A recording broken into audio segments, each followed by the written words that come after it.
like to welcome you to the Sweetwater County Board of County Commissioners meeting this February 4th, 2020. I'd like to mention there's a quorum present. We do have a commissioner who is absent for family reasons. Please join me with the Pledge of Allegiance. I pledge allegiance to the flag of the United States of America and to the republic for which it stands, one nation, under God, indivisible, with liberty and justice for all. Thank you. With that, first thing I'll call for is approval of the agenda. Do we have a motion? Chairman Winley, I'd like to make an amendment to the agenda. We were going to hear a budget amendment for the events complex. After looking through those numbers and talking to the events complex, the numbers were off a little high, so we're going to rework to get a different budget amendment in. I have talked to Bonnie and kind of let her know that that would be coming, so I'd like to not do the budget amendment for the events complex at this point, and I will get with Bonnie when they have the numbers. Very good. All right, and I appreciate the work that you and Bonnie and Gary did on that and visiting with the complex to figure out where that was at. So with that, do you have a motion to approve the agenda with that amendment? Yeah, I would move to approve the agenda as amended. As amended. Okay, we have a motion on the floor to approve the agenda with the amendment of removing under public hearing budget amendments the events complex. Second. Second. Got a second discussion? All those in favor signify by saying aye. Aye. Opposed, same sign. Let's move into the, excuse me, I gotta look at it. No, approval of the minutes. Tab A. You've had an opportunity to review the minutes for January 21st. Commissioners, what's your choice? What's your wish? Commissioner Chairman Winley, I would move to accept the 1/21/2020 minutes as presented. All right, we have a motion. Second. Okay, we have a motion by Commissioner Lloyd, a second by Commissioner Johnson to approve for the minutes of January 21st, 2020. Any discussion? All look good? All those in favor signify by saying aye. Aye. Opposed, same sign. Motion carries. This time we'll move into public hearing for the budget amendments. Ms. Bonnie, please. Good morning, Chairman. Good morning. Thank you very much for being here. First up, We have two budget amendments instead of three. The first one is Resolution 20-02-CL-01. This is a Sweetwater County budget amendment. It increases the expenditures in the general fund for Castle Rock Hospital District by $150,500. It decreases the general county reserves. We got a cash carryover by $150,500, and this is as we discussed at the last commissioner meeting. This is for services from January 2020 through June 30th of 2020. We will have to have a public hearing before this can be approved. Are there any questions? Yeah, Bonnie, just for the Go ahead. Mr. Chairman, just for the benefit of those that were not here before, what is this for? This is for ambulance services. It is for, as I said, for services from January 1st through June 30th. At the original budget, when we approved the budget last June, there were only approved services, or the budget was only approved for services from July 1st to December 31st of 2019. So this is for services for the remainder of the fiscal year through June 30th. Thank you. any other questions? With no questions at this time, I'll open up this budget resolution for a hearing. Any comments from the public? Comments from the public? One more time, comments from the public. With that, I'll close the hearing. Commissioners, what's your pleasure? Mr. Chairman, Yes, Commissioner Shaniva. I would like to make a motion to approve Resolution 2002-CL01 with the Castle Rock Hospital District in the amount of $150,000. Okay, we have a motion by Commissioner Shanefield. Is there a second? Second? Second by Commissioner Lloyd. Discussion. With that, all in favor signify by saying aye. Aye. Aye. Opposed? Motion carries. Next budget hearing, Sweetwater Medics. Ms. Berry, you're up again. Resolution 20-02-CL-03, Sweetwater County Budget Amendment. This one increases the expenditures in the general fund for Sweetwater Medics in the amount of $296,640. It decreases the general county reserves cash carryover by $296,640. And again, this was also only budgeted for the first 6 months of the fiscal year. So the original budget only had monies in it for July 1st through December 31st. So this is the remaining amount of the requested amount for January 1st through June 30th for Sweetwater Medics for ambulance service. And again, this will need to be open to the public before it can be approved. Are there any questions? I've got a couple, please. Okay. First of all, this is amount is directly tied to the contract that we approved at the beginning of the year. It's just the extension for the amount of that contract. Is that correct? That is correct. The contract was on a month-to-month basis following December 31st. Very good. So- And the other option too is, before we move into public hearing, the commissioners, I believe, requested an update or questions for an update before any budget amendment would be approved as we move forward. Is that correct? So, commissioners, comments? Yeah, I think you asked the right question there. This is month to month? This is a month-to-month contract, yes, but this budget amount includes the amount through the end of the year. Yes, so if after a month or two, there was some reason to cancel this contract, we can do it. We can cancel it, yes, and the remaining amount left in this budget will not be paid out if it is canceled. Correct. Any other questions, fellow commissioners? I'll roll one more in there is, I believe, the service contracts we have are for services rendered. Is that correct? Yes. Vouchers are submitted for services rendered each month on a monthly basis. Correct? All right. That's all I have for questions. Anybody else? Bonnie, answer that question. Oh, Bonnie? They bill us? They submit a voucher monthly, so it's for the services for a month. And they have been submitting vouchers at the first meeting for that month's services. However, January has not been paid yet because there was not money budgeted for it yet. So that brings another question for Bonnie. I believe, well, may even be an answer. I believe when I looked through the bills, I saw two There vouchers. should be two in there, one for January and one for February. All right, so then I would like to clarify for fellow commissioners that before any bill can be paid, especially when there's no money in the line item as there is in this case, we need to get money in before we approve paying the bills. Yes. And for that reason is why we're doing a budget amendment now before we approve bills, because those vouchers are in there, correct? That is correct. Very good, thank you So, very I much. have Go a ahead. question. So this is for services rendered. How do we know what services are going to be rendered if we pay at the beginning of the month? You know what I mean? So if we're getting a bill for January, at the beginning of January, that's paying ahead a month. I don't know what it's spelled out in the contract, but I don't believe that it is. I don't believe that it says that they cannot bill us until after the month is over. I have not read the entire contract though, so I don't John? know. Good question for John. So as Bonnie stated, there's a bill for January that is pending. That's obviously for services rendered.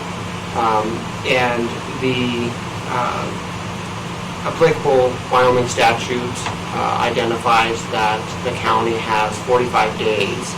So there's not any particular language in the contract saying when payment should be due, but there is a specific Wyoming statute which says that the county has 45 days from services being rendered.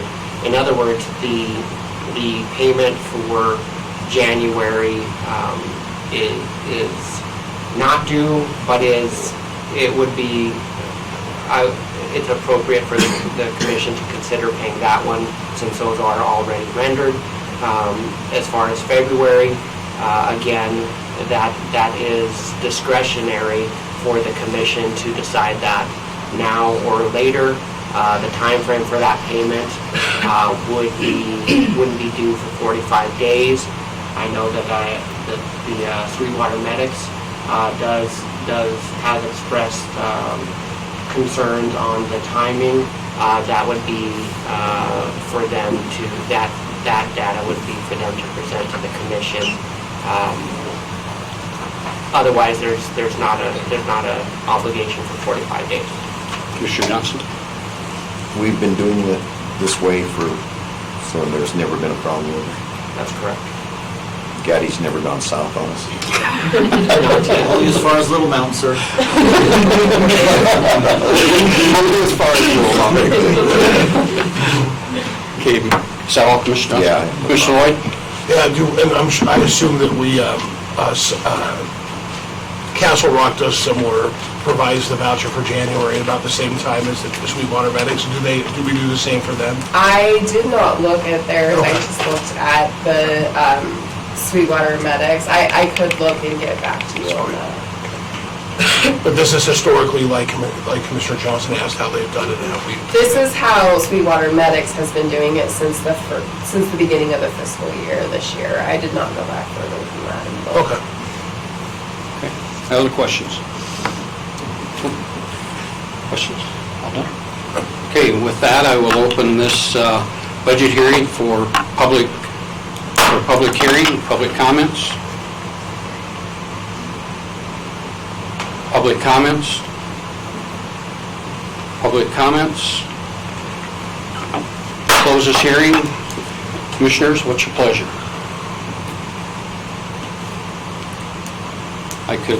I would make a motion to approve Resolution 20-02-CL-03, a Sweetwater County budget amendment for Sweetwater Medics in the amount of $296,640. To be taken from the cash carryover reserve, cash carryover. Okay, motion by Commissioner Lloyd, second by Commissioner Johnson.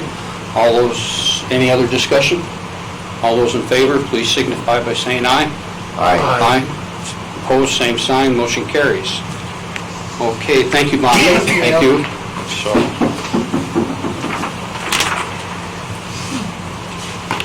okay, with that, we'll move into acceptance of the bills. Had an opportunity to look at those, commissioners. What's your pleasure?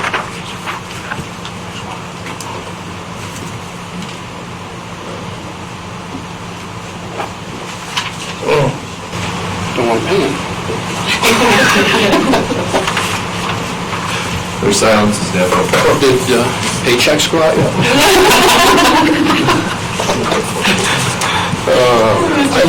Yes, Commissioner Stanfield. We're a little slow before you. That's okay, we're good, we got a long day ahead of us.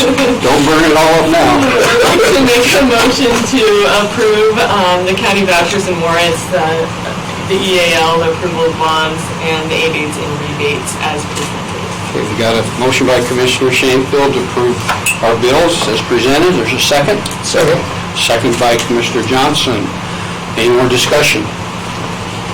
All those in favor signify by saying aye. Aye. Opposed, same sign, motion carries.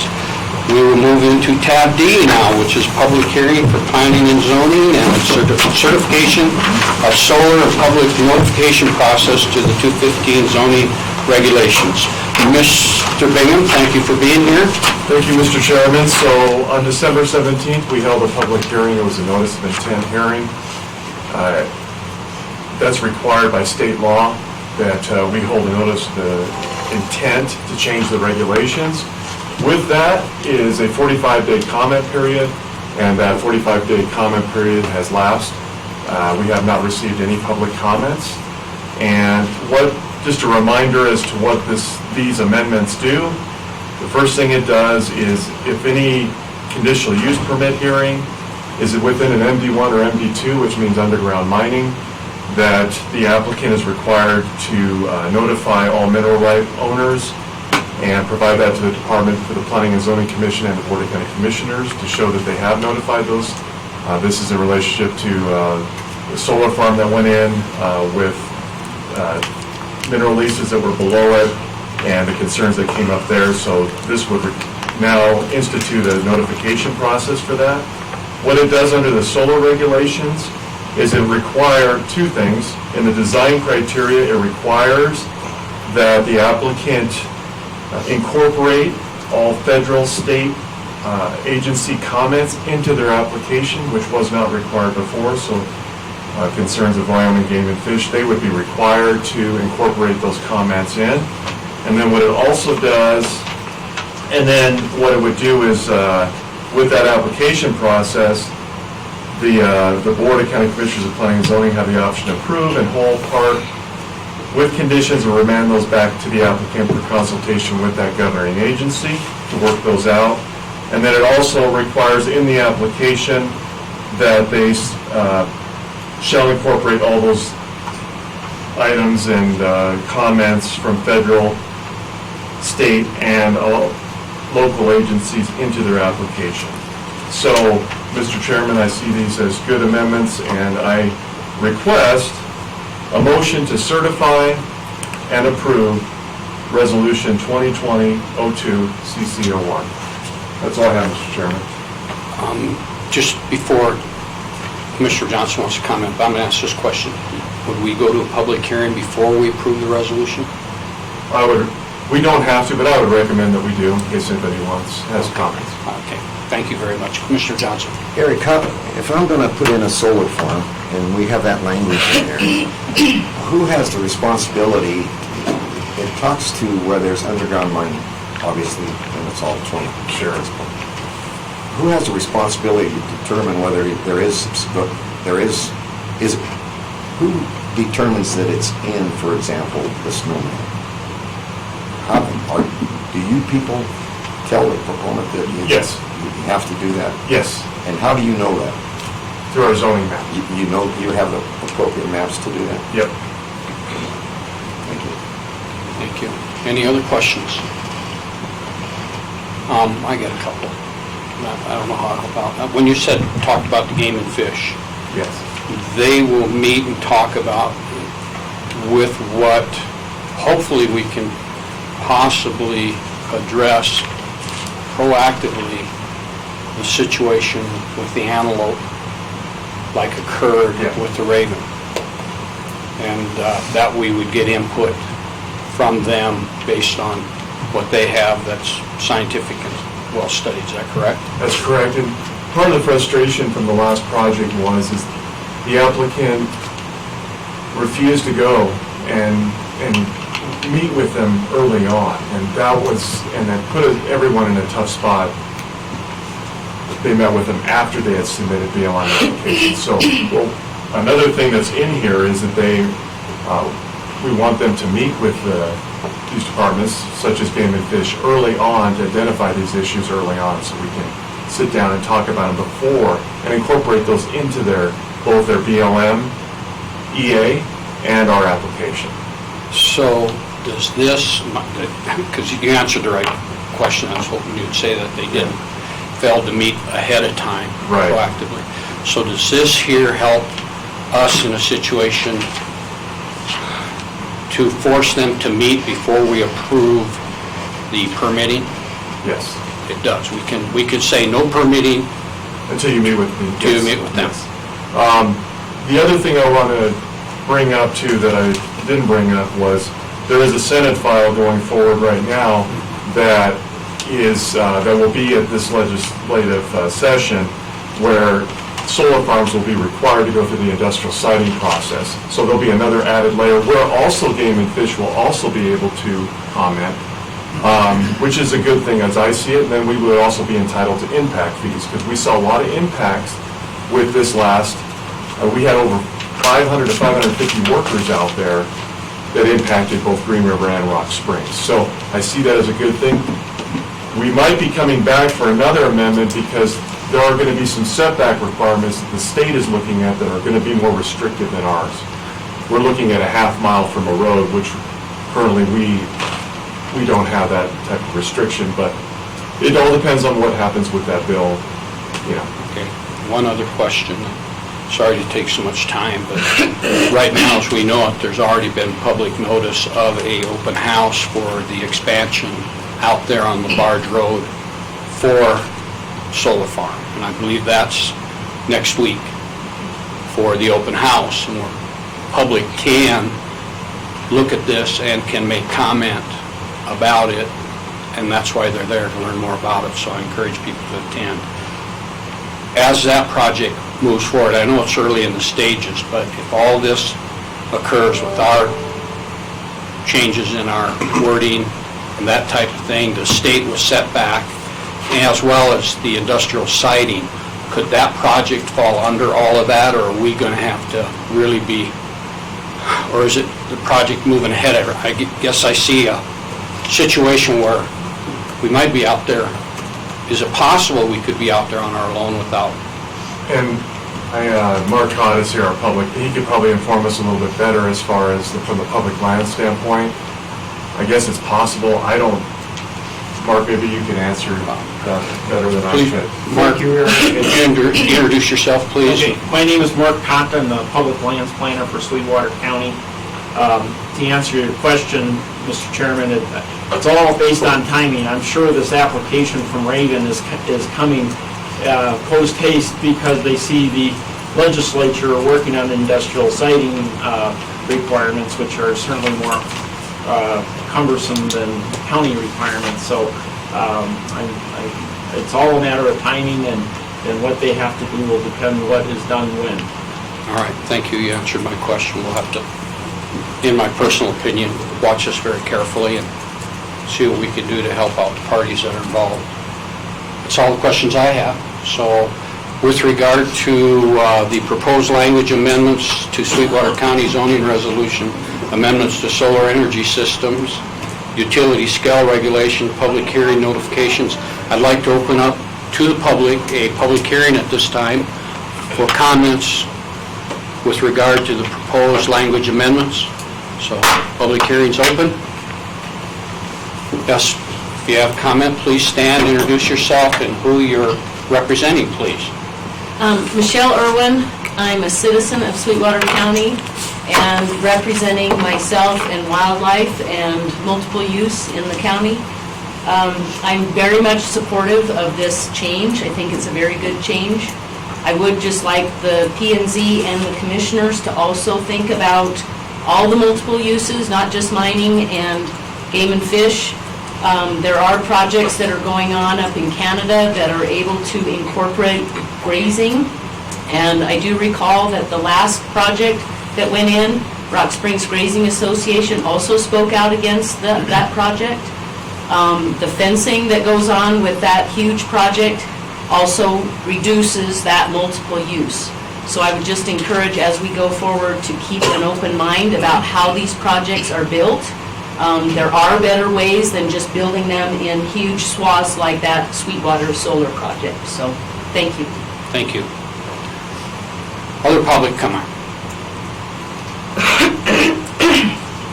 Other public comment for this hearing? With no more, I'll close this session.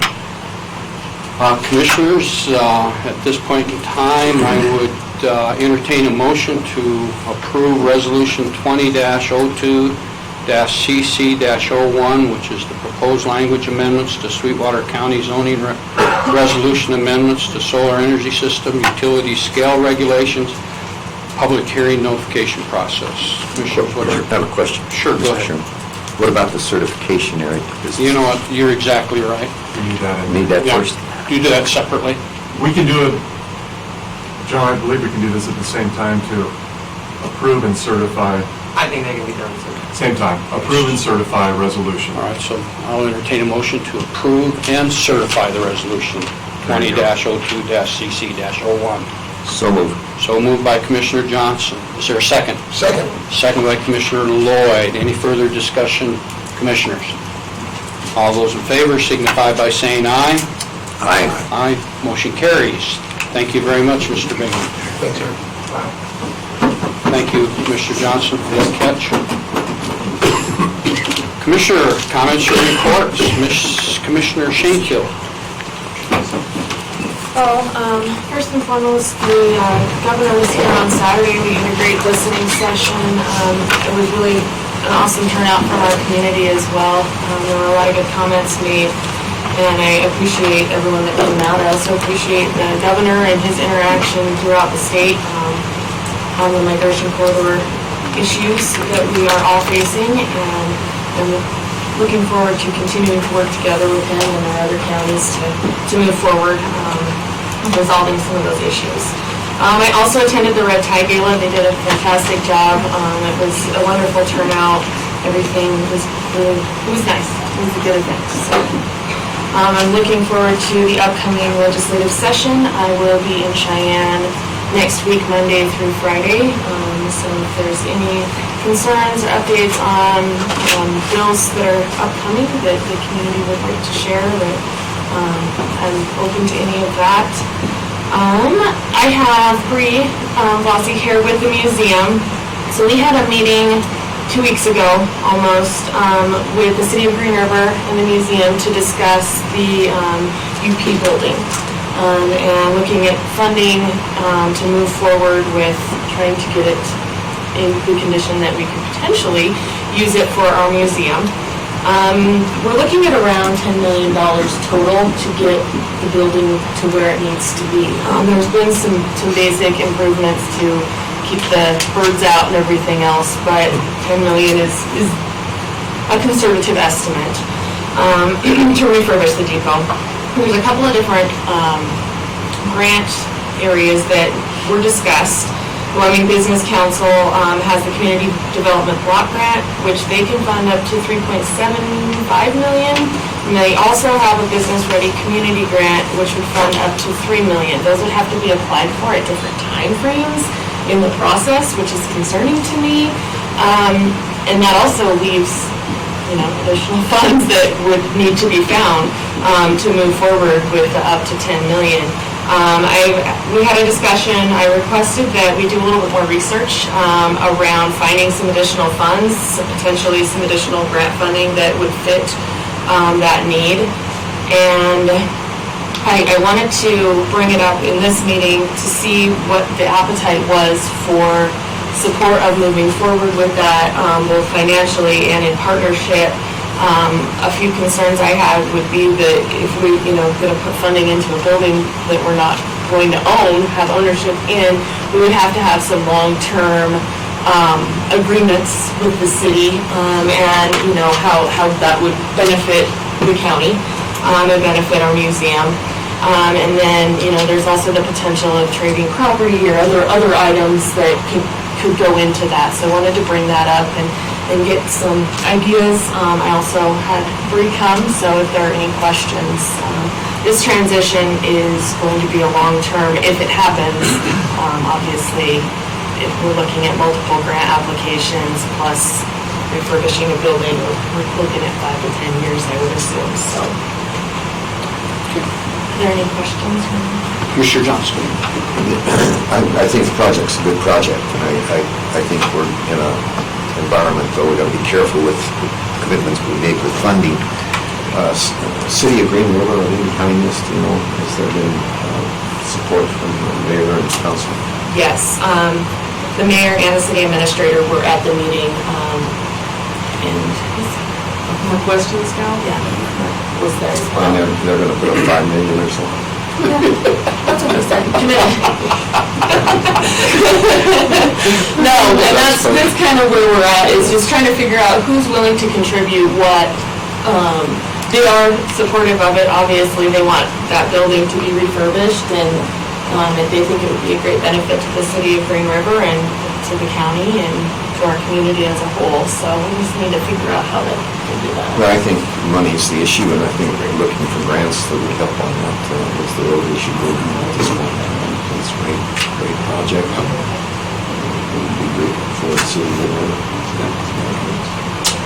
Commissioner Lloyd. Yeah, Thank you, Commissioner. And Laura, Commissioner Shanfield, as the city looks at developing the depot, I know that there's discussion that the museum would go in there. Would there be other projects or entities that would go in there also? What else would go in there? I know that was part of the discussion. Right, yeah, so there was discussion around potentially putting a restaurant on part of it, and then there was also discussion around moving and this is all just discussion, but moving the visitor center downtown, just to bring more people into the city of Green River, and to bring them into our downtown area here. And so the museum's already they have a store that has a lot of the same items, but we also don't want to take away from the Chamber of Commerce. And so that's a much larger conversation that would have to happen. And we have not had conversations with them around with that, but we already have a store that's running, so it's something that could happen. There's also discussion around a separate, that little side building, that potentially could be a space for people to rent out and use for events or, things like that.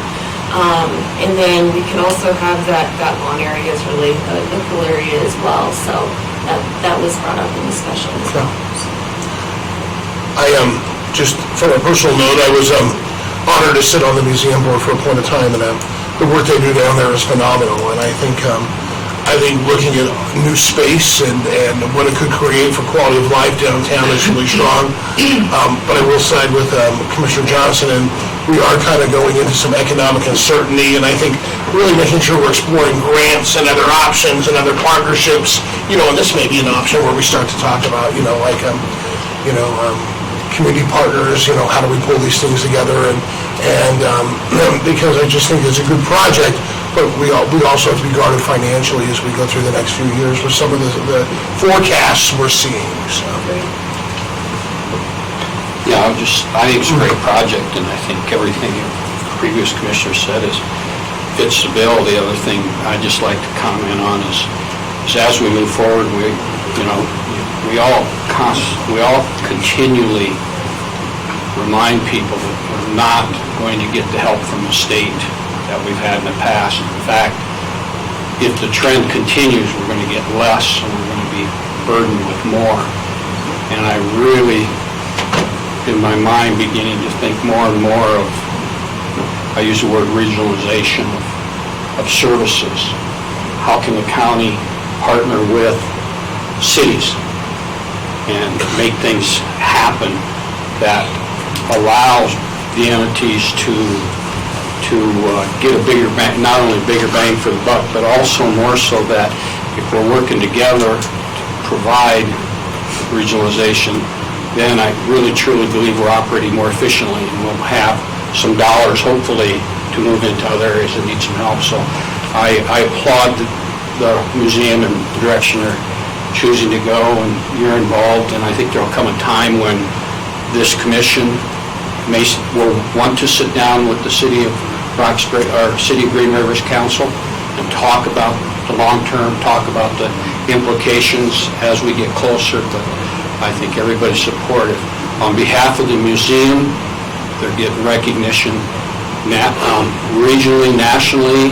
As I was down to Colorado Rivers Youth Association, a whole part of that conference, 3 hours, presented by the University of Wyoming, was a reenactment of the Lewis and Clark expedition. And we know when that reenactment took place a couple years ago in the summer, it started right here in Green River. Right here, and they talk about it. They just keep coming back. In fact, one of their highlights in that presentation was the quality of the Lewis and Clark exhibition in the library that is set up for public to look at, that supports what Lewis and Clark did, floating the Green River from Green River years ago, all the way down to the confluence of the Virgin River and Colorado River. So they're getting that recognition. I would say probably 1,500 people saw that PowerPoint that was put on by UW. So the museum is popular. So that's my point. So good job. Kudos to the museum, but I support the other commissioners. I think move forward. Thank you. Anything else? No, well, not on that topic. Okay. I do have to hear this. So, the Broadband Council, I have an upcoming phone meeting to discuss current grant applications, and I wanted to bring it up. I sent an email a while ago. I was reached out by Chad, he used to be on the council, the State Broadband Council, but now he's in Washington DC working for USDA at that level. And he reached out to me to let me know that there's millions of dollars in funding specifically for rural technology development and infrastructure. He urged me to reach out to folks in Wyoming and, look at projects that would consider that expansion and be able to utilize that funding. It's something that the Reconnect America funds that are pretty important, and All West Communication, that's how they've been able to succeed in their project. And so we had a big win with that, and I think that we have some more projects that we can look at infrastructure-wise. And then also the state grants, we have 2 still pending applications for that, so hopefully we'll be moving those forward. The Wyoming Community Foundation, we just had a meeting last week on the process of some grant opportunities that were approved, and so that's an exciting thing. They meet quarterly and approve funding quarterly to our nonprofits, and there's some great applications this time. So there's a grant opportunity workshop March 26th that they will be putting on in Rock Springs as well. And then we have the other items and the other meetings that I've been involved in, SCDC's, the strategic planning conversation, and Six Penny. We are going to be addressing them. Very good. That is all I have. Any questions for Commissioner Shenfield? Up next, because Commissioner Smith is out here today, will be Commissioner Johnson. Thank you, Chairman. First, I have the Public Works Department report. Facilities, parks, we had a kickoff meeting last week with Community Pass, so we can start accepting park reservations online. We will also be adding online reservations for individual fields and pavilions. Buildings, scheduled training meeting for custodial maintenance and parks for Dude Solutions. Started putting up the mobile shelving behind the community room. Had a meeting with all department heads and elected officials' offices to organize the moving of the archive building contents to the courthouse or to Cheyenne State Archives. Engineering. We will start the project advertising for the Sweetwater County Courthouse roofing project this week. The bid is scheduled for February 24th, 2020. Still working on a master schedule for all of our upcoming projects this year. Road and Bridge. Gene spoke too soon, apparently. He said with my comments on snow removal during the last meeting. We are again, and he underlines again, plowing snow. I wonder why that is. Currently, we have most of our available equipment, 2 dozers and 4 motor graders working in and around the Wamsutter area. The remainder of the plows and the motor graders are able to keep up with the other county roads. Gene and his crew are doing an outstanding job, and I very much appreciate that. On the 29th, I attended the PSC meeting and gave testimony relative to the issues that are facing the power plant and the 2 coal mines in Sweetwater County. I provided written comments on that and gave them the documents that we took to Washington, D.C. on that issue, 16-page report on that. And I also gave them our current comments that we put out on the 15th of January. Those comments were derived from the original report that we made. And I felt that the hearing officer was very, very attentive to what we were saying. As a matter of fact, she asked the attendance here and it was held in council chambers in the courthouse and chambers in City Hall in Rock Springs, was not very well attended as compared to what was going on and had gone on in Lincoln County. They had over 800 people in Lincoln County that came to the hearing they had there.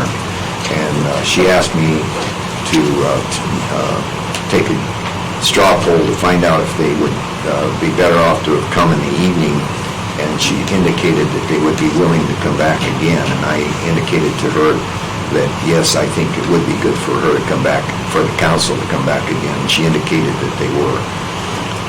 I can't overstress, in my opinion, the impact that that's going to have on Sweetwater County. There's over 1,000 jobs that will be lost, both at the Bridger Coal Mine, Bridger Power Plant, and to possibly a lesser extent, but at Blackview Coal. The same thing is going to happen in Lincoln County. And the point I made with her, I saw the impact that when U.S. Steel went down Atlantic City, that had on Fremont County, particularly Lander. This is going to be a much bigger impact on Sweetwater County than what happened in Fremont County. I would hope that all of those that are going to be affected, primarily the workers in the power plant and the two mines, would attend the next hearing. I don't think they were very well represented in that meeting. I also, on the 21st, participated in a Greater Little Mountain meeting that was held with Wyoming Wildlife Federation at the Broadway, and I participated on a panel relative to that issue. I thought that was extremely well attended, and again, I think it was important that the people in Sweetwater County understand the importance of the Greater Little Mountain area, primarily Little Mountain and Pine Mountain. I made the point, and I continue to make the point, that I think there are areas that we need to drill and develop in the county, but Little Mountain and Pine Mountain is not one of them. I think they deserve to be preserved. I met with the BLM along with Mark Cott and Richard Stem relative to, again, the Greater Little Mountain area, and this had to do with the possibility of timber harvesting, commercial timber harvesting on those two mountains. And the determination has been made by the BLM and the Forest Service and all those people that are involved in that there are no commercial possibilities on those mountains. I agree with that. But there are fuels funds that are still available for that. And the point I make there, and I made again, it bothers me greatly that we're expending great deals of money to thin the junipers around Little Mountain and Pine Mountain, when those funds could be better spent on top of those two mountains, taking the dead timber out of the forest before it burns. And I continue to make that point. I've lost the argument on juniper thinning. They just don't agree, and I think I've even had some recent feedback on that, because they keep saying that's being done to benefit the sage grouse. I've never hunted sage grouse in those areas, and I've never seen many sage grouse in those areas. In my belief, it's not being done to benefit wildlife, including sage grouse and big game animals. I think it's being done in the interest of grazing for other animals. Better leave that one alone. But and then again, I met. That's not met. I think the public needs to know that the wild horse issue has been separated from the Rock Springs RMP and is out for comment. And we will and have commented on wild horse issues. I think it's a significant issue. We strongly support the consent decree, which says that they need to take all of the horses off the checkerboard. They have failed to do that, and I think they need to do that. I think the wildlife and cattle are competing with the horses, and the number of horses is, I think, out of control, so we have supported that. So, any questions that anyone may have? I'll let you guys go first. Go ahead. My question is scared. Oh, okay. Huh? That scared you? It scared him off. Oh, okay. No, I just was... Mr. Shanefield. I just wanted to tell Commissioner Johnson that he did a wonderful job at the PSC speaking and representing us. We did have a nice turnout. I thought it was full in the chambers, so maybe a different location would be, and in the evening, I agree. We had a hard time getting there. But it was nice. Anything else? No, I just wanted to echo, I couldn't be there, but I did hear about it, did read about it, and did read the comments that were put out the next day out of Mark's office, and I know Commissioner Johnson helped with them, and thought they were right on, and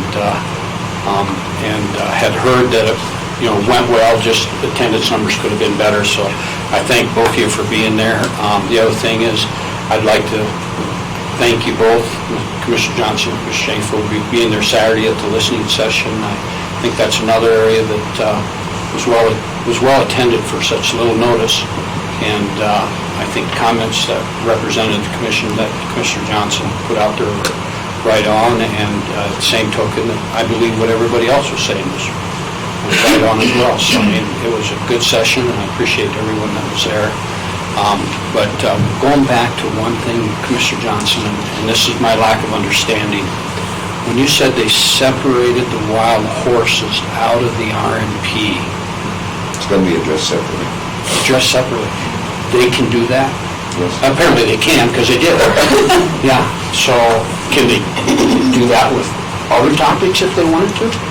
Possibly. I've never heard that there would be any interest in doing that. This wild horse issue is a major issue, and they don't want to get bogged down, and I agree with that. I agree. With going forward with the Russman's RMP. There are other issues in that RMP that I think are more important than horses, so I think they're doing the right thing, and there'll be tremendous comment, not only from Sweetwater County, state of Wyoming, but from all those advocates that love those horses in California and other places that aren't affected by Most it. California people are moving closer. Yeah, they're gonna build a fence around us, and Who's going to pay for it, Californians? I hope so. Thank you, that's all I have. Any other questions for Commissioner Johnson? Mr. Lloyd? First of all, I'd like to thank the governor for coming. I was unable to attend, but I think it was great that he did set up those listening sessions to talk about the migration corridors. And I do appreciate my fellow commissioners representing us, and so I think that was great to have the governor here and be part of that discussion. As far as liaison work, I met with the events complex, and that was a fairly productive meeting. Just kind of talked about Sixpenny, where they sit with that, some of the other projects coming up, and some of the recruitment of events they're currently doing. Also sat with Southwest Counseling and our mental health board. We will be seeing Linda today for a letter of support. Once again, they continue to do well. Within changes in the Department of Health, there is challenges in Medicare and Medicaid funding, but they continue to provide quality services here in the county. I also attended the Little Mountain presentation, and just want to thank the Muley Fanatic Foundation and all the other partners that put that together. It was a greatly attended event, very informative, and I know the panel, even with Commissioner Johnson, was a very strong panel, and so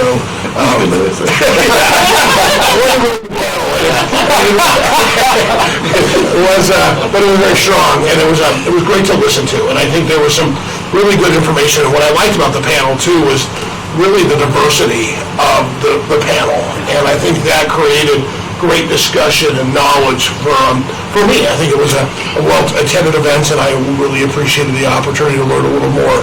A couple other things. I haven't been able to personally be there with my family, but the museum has actually been hosting some weekend events once a weekend for kids and families, and some of the folks I work with have actually been attending those regularly, and some of the families I know in the community have attended those events and have spoke very highly about those outreach events, and I think the museum should be commended for those events, for providing some great outreach to different people that may not come to the museum and providing educational opportunities that are enjoyable for families. So good work to the museum on there.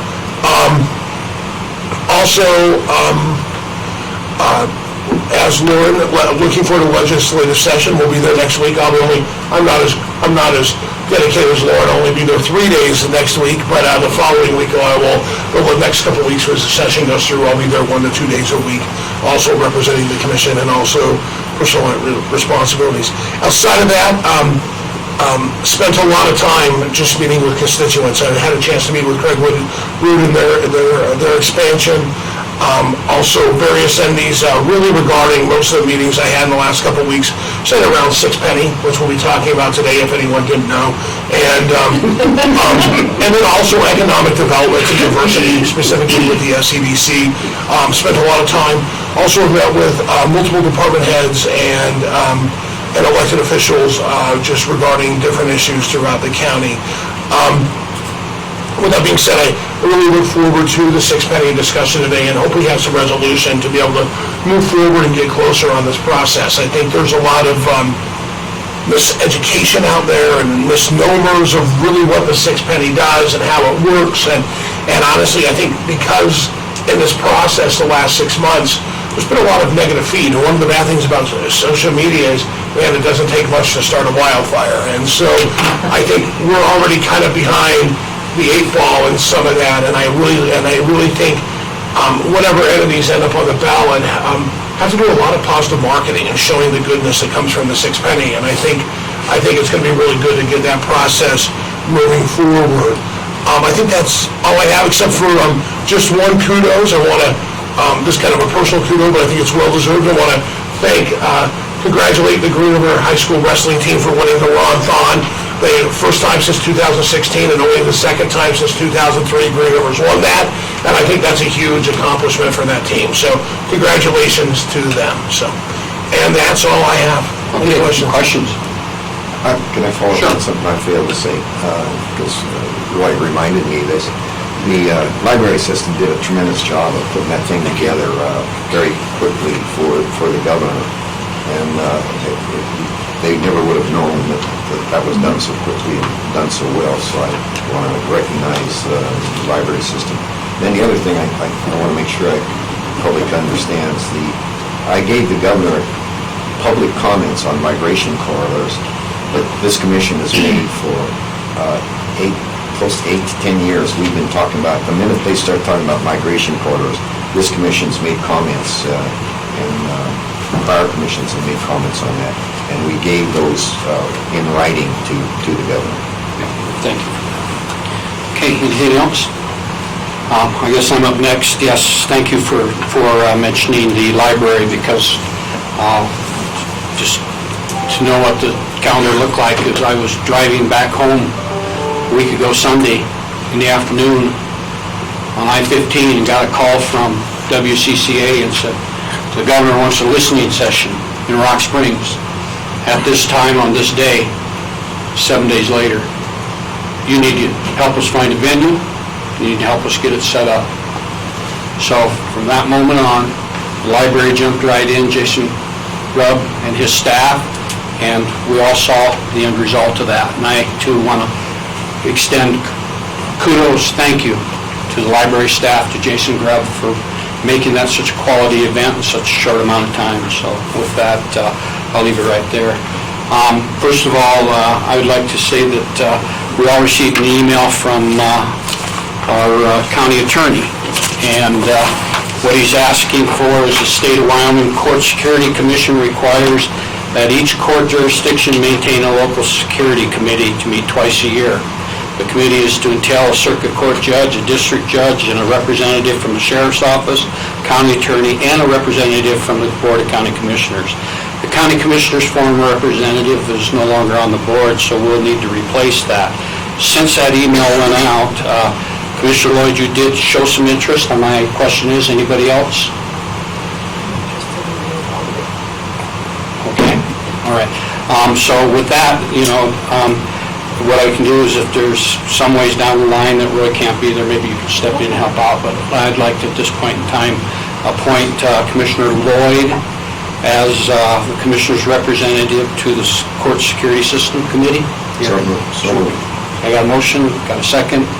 All those in favor? Aye. Okay. So Roy, if you don't mind, would you please serve on that? Thank you. The other thing, just a real quick update, is I shared with you that the Conservation District Board meeting is this next meeting on this Thursday. They're having a workshop at 2 o'clock, and part of that discussion and that agenda is a discussion with Little Snake River Conservation District on a proposal of changing the boundaries for the Conservation District to reduce our boundary from the east and extend the Little Snake River into it, so that discussion will be there. The commission was invited. I do have a copy of the agenda, stuff that I'll send down if you want to look at it. That meeting will start the workshop at 2 o'clock, and they moved that meeting to the Hampton Inn to accommodate what they feel, who the people are that may be there, and we're invited. But the other aspect to that, at 2 o'clock that day, as I saw the invitation from the Director of DEQ, we're dealing with payments for industrial siding. At 2 o'clock is that phone conference as well. I will attend the Conservation District meeting, but I will have Bluetooth earbuds with me so I can listen in to that other one as well. So I would encourage other commissioners to have time to listen to that. Also before you, there's a letter that was sent to us, primarily myself and the two mayors, and also Brian Seppi. Anyhow, we dealt with Communities Protecting the Green for Mr. Matthey, where he talks about water for Sweetwater County and the entities. And as I read through everything he has to say, I basically would encourage you to read it. My thinking is he's encouraging a water plan, for the county, as well as, to work on that, as well as working with the Joint Power Water Board at the same time through a water plan. So there's that to share with you, for you to look at that, and more to come as we meet in Communities Protecting the Green, and that type of thing. The other thing you have before you is a water report, and from January of 2020, as well as you have a snow chart. And this snow chart's a week old, and I quickly got online before the meeting, and those percentages of snow depth have gone up by 10 or 15 points in some areas, so within a week's time. And then, of course, there's no data as of this last snow that I've looked at. So the point being is our snow depths in the mountains are increasing, which definitely impacts our water and our responsibility to meet Colorado River water rights. Also, just to share with you, as the Communities Protecting the Green commissioners have been looking at things, one of the things they're looking at is the cooperative agreement that we have for communities, and looking at the purpose. Our present purpose is to oppose the proposed regional watersheds supply project or any other internet basin water transfer project which seeks to remove water from Green River and transfer it into another drainage basin. And that's the original purpose of it, and we're looking at it as a group that says that allows litigation, which we've talked about and been presented to us before, that might be pouring water or, pouring money down the drain. So we're better off to maybe go to another approach and try to be more proactive. So Communities Protecting the Green, working with Joint Water Powers Board and members of industry and that are really looking at the agreement and just thinking, hey, do we need to maybe look at our purpose to fit more of what we do know today versus being more proactive than reactive. So that's going on. And I'll keep you updated as we move forward.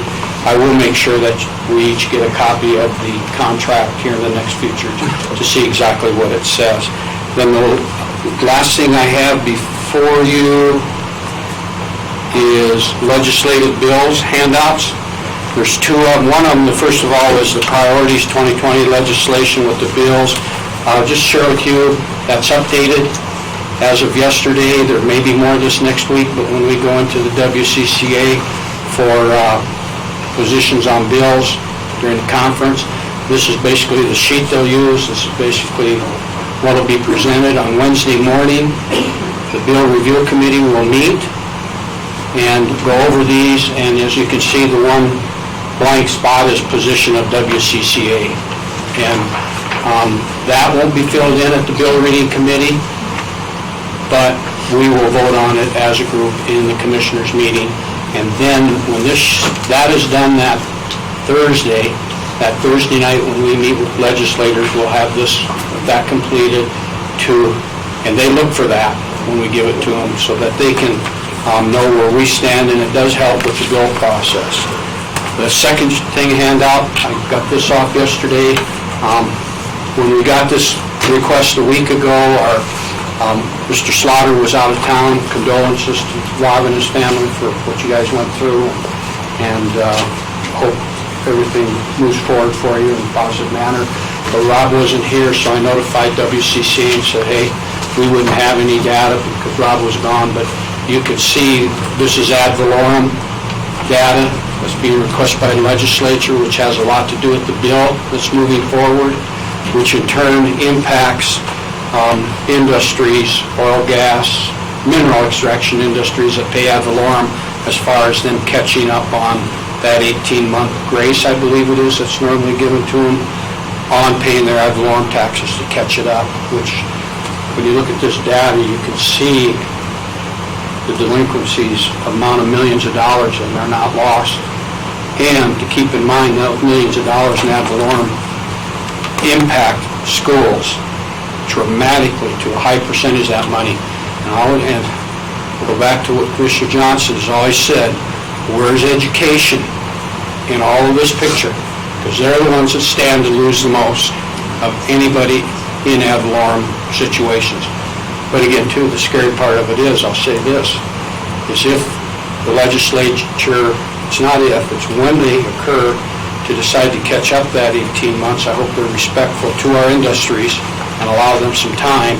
There will be a catch-up of money that will look very attractive, but it's only a one-time thing of money, so we need to be very, very careful what occurs at that point in time.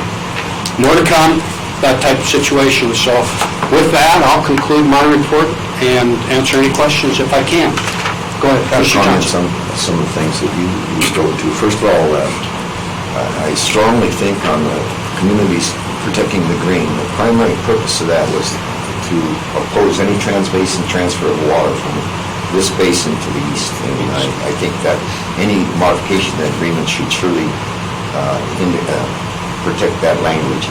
The other one that I've been very vocal on, I do not think these funds that we're putting forward to the communities protecting the green was for litigation, and I don't think that we should be spending any money yet relative to those issues for legal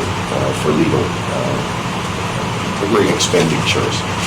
Then the other one is this issue of the little snake. I think this is an important issue, and I urge you when you're with the conservation districts, I understand that Little Basin,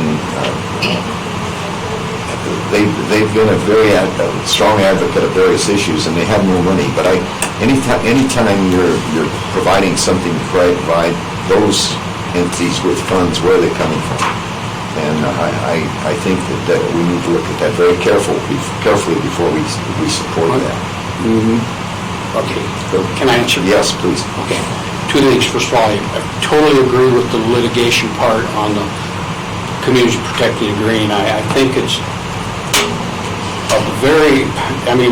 when I read that agreement, first of all, and first started with it, it was like, okay, you have our endorsement to react and do it, go do it. I never really agreed with that. You have our endorsement when we talk about it, and then we'll react, because there's always time. So, yes, the money, it's available there to do it, but I don't think it should move forward without the conversation, and I think there's even less willingness to move forward because it doesn't get us anywhere. We won't get more water or anything like that. So what you're saying is exactly. Somehow, with the agreement, as we move forward, I will only carry this commission's desire on that agreement with any adjustments. So when we get down to the bare knuckles of here's what the draft looks like in bare draft, I feel we should have input as commission, and I will carry that message, and it'll be what we want, not, then might have to find a happy ground, who knows. Okay, and then what was the third thing? It's a little snake. Little snake? Yes. Want to listen very carefully. I want the Conservation District to listen very carefully, but I also want the Conservation District to know that if there's any thoughts of going forward, they need to spend time with us. We're the ones that control it. We not only control it, there's two things. We pay their budget, they're 100% almost funded by us. Second of all, there's some unknown consequences if you move a boundary into that area. I don't care if it's 1 mile or if it's 100 miles. There's unknown consequences. We need to make sure that they know what they are. That's my point. Yeah, So we need to know. Yeah, exactly. We need to know what they are, and they need to know where we're at. So I think that it doesn't hurt to listen, and we will continue to do that. So, does that answer it? Yeah. Anything else? Yeah, one last one. I feel strongly that our participation in Wyoming Conservation, Wyoming County Commissioner Association, you're the key person on that, and the Board of Directors should control that, not the Executive Committee of that. And I think there's been a tendency in the past to bypass the Board of Directors, and I urge you not to let that happen. No, Even with the selection of those bills, I think those bills have to be controlled by the Board of Directors before they go to the full body of the commission. Yeah, yes, I agree. Okay, thank you very much. That's all. All right, thank you. Anything else? With that, we're at 9:40, and that is county residents' concerns. So, sorry to the commission, at this point in time, I'll open up the floor for county residents' concerns. Anybody from the county? County residents' concerns. If anybody would like to speak, I'd ask that you please stand or come forward, state your name and who you represent. Good day. You got me. Michaela Inman. We're always glad to see you. I was just wondering where we're at in the process, because I thought it was going to be on the agenda of this meeting to discuss the IDOCS issue. Okay, can I, remember, I think at the last meeting, Deputy County Attorney had indicated that by the second meeting in February, Oh. we would have it, and that's why I said we would put it on the agenda as a agenda item, so when it's going to be discussed, you will know. It won't happen during comment time. It'll be an Okay. agenda item all by itself. Okay, I was just wondering, because I Yeah, thought it was and going to be on the agenda it's for this. primarily to answer your the concerns that were given to us by not only you, but by Ms. Foster as well, and anybody else. Okay. Fair enough? Mr. Chairman? Yes. Let me just respond a little bit to what you said. I've continued to do research from those people that are being affected by that, by what we're doing. And I'll be prepared to speak to that in the next meeting. I think I have some concerns about the way it is right now, and I will voice those. Might be wasting my breath, but I'm doing the research, and I know how a lot of you people feel about it. Thank you. We appreciate Are it. you okay with that? Yeah. Well, good. Thank you. All right. Anything else? Community concerns, comments from the community? Comments from the community? Close that. I would like to, at this time, take a few-minute break. We have the workers' compensation. We have some technology to set up, so let's take a 10-minute break.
Okay, we'll call this meeting back to order, and our next agenda item is tab E with the WCCA workers' compensation.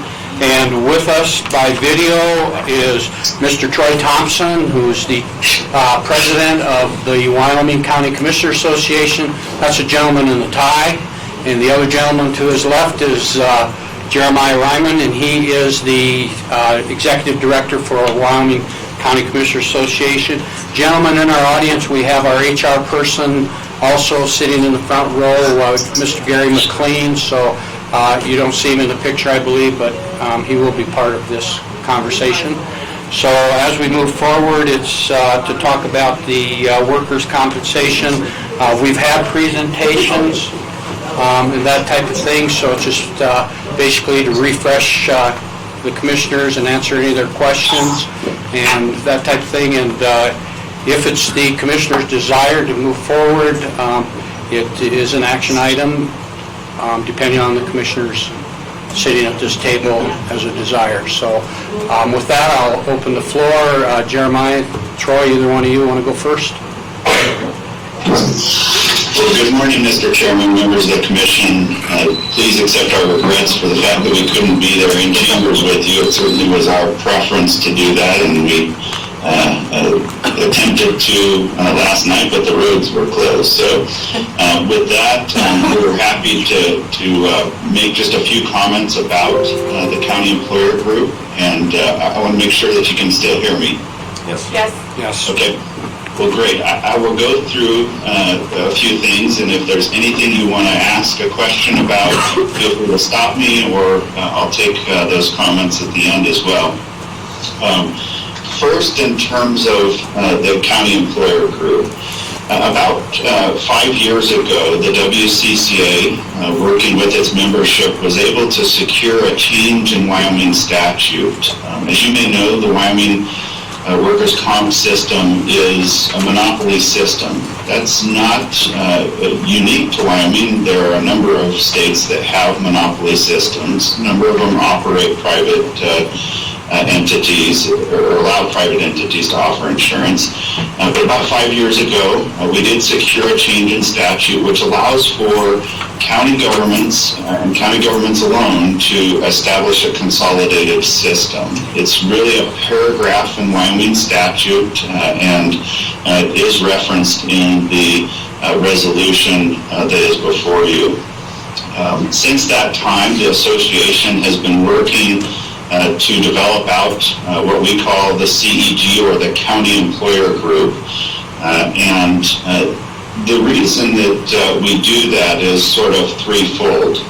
First is to bring about lower premiums for county governments on their workers' compensation rates. Right now, counties collectively pay about $4 million a year in premiums for workers' compensation. The second part of that is to improve worker safety and return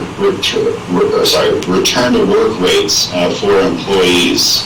Across county government, we have a rather low return to work rate, and it varies anywhere from about 40 to 60% return to work rate, which in comparison to North Dakota, which we've modeled this program after, they sit at roughly 99 to 100% year over year in their consolidation.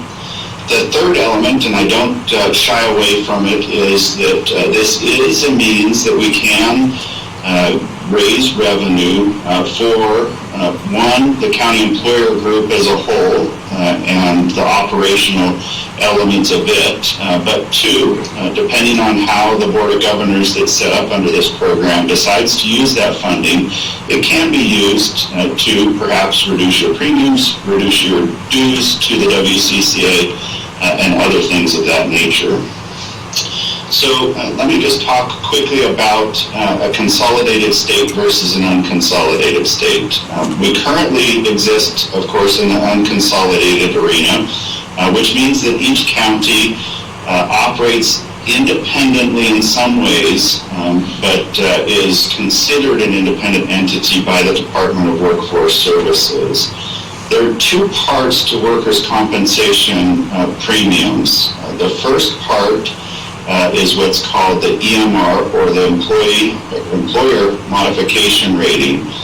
That is an element of the equation that you have some control over.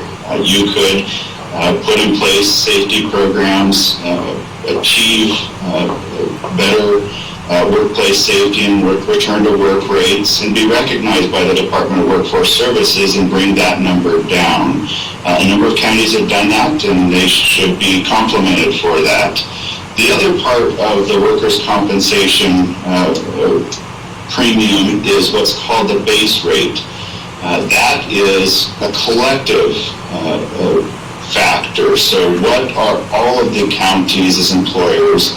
And it's not just you as county commissioners, county government. There are a few other entities that fall into that county rating. There are weed and pest districts, some conservation districts. It all depends on how they're set up that fall into that. But that collective ends up determining part of your premium. And right now, in an unconsolidated state, you have very little, perhaps no control over that part of the equation.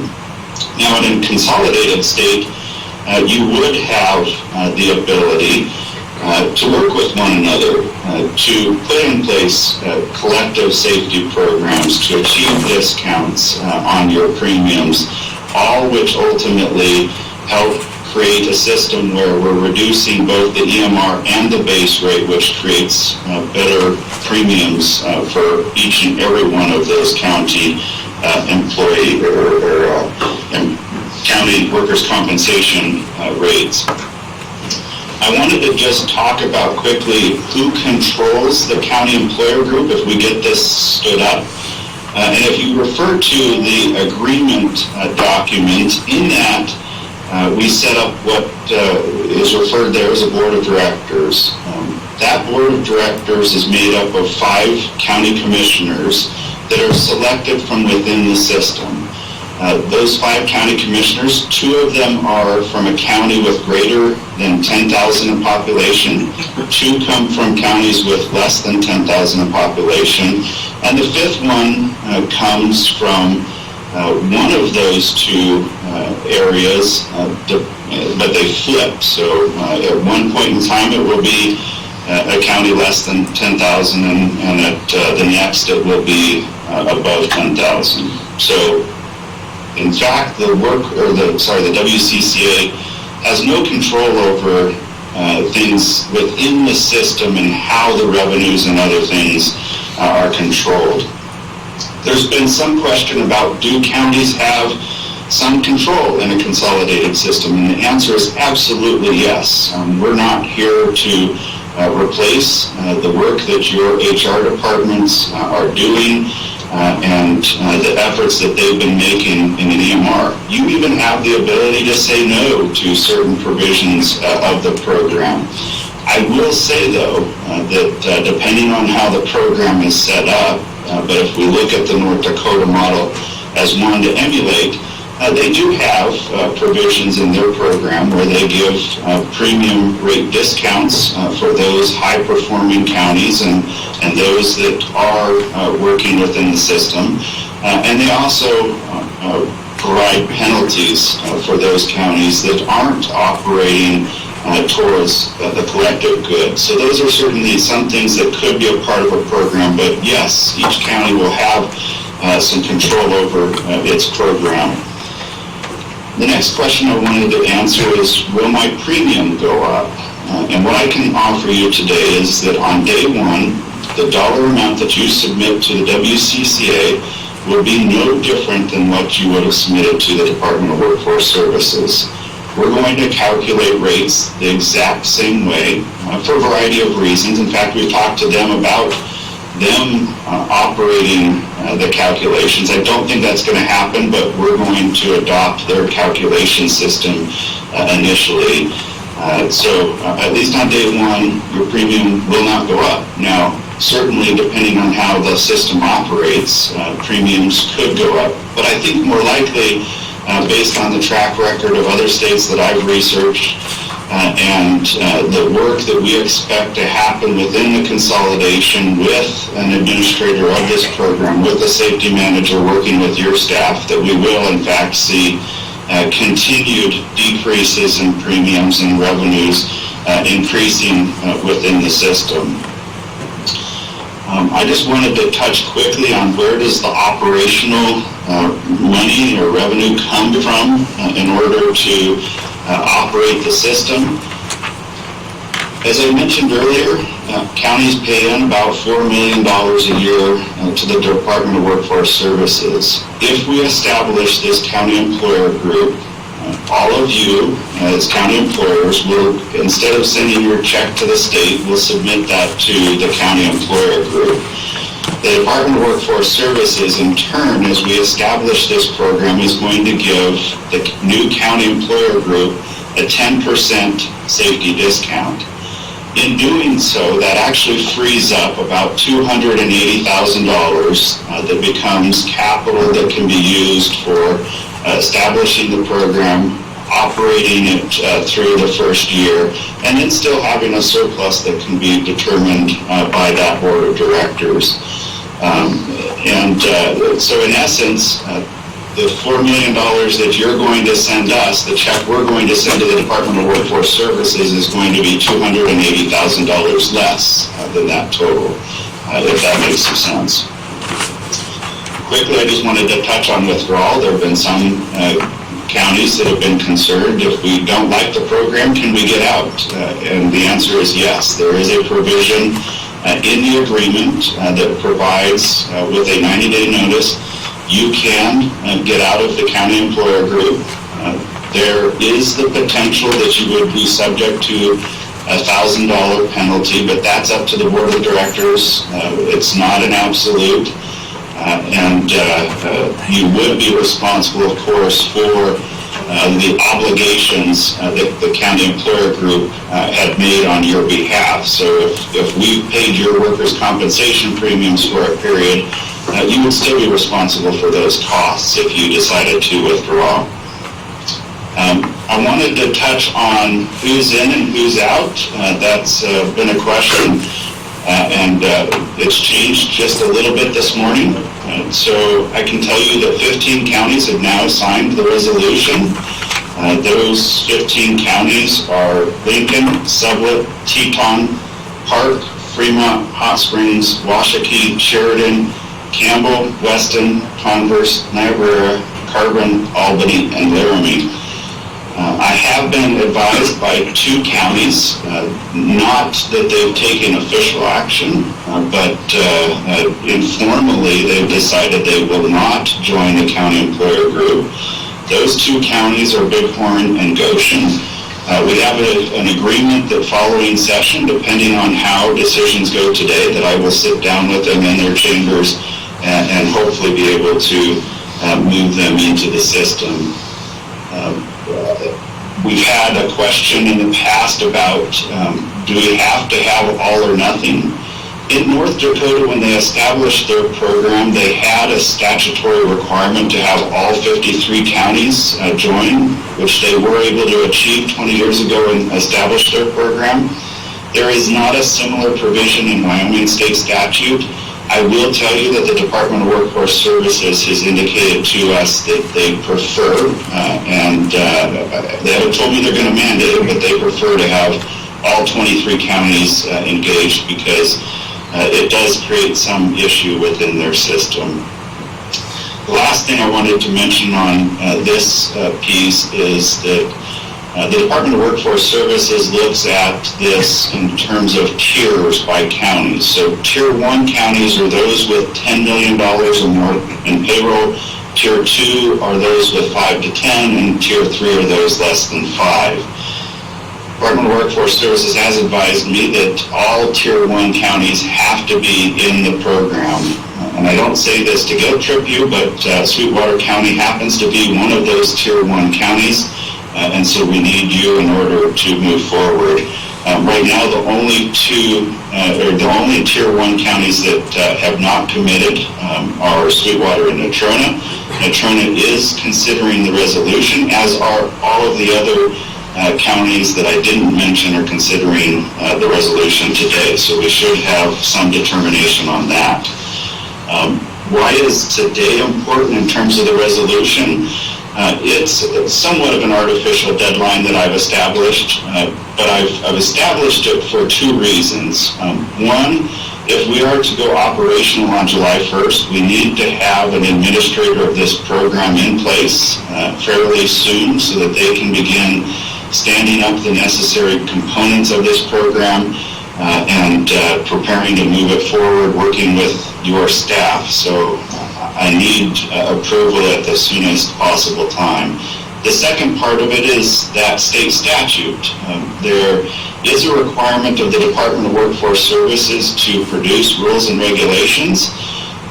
And although I expect those rules and regulations to be rather streamlined and straightforward and perhaps even refer to an MOU that would be executed between the CEG and the department, it still takes time to go through the public process that they have to, even if we do an emergency rule process. So those two things in particular kind of force our hand in trying to make this decision as soon as today. So with that, Mr. Chairman, I'd be happy to stand for any questions, and I'm open to anything.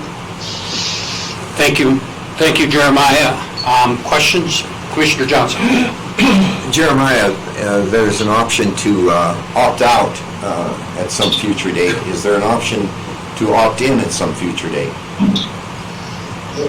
Commissioner, it's a great question, and the answer is yes. You do have that ability. It is subject in the agreement to the counties that participate in the program and to the board of directors. So if you decided to get out or at some future date to get in, you're subject to their approval. Thank you. Thank you. Any other questions for Jeremiah, commissioners? Any other questions? Commissioner Thompson, President, do you have anything you wish to add?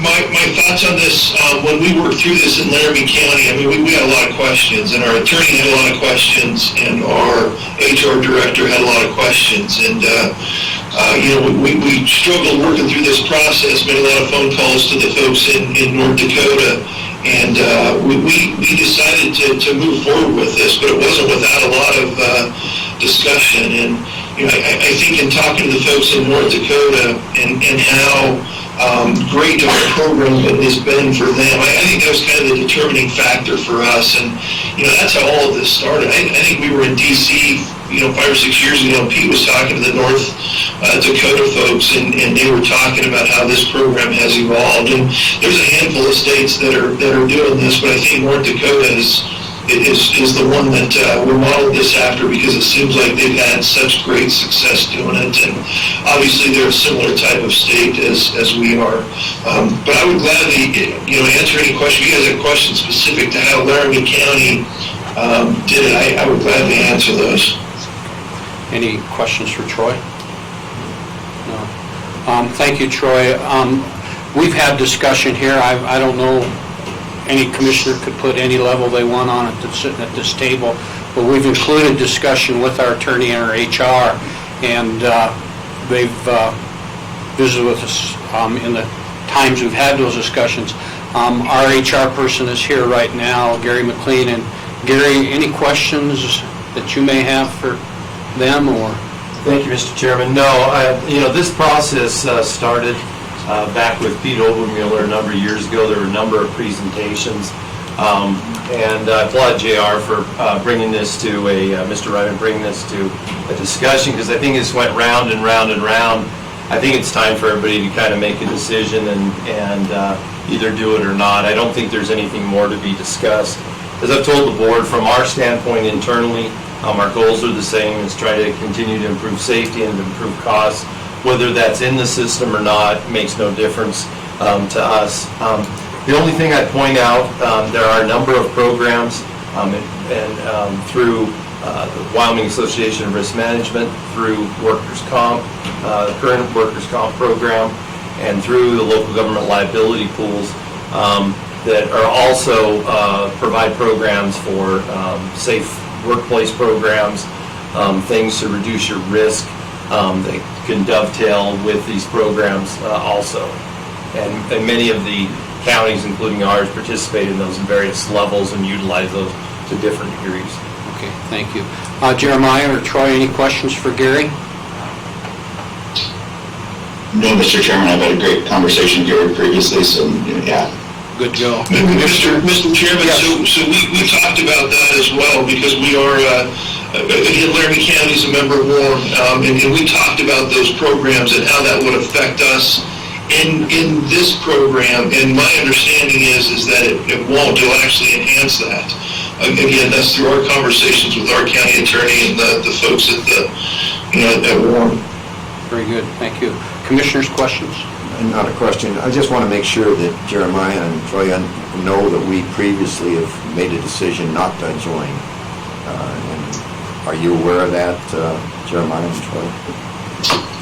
Yeah, Mr. Chairman, I did talk to Chairman Wendling a couple weeks back, and he did indicate that you had some conversation about possibly not joining, and I just offered up our opportunity to sit down with you and discuss this, if that would be of any value and help in this. As I mentioned, we need to have Sweetwater County in order to move the program as a whole forward. We can't without you, and again, I don't do that as a guilt trip, but it is one of the realities that I work with. And Wally, or Commissioner Johnson, I was aware of that as well. That's why I called everybody on your commission a couple weeks back, just to see if I could help or answer any questions as you guys had talked about it and continued to work through it. Thank you. Commissioners, questions for Gary or Troy? Yes. So just to clarify, we didn't vote against it, we just didn't vote in either direction, I guess, in moving forward with this. But Gary, my question is for you, what is our current return to work rate? I'm not sure what it is currently. He may have that.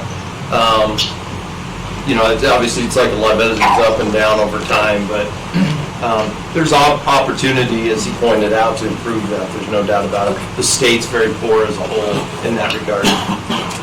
Thank you. Thank you. Other questions for Gary or Troy or Tom? I've got a question for Gary. Mr. McLean, as well as our county deputy attorney, you can answer this as well. I know right now, previously, most of our claims are handled through HR as well as assisted with county attorney's office. That's pretty accurate. Moving to this system of a statewide, what does that do to your workload as individuals? Yeah, I don't, from my standpoint, I don't see a lot changing. You add another potential resource. I mean, I think part of the goal is as the staff comes on board with the program and get up to speed, to be able to offer some services down the road that may be able to help with those. Obviously, that'll take some time to build, but we don't see a huge impact either way, positive or negative, yeah. Okay, and I same question for you, Deputy Attorney. I agree. I mean, I think that, I think what we've had 3 this year, Jerry, or 2 this year, this last year. We've had 2 workers' comp cases that we've worked on this year, so. I mean, like litigated Yeah, over the day, yeah. There's a lot more than that, obviously. Mr. De Leon, have you had a chance to look at the agreement? I have, and I understand what Jeremiah is saying in terms of the requirement that the Sweetwater County be involved. The statute that Jeremiah is referring to says that the division may allow counties to create a group, and so they are apparently using that may and expressed that may is operative in this situation, and they're using it in that fashion. The only other thing that I would, in terms of, if there's any, I think the withdrawal clause is pretty straightforward. I think that, as Jeremiah identified, I think it's pretty clean, 90 days, and there aren't any repercussions. But the only thing that I was, the language that may have value to either Jeremiah or you as commissioners is that in the event of a withdrawal, the withdrawing member would have no right or claim to the reserves, reduced premiums, accrued benefits, or other benefits of the group. And so I don't know if Jeremiah already has an idea of what the goals for reserves, accrued benefits, what that would be, if he has any insight from his discussions with North Dakota, if there's, some sort of benefit that he sees increasing over time that the county may be interested in. Okay. Before we go to Commissioner Johnson's comment, I'd like to go back. Jeremiah, did you hear what our deputy attorney had to say? Yeah, Mr. Chairman, I did, and let me just kind of briefly go into that. I mentioned the $280,000 that's freed up in that exchange, and that's an estimate based on 2018 figures, so it will change just slightly, although as I work with the Department of Workforce Services, they don't anticipate much. So we'll have in that first fiscal year $280,000 worth of operating capital. I'm estimating that it's going to take about $210,000 for the startup costs as well as year one operational. So the startup cost being that period between now and July 1, and the only thing that we've expended prior to this is a couple $1,000s on attorney's fees in order to prepare these documents in the state that they are. So that leaves about $70,000 in excess revenue, if you will, that could be used by the board of directors to establish a fund that would grow over time, or they could use it in a variety of other factors. I will say I think the best use of that money is to reinvest it into the system, to hold it and build a reserve over time. What that amount is, I don't know. That's year one. That's assuming everything stays the same in year two.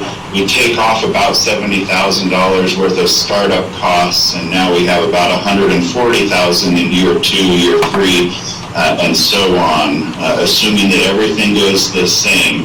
And we don't realize any other benefits of reduced premiums and other things in the system, which we anticipate will happen. So I hope that helps. About $70,000 in reserve in that first year, about twice that much in the second year and third year if everything goes well. Okay, John, does that answer your questions? Yep. Thank you. Commissioner Johnson, you had a question? Jeremiah, you say something that bothers me a great deal. You're saying that if we don't join in this thing, it doesn't go anywhere. Let's assume we do, and we're a tier one, and there's obviously other tier one or whatever you call that. And then one of us decide to back out at that point in time. Does that kill the whole project at that point in time? And where's the logic in trying to say what you just said? Yeah, Mr. Chairman, that statement is based on the fact that your payroll is so big in the scheme of this system that it's necessary to have Sweetwater County involved in order for the dollars and cents to work out in the way that I just talked about. Those tier 3 counties have so much less payroll that, yes, they will have an impact on the revenue side of, or the excess in the system, but they don't impact the overall operational aspects of it. You're right, if Sweetwater County gets in and decides to get out in year 2, it will have a devastating impact in the system and could shut it down. Thank you. Does that answer your question, Commissioner? Yes. Okay, Commissioner Lloyd. So, Jeremiah, Commissioner Lloyd, just kind of going off, kind of had a similar question that was Chairman Johnson. So if we did get in, it wouldn't just be under Sweetwater County's control. If any of the Tier 1 programs pulled out, the program would end, correct? Okay. That's correct. Okay. And then I guess my other question is, outside of the potential to create some consistent systems throughout the county, through the state, that may decrease the workers' comp claims through, configured safety programs and such like that. And then maybe the potential to reduce some of our dues has been discussed as a potential concept. What are the other benefits from putting it into a bigger system when the system seems to, outside of like our HR manager, Gary McLean, had said, we could do a better job and then change some of our systems to decrease those numbers. What else? What are the other benefits that I'm not seeing? Yeah, Commissioner, I think you're hitting on all the right benefits. It is about reducing your premiums, which is a benefit back to your county. It is about having better collaboration across the system in order to impact that one element, which is 50% of the entire rate, that you can't control on your own. So now we're collectively working towards a positive. I don't know, but I don't think Sweetwater County is currently in any of the safety programs that the Department of Workforce Services offers, which are discounts to your premium. That's something that we can have our person working with you in order to achieve those. There are some other discounts that the Department of Workforce Services offers that we would certainly work with you. The other value of a consolidated system is we control it. So we could offer discounts that the Department of Workforce Services doesn't even offer today, or in enhanced ways that they don't. And then, of course, you talked about the premiums through the County Commissioners Association, or your dues. That's a decision of the board that would be set up here, but that is not out of question. That's certainly what North Dakota and other states have done. Some states, Arkansas this year, decided to give $700,000 back to its counties because it had such a surplus. So there are a lot of different ways that you can operate in the system and use that funding. It's really up to the board on how to do that. Can I add one more thing? Don't forget that return to work piece as well. I mean, we all, as managers of our counties, I mean, we realize that time lost when our people aren't working is extremely expensive. And if we have somebody in the office here that's working on those return to work rates, I mean, we all benefit through our HR departments with that as well. And if I could just add on that, a difference between us and North Dakota is that North Dakota has a lot more control over its claims, and the staff can be, in fact, they can actually be in the hospital room helping to direct care. That's not something we can do. And the Department of Workforce Services in our program, claimants can actually receive payments in perpetuity in our system. And if we get them back to work a lot sooner, that's certainly a benefit to you, and it's a benefit to the overall system on premiums. Very good. Thank you. Commissioner Lloyd, anything else? I was just, Gary? Yeah, Jeremiah, Troy, I think, and this is Gary McLean, I think it's important to be clear that we're really talking about influencing the base rate. All the counties are in that group together. Whether we're in or out of this system, we're going to be in that base rate group.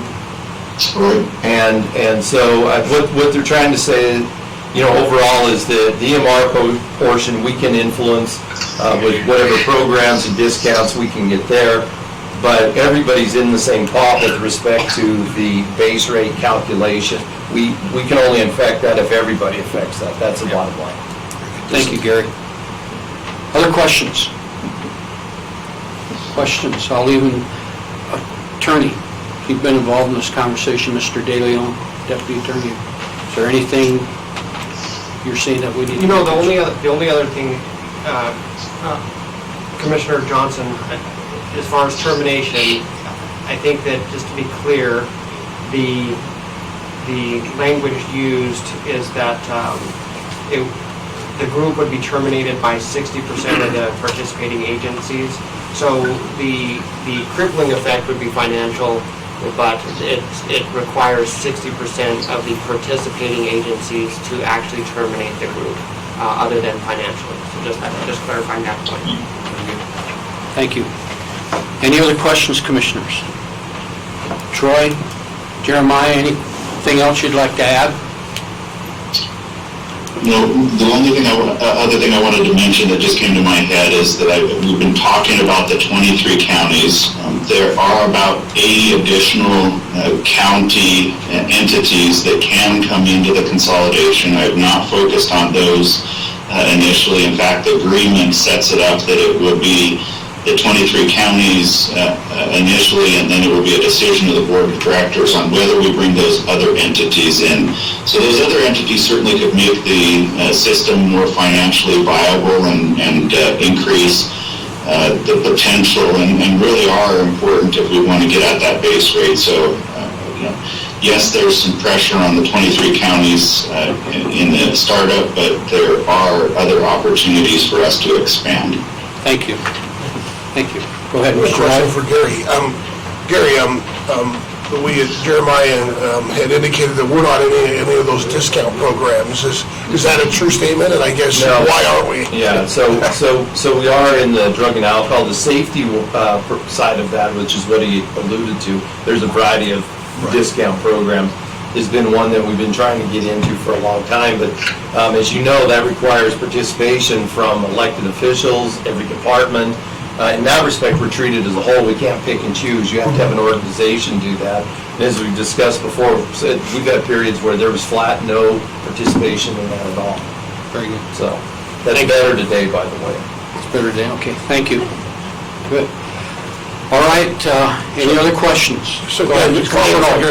McLean, so even if we joined the commission, on the state commission on this to consolidate, would our ability to get into all these other programs change, or would it still be difficult?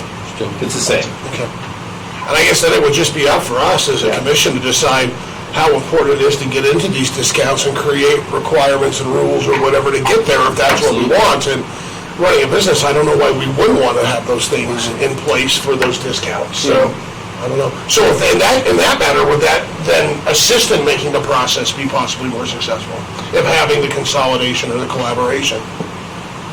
I think your commitment's the most important part either way. Okay. Yeah.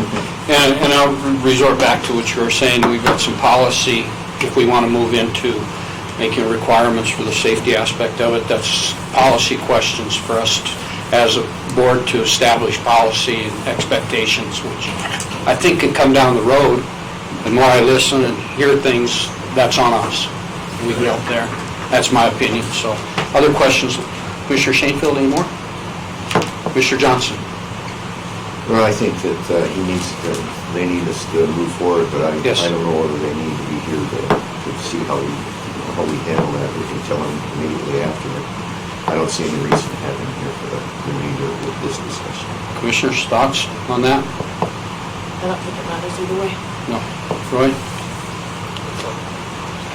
So, and I have no, it doesn't matter to me. I mean, we're being very transparent with everything, a part of the conversation and that. So, at that point in time, we'll leave them aboard to continue to be transparent, because I think our comments are as important as anything as we move forward. So, I think at this point in time, I agree with Gary, and I know where Commissioner Johnson over the years, we've been talking about it and that type of thing.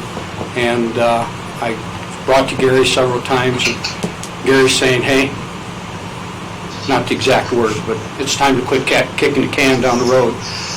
And I think County Commissioner Association is looking for us in that leadership. So I guess where I'm at is I would ask my fellow commissioners, what's your desire? Mr. Chairman? Yes, Commissioner Shanefield.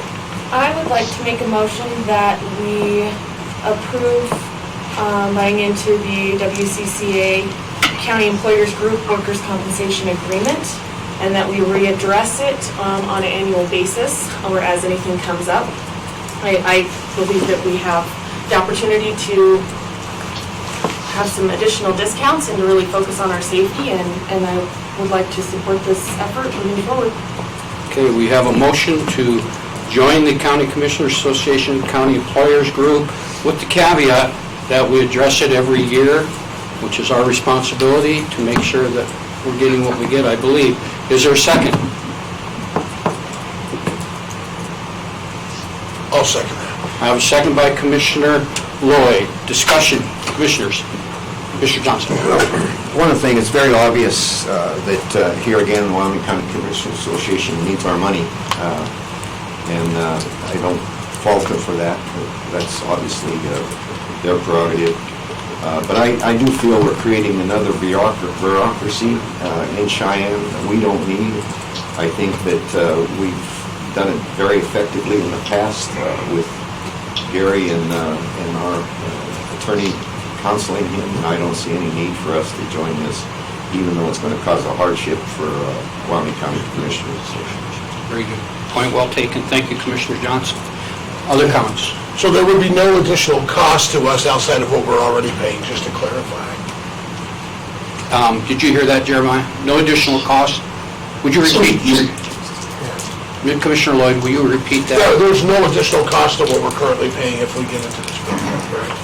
So, Mr. Chairman, what I can commit to you today is that your premium on July 1st will be no different than it would have been to the Department of Workforce Services. Thereafter, it is a function of the performance of you and the other counties within the consolidation on whether that remains the same. But I do think with a focus on safety and with enhanced discounts implemented in the program, then yes, you would see that premium remain the same or decrease over time. Okay. Thank you. Does that answer your question, Commissioner Lloyd? It does. Okay, any other discussion? Discussion? We got a motion, we got a second. All those in favor signify by saying aye. Aye. Opposed, same sign? No? Okay, we've got a tied vote at this point in time, and based on that, motion, I believe, fails. Sweetwater County will not, at this point in time, be joining the workers' compensation agreement. Any questions? Thank you, gentlemen. Thank you, Troy. Thank you, Jeremiah. Troy, special thanks for you being here this last Saturday here in Sweetwater County for the migration corridors. Thank you. Yeah, absolutely great discussion. Thanks for your time Thanks. today. Have a good day. Thank you. Bye-bye.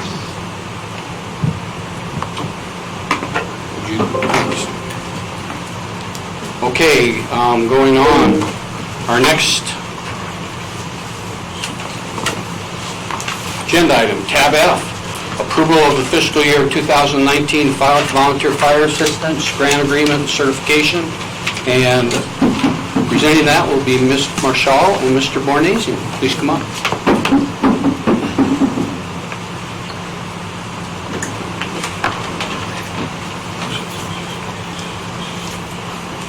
Ms. Marshall, welcome. Good morning. Michael, welcome. Good It's morning. nice to be back without influenza A.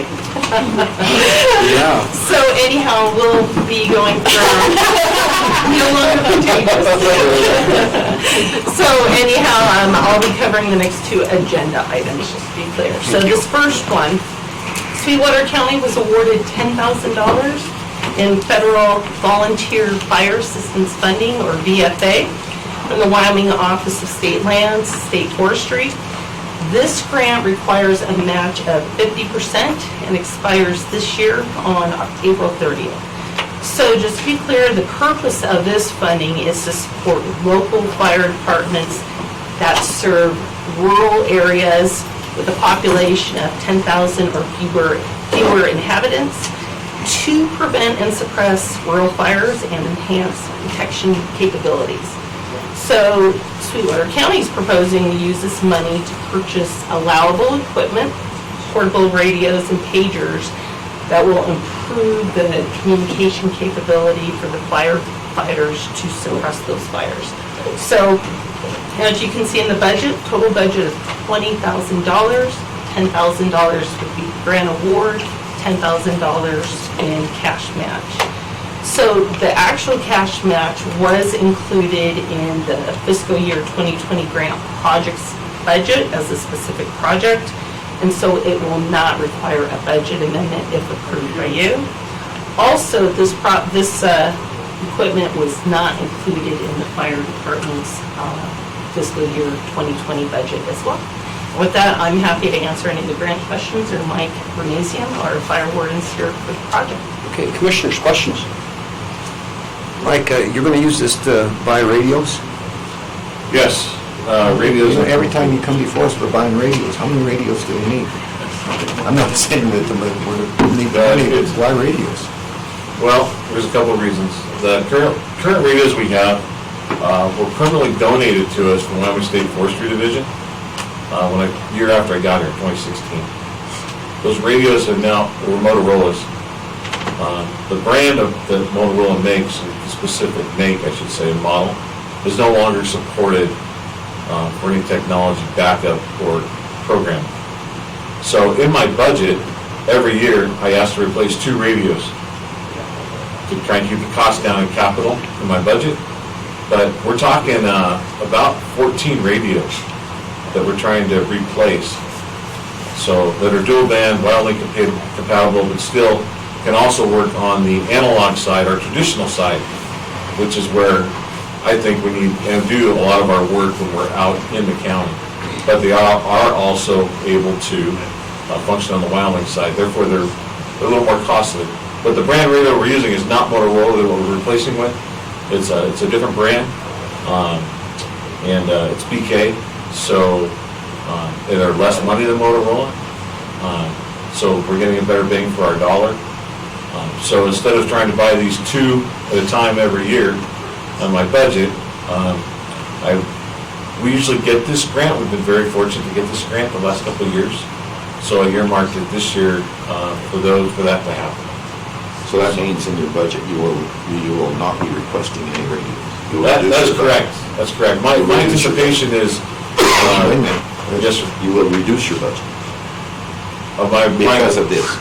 My capital request will not contain radios. That's correct. That's part of it, but your budget should go down. My capital budget, I will do what I can diligently, Mr. Commissioner, to make sure that my budget is accurate and at the least amount of expense to the county as possible. Very good. Did get the right answer, did you? Well, to be clear, Mr. Chairman, Commissioner Johnson, this grant is not supplanting the fire warden's current budget. That's right, thank you. All right, That's your opinion. That's my opinion, for the record. and it's a legal opinion too, right? Yes. That's what we're held to. All righty. Other questions? Just a word of caution, anybody else, don't bring radios forward. All right, commissioners, what's your pleasure? I make a motion to approve and authorize the chairman to sign the fiscal year 2019 volunteer fire assistance grant agreement and certifications. Okay, we have a motion to approve and authorize chairman to sign. We have a second. Second. Got a second by Commissioner Shanefield. Discussion. All those in favor signify by saying aye. Aye. Opposed, same sign. Motion carries. Next up will be a approval of fiscal year 2019 volunteer fire assistant grant agreement for a Little Mountain project. So you're still up, Ms. Marshall Okay. and Mr. Bornese. So, Mr. Chairman, Commissioners, this is the exact same grant funding, except for, as the one you just approved, except for it is earmarked specifically for Little Mountain. To be clear on the use, this grant award will be used to pay for chainsaw parts, such as clips, bars, chains, filters, and fuel, in order to cut down the dead trees and reduce the fire load in the timber on Little Mountain. I want to be very clear, this is only on the state land portion of Little Mountain. This grant was not included in the grant project's budget, but the cash match is available in the potential grant match portion. So it would not require a budget amendment if you approve it. No staff overtime will be required to carry out this project. This is an example of what the fire department does in the low season to use up time. And finally, the grant agreement states it's an award of $10,000. However, our award letter says the grant amount is $2,000 with a required match of $2,000. The state did this intentionally because they want to have flexibility of awarding us additional grant funding and without redoing a grant agreement. However, I will assure you, the project scope, if it changes, I would come before you for that approval. And with that, are there any questions for me or Mike? Commissioner Johnson. There's a little problem with this, I think. I strongly support what you're doing here, but when they put a requirement, you can only do this on state sections. First of all, I think it's important that it's done on the top of Little Mountain. And I'm not sure, but I think there is only one state section on top of Little Mountain. Do you happen to know that, Gene? Do you know? I can look real quick. Can you look? I think there's only one section up there. And There's- surely... You know I can why? answer that. Okay. There's more than one section on top of it. That's There's state. there's one complete section, one full section, is referred to as Lot 14. There's also additional partial sections on Little Mountain, especially along the road corridor, that's in the timber. Okay, that was going to be my next question. Yes, sir. It's So only- you this is only- will focus on those areas where there's dead timber, and I would assume that you will do that closer to the roads than away from the roads. Yes, sir. There's So- one other commitment. We're not talking about junipers. You will not cut down one juniper. For the record. For the record, not one juniper. There are no dead junipers on Little Mountain. They're all alive and well. If I may answer your question. I'd like you to. Okay. This, I'll give you a little history. As I mentioned last year with the new commissioners, what do we do when we're not fighting fires? We work in the parks, and we were working on Little Mountain first saw project. So we work in the parks, the county parks specifically, to reduce the brush, the fuel load, the fire load. We opened up the road system on Pioneer Trails. There's lots of dead, standing dead cottonwoods that we've been trying to bring down and has high hazard areas, the playgrounds, We're talking only on the top of Little Mountain. Right. So what we've done is we've expanded our work to Little Mountain because we need to have chainsaw training and be certified. The only way we can accomplish this is we can put on the course, and we work with our federal partners in doing so, but they will not certify us or allow us, under their guidance or tutelage, to perform the practicals of falling, bucking, and limbing trees under their tutelage on federal lands. So on state land, by statute, the fire department protects the state lands of Wyoming. So the state land is something we can go in, and we started doing chainsaw training on Little Mountain next to the road system. And that's our primary focus, is to do fuel reduction along the road corridor only about 30 feet in. The standing dead timber is what we're focused on. And so by doing this on state land, I thought it was only fair to ask the question at our annual fire meeting, can you help pay for some of our costs if we do this? And the answer was absolutely. So we're only focused on state land. We're not doing anything on federal land. And it's along the road system, and it is in the timber, and includes no junipers. Okay. For the record. For the record.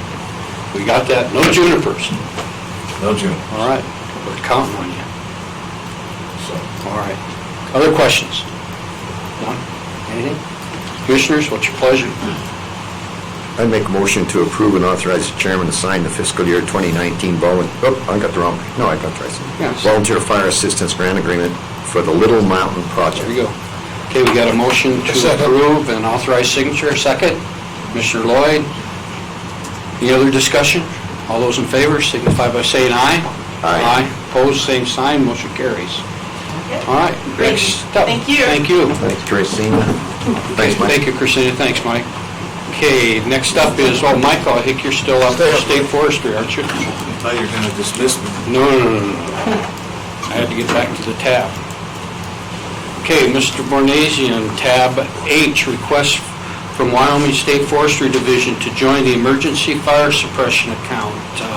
Mr. Bornasian, please. This is a request that comes before us each and every year.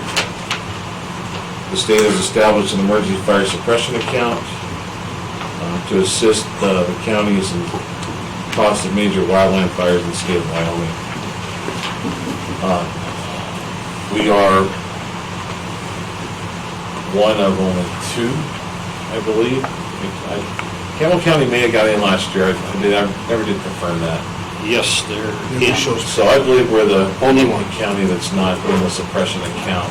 The suppression account is controlled by the Wyoming State Forestry Division. The state forester has control over that account. To get in, as it states in the agenda outline, it's quite a bit amount of money. It's 3 years worth at about $51,000, I believe, for a total of $170,000 to get into the account. I've been here 4 full years. We've had a couple major wildfires. Because we don't have a lot of the timber and a lot of the traditional wildland urban interface, the potential for a large fire does exist because of our vast wide open spaces, don't get me wrong. But I believe we're money ahead by not being in that account.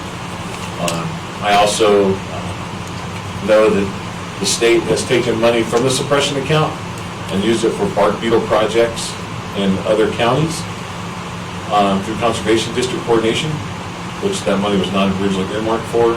I know that the suppression account at times gets very low, and the state has taken measures to make sure that that account does not dry up.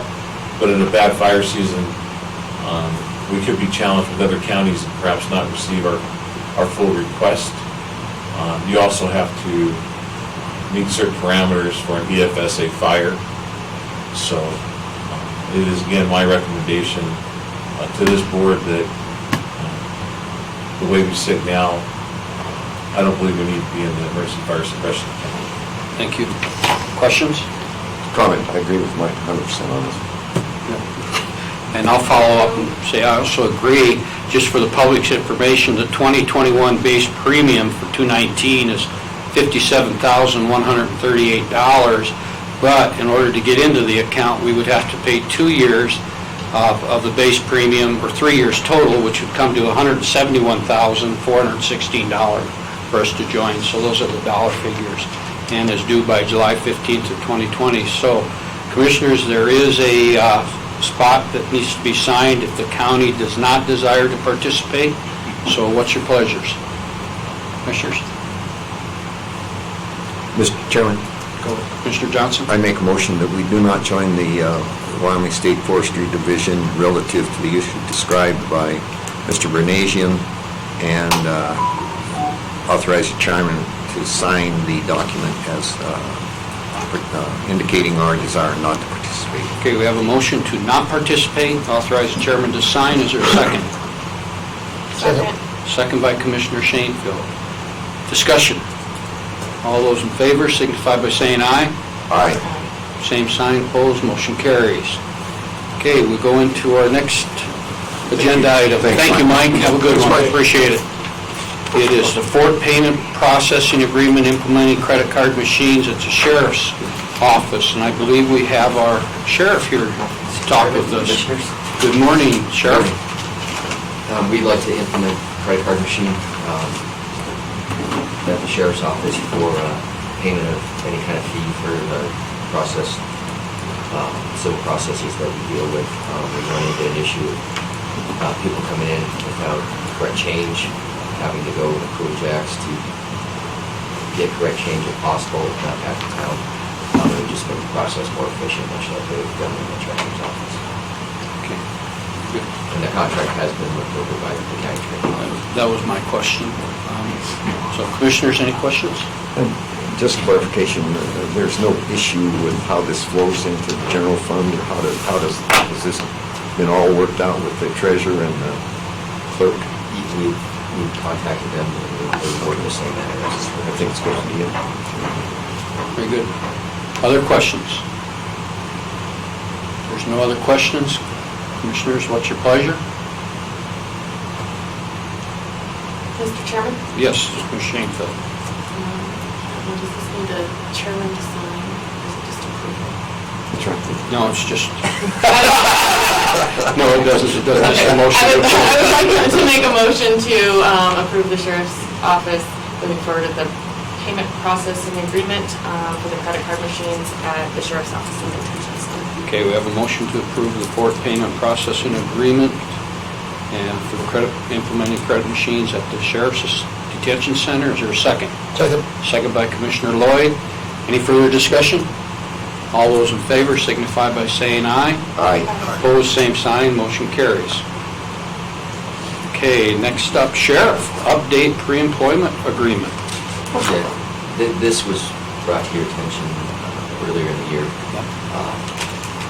You all approved this.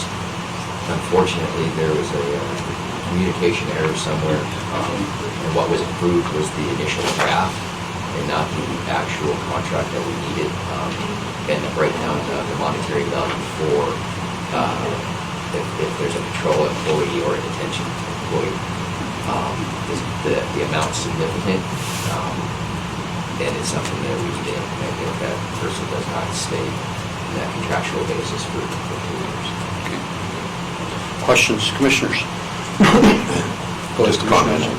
I made sure that I discussed this with HR, and they reviewed this also, and have no problem with it. I should support what the sheriff wants to do. Thank you. Thank you. I know your comments, your board. Yep. All right, thank you. Okay, with that, I'll entertain a motion to approve the updated pre-employment agreement of the sheriff's office. So moved. So moved by Commissioner Shanefield. Is there a second? Second. Second by Commissioner Lloyd. Any further discussion? All those in favor signify by saying yes. Aye. Aye. Opposed, same sign. Motion carries. Thank you, Sheriff. Have a good one. Appreciate it. Be safe out there. Thank you. You bet. Next up will be approval of the purchase of 2 3/4-ton pickups for the Recreation Department. And you're going to handle that, Gene? Yeah, Marty's sick, Okay, very good. so she Thank you. told me not to mess it up. Was her advice today, and That's important. I'd listen to it. Okay, you're up. So what we would like to do is replace 2 vehicles that are in the Parks and Rec. One's a 2004 Dodge that has 130,000 miles on it, and a 2008 Ford that has 181,000 miles on it. They're both in pretty bad shape. Catalytic converters are going out. They can't tow anything because of the lack of power that they have because of various engine problems and everything. What we would like to do is they already have money budgeted in their capital for some roads. But what we'd like to do is use this money to purchase the 2 vehicles. And then next year, when we redo our budget, we have a capital expense account that the rec board still has. We would just use that to replace those roads, because really, we're not gonna get them done this year anyway. They're asphalt that would be done this summertime. Marty did contact, who we did buy the equipment from, last time for road and bridge and sheriffs and everybody. They will still honor their price, and we don't need to go out for rebid on those, or they can get those delivered. Okay. Questions, commissioners? Commissioner Johnson? Just a comment, I discussed this at great length with Marty, and my interest in doing that was we do not want to increase the number of vehicles in our fleet. This is a replacement of some vehicles, and vehicles got to be put in surplus and gotten rid of. And you understand that, and you'll see that happens. So I have no problem with it, and I'll support it. Thank you, Commissioner Johnson. It's a good point. Any other questions? Mr. Gursky, when you said the roof project would be put off until next summer? Well, this coming summer. This coming summer? It'll straddle 2 budget years? 2 budget years, yes. Okay, and so it'll still get done though, this? It'll still get done. Okay, very good, thank you. Appreciate that. Any other questions? Commissioners, go ahead. So is it Marty's recommendation that we go with the Fremont AAA out of Riverton? Yes, the bold one. The bold one, okay. So, commissioners, what's your pleasure? You want?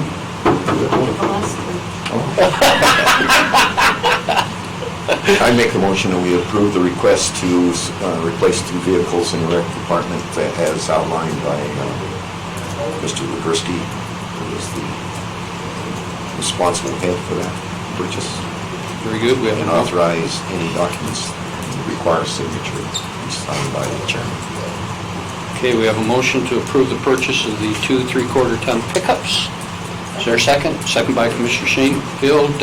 Any further discussion? All those in favor signify by saying aye. Aye. Same, opposed, same sign, motion carries. Okay, next up, Mr. Gursky, you're also with the MOU between Sweetwater County and WYDOT. What this is regarding the Lagoon Consolidated Facility Site. As you guys are aware, WYDOT uses that as they call it their 501 plant site for interstate projects. In order to continue on down the road with the BLM, we need to completely, I don't want to say own because that's at least that site. We're working with the BLM currently through all the paperwork to get at least a 50-year plus lease on that. Part of that is how WYDOT is going to use that plant site for the next 2 years because they have the interchange road project coming up. We're working out with the resident engineers and district engineers to give them a place that will not affect the building of the buildings and or salt sand storage and aggregate storage. They're happy with the area. There's just some other things that need to be done in there. There's an archaeological site that we need to fence that's actually on the site that we're looking at to get remediated. It's actually a fire ring. It's about a 50 by 50 foot area that shouldn't cause any problem. It's off in the middle of nowhere. And then move a couple stockpiles and do some other stuff that's outlined in this MOU. Very good. Questions? Commissioners, go ahead, Mr. Shanefield. So, this MOU would be if we actually choose to fully move forward with this site. What happens if that doesn't happen? To my knowledge, it would still, as soon as we sign this, the MOU will be in effect, but we still need to wait for the BLM to process there. If you actually look at, on page, sorry, I was not ready for that question. It says that you can terminate either party during the duration. We can, but also it requires WYDOT to basically file their release once the BLM okays ours. So they're kind of going in the same thing. This is just that first step in doing that. Thank you. Very good. Any other questions? Go ahead. Are there any arrowheads in that park area, if you know of? Don't know. Okay. Good answer. Okay. And I found it, it's actually on page 1, it's 5A. WYDOT shall apply for a termination of the FHW BLM grant agreement in conjunction with that. Sure. Okay. Very good. Commissioners, at this point in time, I would entertain, if there's no more questions, I'll entertain a motion to approve the MOU between Sweetwater County and WYDOT and authorize the chairman to sign all necessary documents. Mr. Chairman? Yes. I'll make a motion to approve the comparative agreement. Is that the right word? Comparative agreement? It went through the AG's office, I'm assuming, yes. Cooperative agreement. Cooperative? Okay, my bad. Cooperative agreement between the Wyoming Department of Transportation and the Sweetwater County Commission and authorize the chairman to sign said document. Very good. Got a better motion from Commissioner Johnson. Is there a second? Second. We got a second from Commissioner Lloyd. Any further discussion? All those in favor signify by saying aye. Aye. Motion carries, or opposed, same sign, motion carries. Next up is the letter of approval for WYDOT to borrow 300,000 cubic yards of fill material from the Justice Center site. You're up, Mr. Legursky. What this is if we can go back to 2012, we allowed WYDOT to pull off about 115,000 cubic yards for various projects. BLM still owns the land. However, we have an RMPP lease over the top of it, so they always ask the leaseholder that they're okay with that. After the design has went through on the interchange road project, they're going to need 285,000 cubic yards of fill material to actually build the bridges and the interchanges for interchange road, and they would like to have us update that letter to show support of that. Commissioner's question. Some of that's stockpiled already, is that not the case? Yes. You don't really know how much is in the I don't, to be honest with you. It's not 300,000 yards. No, I'm sure it's not. No. And so where would it come? Are you finished, Commissioner Johnson? Yeah. Okay, where else on the site would it come? There's a hill that they could just grade out and get everything. And when we were reviewing the plans with WYDOT 2.5, 3 weeks ago, we actually amended the seating and everything like that to include a bigger area just in case they need to go further back into the hill. So. What intersection for which you designed? So if you guys, I call it the dead bridge on the interstate. Okay, I don't know very exactly good. the amount. And what they're doing is they're doing a complete interchange there, so on and off ramps, and also connecting that with Blairtown Road. So, 2 bridges plus a rehab on the bridge that goes over to Bitter Creek currently, and a full on-off interchange. And it's also reconstructing of Sunset and Foothill to some extent. Very good. Okay, thank you. Big project. $36 million-ish. 36. Ish. Wow, Build a few overpasses for Wyoming. there you go. That's all I'm saying. Anyhow, any other questions, commissioners? Commissioners, I'll entertain a motion to approve the letter allowing YDOT to borrow 300,000 cubic yards of material from the west side of the Justice Center site and allow the chairman to sign the letter. So moved. So moved by Commissioner Johnson. Is there a second? Second. Second by Commissioner Lloyd. Any other discussion? All those in favor signify by saying aye. Aye. Opposed, same sign. Next up will be a Commissioner's letter of support for fiscal year '21 and fiscal year '22 for the state contract application with the Wyoming Department of Health, Behavioral Health Services, and Miss Linda Akers is here today. Good morning. Good morning. Glad you didn't have to travel, or glad you traveled safely? Well, as long as I can see, I'm fine. Okay. When it's foggy out there, I do not like driving fog. Okay. All right, you're up. Okay. Welcome. Commissioners, thank you for considering this. This is our application for Southwest Counseling with the Department of Health, Behavioral Health Division. And as you know, Southwest Counseling gets $16.5 million from the Department of Health. So it's a hefty part of our budget. It's 78% of our funding. And as part of the application process, they like to have a letter of support from your county commissioners, just saying you're in the community, we know what you're doing, and we think you're doing it well. And so this is part of the application process. And it is due February 21st. All right, thank you. Commissioners, questions? Liaison, help. I would move that we sign the letter of support for the mental health and substance abuse services in support of Southwest Counseling's mental health and substance abuse services application, and and allow the chairman to sign. Thank you. You heard the motion. We have a second from Commissioner Shanefield. Any other discussion? All those in favor signify by saying aye. Aye. Opposed, same sign. Motion carries. Thank you. Thanks, Linda. Okay, thank you. You need that? We can send you that letter. They can send it to you. Very good, thank you. Bye-bye. Bye-bye. Have a good one. Thanks for coming over. Yes.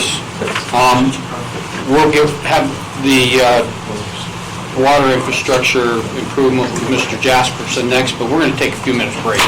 We need that. Thank you. I'm glad you asked. I'm telling you, just flipping on, I hear you.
those roads currently are at or above the modified standard which was imposed in that letter, which brought it down to the county standard, which released both parties from having to do the asphalt, curb and gutter, and all those things. So those roads currently are at county standards, hard surfaced, gravel, chip seal, and so forth. And so what we would like to do, the Water Board is requesting that we amend that original agreement whereby we can free up that $200,000, which we've been sitting on for how many years now? It's been a long while. Yeah, a long I ask time. you that question every Yeah. day. And it's still there. And by the way, money market certificates don't pay well. But anyway, it's there, but we would like to free that up to be used to build the water distribution system within CWP Phase 1.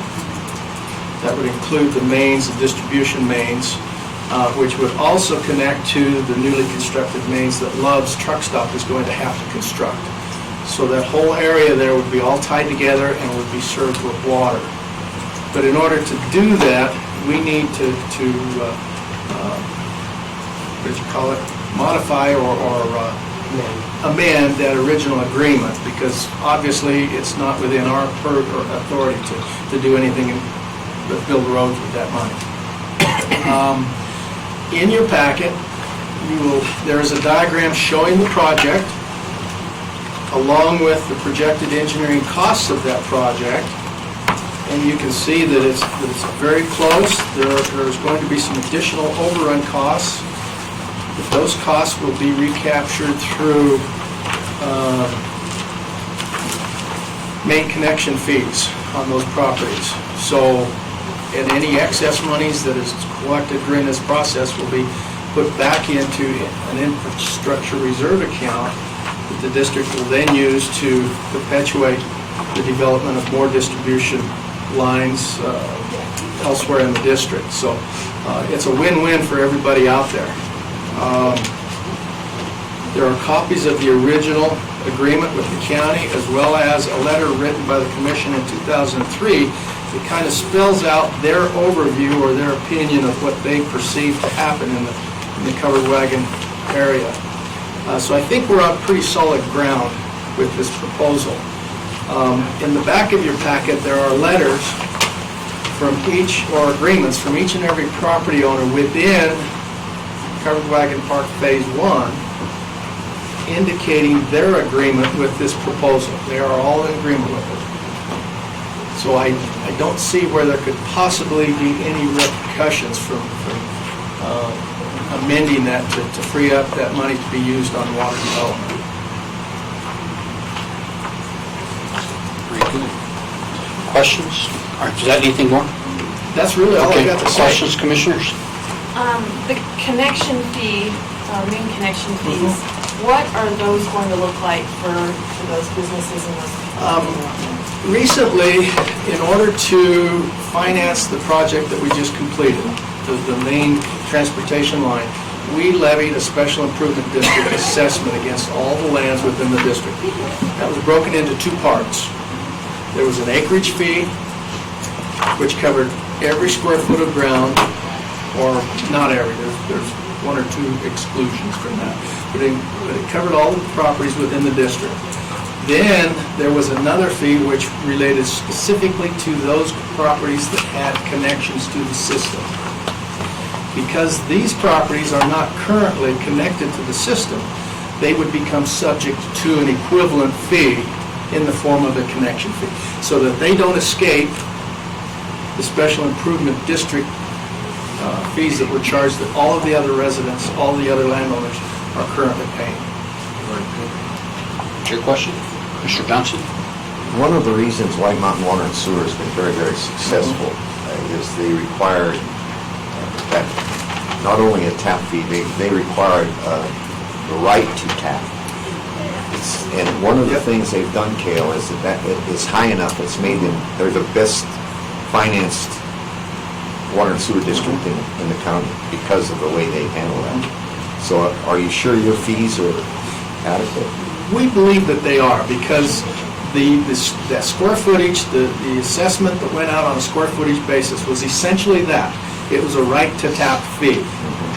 It doesn't guarantee them water, it doesn't put water to their property, it just means water's available, you may have to come to it. This is the case that's being applied to Love's Truck Stop.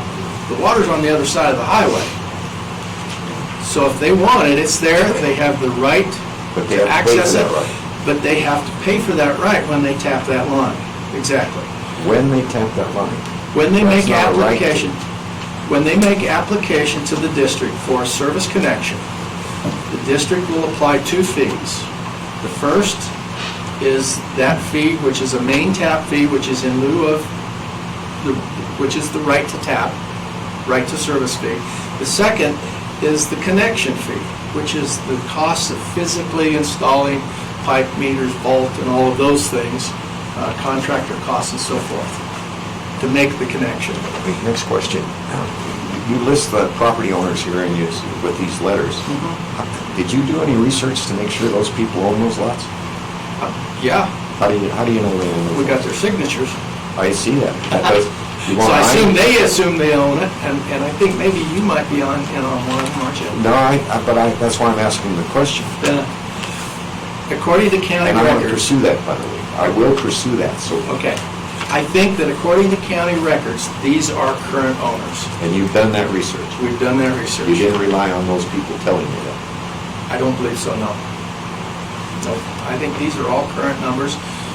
We discovered all of these. We did all that research when we leveled this assessment fee out there, the Special Improvement District. We found several instances where property had changed owners and had to track down new owners to make sure that those assessment notifications got to the correct property owners. Who did the research on it? Did you guys do that? Sunrise Engineering did it. Sunrise did it? Sunrise Engineering did it. And so we're pretty confident that our records are currently accurate, or as accurate as possible. And Now, all of this money will be expended on the south side then of the river? on the west side of the river. Whatever, west, south, Right, west. west side of the river, it will be expanded specifically within Covered Wagon Park Phase 1, which is all of the commercial lands lying between the 2 highways. That's where it will be spent. Other questions? Commissioner Roy, any questions? Mr. Shanefield? Okay, for all the questions, commissioners, what's your desire? It's a fairly important issue that we... Yes, it is. Read it, right? You know, Mr. Chairman, I think that once this project is completed, I think we can just pretty much consider CWP Phase 1 completed. I don't think there are any other issues other than the sewage issue that might arise further down the road. But in the subdivision agreement, all of those properties are allowed to develop their own septic systems with the caveat that they will be required to connect once a sewage system is made available. Very good, thank you. And we will address that at some future date. Very good, thank you. I'd like to recognize our Public Director, Gene. Mr. Chairman, just one thing that Kale and I just discussed, Oxbow Drive, the extension of that as platted isn't quite built. The county center, matter of fact, it's not even built. It only probably affects 80 to 180 feet-ish on there, so I think that would need to be addressed in this when we amend it, to make sure that that's full. And basically what it is it's an extension to make sure that Stuart Grohl, who is the landowner on the, I would call it the northwest side of this, would have access to his land and would be landed on. So just to make sure it conforms with the plat is platted. So, go ahead. Has this letter been drafted yet, Gail? The amendment? Yes. No. So who's going to do that? I would assume that, based on your instructions, either we can do it or your council can do it. My view is, I don't think we want to do that. I think your district should do that. Okay. Bring it to us for our deputy county attorney's review. Well, we can have our council communicate with Mr. David on. This is pretty significant, because It is. this has been going since I've been a commissioner. It is, and we're eager to put it to rest. And I compliment you for being able to settle on that money for all these years. Well, it's been difficult. It's been difficult. Board members have tried to spend it, so. There's been a few times where I've heard that 200,000 come up in this meeting, and of course, it was Yeah. Commissioner Johnson. I wonder what the heck that's all about. So now it's come to fruition. Well, this was purely information agenda item, but I think we can still give direction as I look at it. So I think it's sensing the commissioner's feelings is to direct you to move forward with bringing back to us a recommendation or an amendment from your legalese, and I would also, if necessary, visit with Gene so we get that situation with that access taken care of. Yeah, and until Gene brought it up, I didn't realize that that road didn't extend. I thought that it touched the Stewart Road property because, and Stewart thinks it does too because he signed his letter. So we can work that out. That shouldn't be an issue. Okay, so That shouldn't be a problem at So all. it sounds like, based on historical knowledge, everything that's going on here with institutional knowledge, it's just way before my time. I could look here, let's move forward and get this cleaned up for everybody. Yeah, get it cleaned up. We're eager to get it cleaned up. That sounds like we are too. And then we will deal with the rest of Covered Wagon. That I don't think is going to be as difficult as this portion has been. Anything else, fellow commissioners? Direction okay? Thank you, gentlemen. Have a good day. We look forward to seeing you again. Okay. All right, thanks. Okay, I think next up will be Mr. Bingham and whoever regarding ExxonMobil LaBarge Carbon Capture Project Letter of Interest. Thank you, Mr. Chairman. So this is, we'll do the easy one first here. As part of the industrial siting hearing process, Sweetwater County, in order to participate in the hearing and be eligible, well, to receive those impact fees, we need to submit a letter of interest. And so, Mr. Chairman, I'll go into a little bit more on the next hearing on the MOU, but all this is just, I ask for a motion to authorize chairman to sign a letter of interest to the Wyoming Department of Environmental Quality for industrial siting. That's all I have for this first one. Pretty straightforward. Very good. Commissioners, questions? No, we need to do it. Yeah. I'd like to make a motion to approve the ExxonMobil LaBarge Carbon Capture Project Letter of Interest and authorize the chairman to sign. Okay, we have a motion. Is there a second? Second. Second by Commissioner Lloyd. Any further discussion? None. All those in favor signify by saying aye. Aye. Opposed, same sign. Now we'll go on to the next one is the MOU between Sweetwater County Board of County Commissioners, Lincoln County, LaBarge, Kemmer. Okay? So I met with John DeLeon and Gene Legursky. We went to Kemmer and met with Lincoln County. One thing that the Department of Industrial Setting encourages is we are an affected party, who our county is, for this ExxonMobil carbon capture project. We are eligible for impact fees, and in the amount of total over $3 million, just over $3 million is what we're looking at for impact funds. That's between both counties, not just Sweetwater County. Clarify that. And project's around $114 million. So, and then there was some, with this one, because there's pipelines under the ground, those were excluded from the impact fee amounts. So that's what brought that down a little bit. Keep in mind, Jenner will have a project here coming up in April, be a lot more significant as far as impact fees. This one, smaller. We met with Lincoln County, and with Rock Springs was also present there. We were there representing Green River, and then Granger, the mayor, was there also. So after discussions, Sweetwater County looked at receiving and agreed upon these amounts.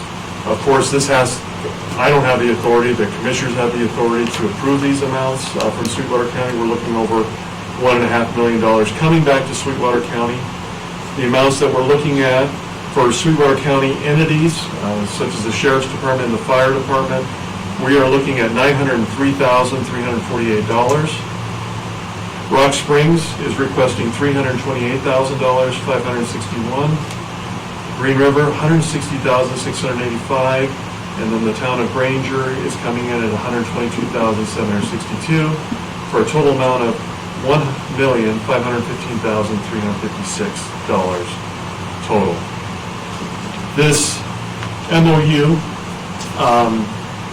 in order to meet the February 14th deadline, would need to be signed today. If it doesn't get signed by all entities involved here, which includes everybody listed in here, everyone in Lincoln County that's involved, Green River, City of Rock Springs, Green River, and Granger, then the Department of Environmental Quality gets to decide where those impact fees and amounts go. So we are looking at the full 100% amount, both Lincoln and Sweetwater County, of impact funds available when we go before them on April 9th this year for the actual hearing. So I'm open for any questions, Mr. Chairman, and Lincoln County was excellent to work with in the process.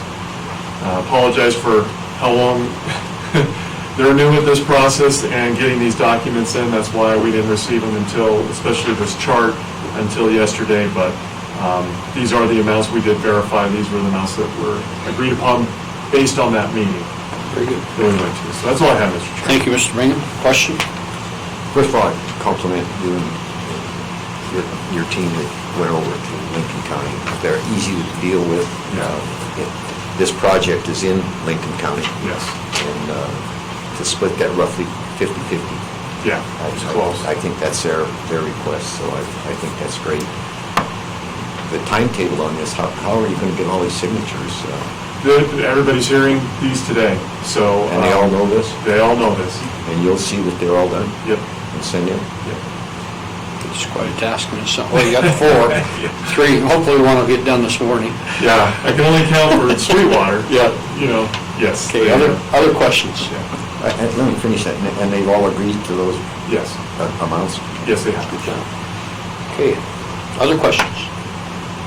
Okay, if there's no questions, I would entertain a motion that the commission approves the memorandum of understanding between the Board of County Commissioners of the County of Lincoln, Wyoming, the Town of LaBarge, Wyoming, the City of Kemmer, Wyoming, the Town of Diamondville, Wyoming, the Town of Opal, Wyoming, the Town of Cokeville, Wyoming, the Board of Commissioners of the County of Sweetwater County, the City of Rock Springs, Wyoming, the City of Green River, Wyoming, and the Town of Granger, Wyoming for impact assistance funds, and authorize the chairman to sign. I'd so move. So moved by Commissioner Lloyd. Is there a second? Second. Second by Commissioner Shanefield. Any other discussion? Nope. With all that, all parties approve, signify by saying aye. Aye. God, I lost for words. I lost for God, so simple, same sign, motion carries. With that in mind, I think I'd just like to bring up that generally through these impact siting meetings and stuff as we move forward, I appreciate the fact Eric watches and pulls that stuff offline and that when he sees these so he can get started working on it.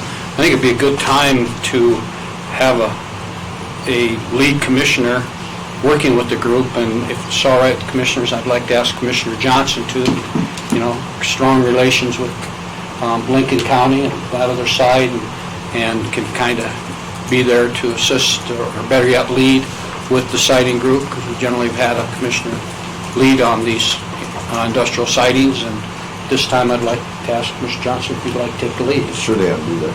Would you please, thank you. And then last one where was assist, just somebody along to learn the process and watch and observe. Because we do have, I think we're going to have 3 to 4 more coming. In fact, we'll repeat this one here down the road a ways. So was there a commissioner that'd like to observe, assist, learn this system that's sitting here? If it's not this one and one of the upcomings, I think it would be beneficial to definitely be part of that process. So I would be willing, either on this one or an upcoming one, to assist and just learn the knowledge. Mr. Johnson? Yeah, just one comment. It can be brutal when you get in front of that, commission, industrial siting commission. You better have thick skin. Because especially if he's still going to be there, or is he gone? I'm surprised you have any skin left after that last one. That's why we were six. Before anybody volunteered, they should be getting, if that guy's gone, we're in good shape. Yeah, and And then I might learn I don't want to take this, maybe that's what I learned from the assist. Well, and sitting through the last one, Commissioner Johnson's exactly right, and it's good to observe it, it's good to be there and watch it, because at any point in time down the road here, my desire is all of us participate strongly. There's some more coming, and 4 more to my knowledge, and when, I don't know. So I'll ask again, who'd like to observe and learn? It's the best way to put it. Not quite scared off yet. So you're not scared off? Okay. I'll wait. I've had my chance, so we'll go from there. All right, sounds good. Anyhow, so Commissioner Lloyd, Commissioner Johnson, Mr. Johnson. And this is really an assist and learn, because I want to really follow all these leaders. All righty. With that, I do believe we had the MOU approved and that type of thing, so anything else? Nope, that's it. Good job. As the next ones come up, will you please let us know? Yeah. Pull them off the site so we can get started. Yep. All right, Thanks, Eric. thank you. Appreciate it. And let your people know we appreciate them for the work they do. Roy, I'll let you know those dates. Thank you. All right, next item is request to move the treasurer's office employee from part-time to full-time, and I believe our treasurer is here, Mr. Slaughter. And as you sit down, sir, I will reiterate my condolences to you and your family, and too young. That's all I'm going to say. Too young. Worst place now than it was a week ago. Isn't it, though? Isn't it? But if there's anything we can do, hang in there, but thinking about you. Thank you very much. Thank you. Well, the reason I'm here today, Commissioners, as you well know, about 10 months ago, my office went under a major restructuring. My longtime chief deputy retired, and as part of the program, not replacing the chief deputies, what we did at that point in time was change duties within my office. So we hired a part-time person at that point in time, with the hopes at some point in time that we would be able to move that to a full-time position. The person that we hired at that point in time did not work out originally, so we had a person who was on staff for about 6 weeks, and we had to let that person go. It just was not a good fit. Subsequent to that, we hired another person. So she's been working in the office now for a little over 7 months. She has been fantastic. As you well know, it's very difficult to get people who fit into offices that work very well. The intricacies within the office can be very upset. She's been very good. So, speaking with the HR department, spoke with them. They said this was a good time to do this. They're trying to put together all of the numbers now for the budget moving forward. In fact, I just got an email today on that. Doing that. So I felt it was an appropriate time to bring that request to the commissioners to move that position to a full-time position for many, many reasons. But and we can certainly talk about those if you have questions. The total cost to do this, she's been working 29 hours a week. The total cost to change this from a part-time position to a full-time position would be $23,590.37 as computed by the HR department. As I say, it's been a really difficult transition with my deputy leaving, but this has really helped a lot. I was able to move a person back into the back office, doing several of the other tasks, and yet still keep a window open. You see, when you're here, you still see the lines we've got. It's still difficult, even with that position. But it has helped mitigate that, and she's done, as I say, a very good job helping our citizens. So I would ask at this point in time for your approval to change that position from a part-time to a full-time position. Okay, thank you, Rob. Questions, commissioners? Does she still want to work with you? Hard to imagine. She'd rather work full-time than part-time. That's an incentive.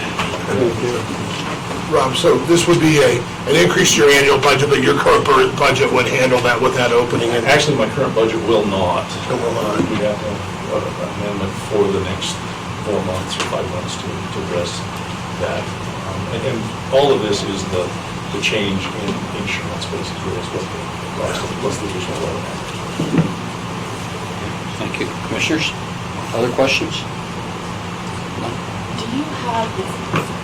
Do you have the amount that is going to affect this year's budget? I do not. I could request that from HR. It would be got,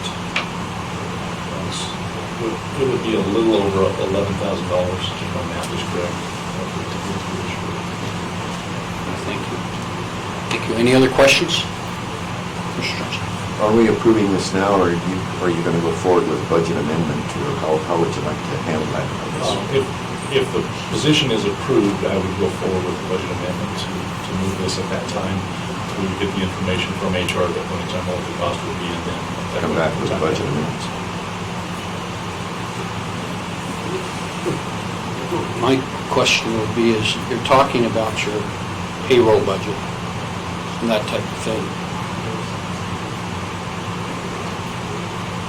Closer to the end of the year, we'll know more closer numbers and exact numbers.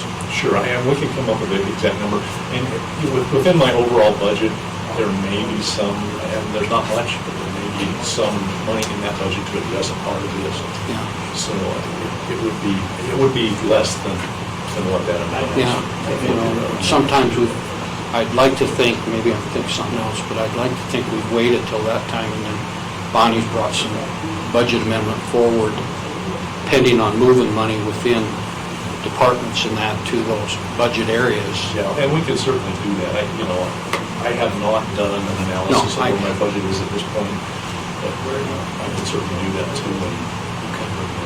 But mainly the position right now, I think, don't you? Yeah. Any other questions? Commissioners, what's your pleasure? I would like to make a motion to reclassify a part-time auto license clerk position in the treasurer's office as a full-time auto clerk and offer full-time benefits.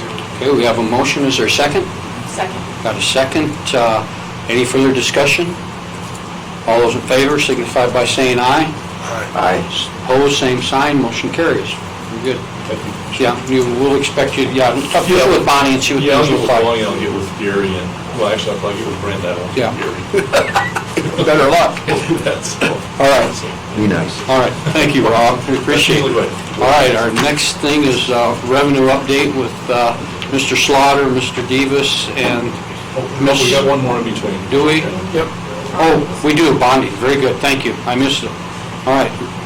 Here we go. So, here we go. Bonding discussion relative to the special purpose tax initiative. It wasn't in blue, that's why I was missing it. Thank you. So, Mr. Chairman, Commissioners, with respect to our 6 penny discussions that we've had, at the last meeting, you had set the total bonding amount, or the total amount that would be accessible for the entities for the specific purpose tax issue. And you had requested that we bring in some experts who have worked with us in the past in putting these things on the ballot and have worked through all of those logistics in the past. This is Alan Matlos, who's worked for 25 years for George K. Bauman Company. They were just recently purchased by Stiefel. He is here. I'll let him tell you about himself and then help you to understand the types of services that they can provide in moving forward with the 6 plans. Welcome. Thank you. So again, Alan Matlos with Stiefel. I appreciate the opportunity to speak with you today.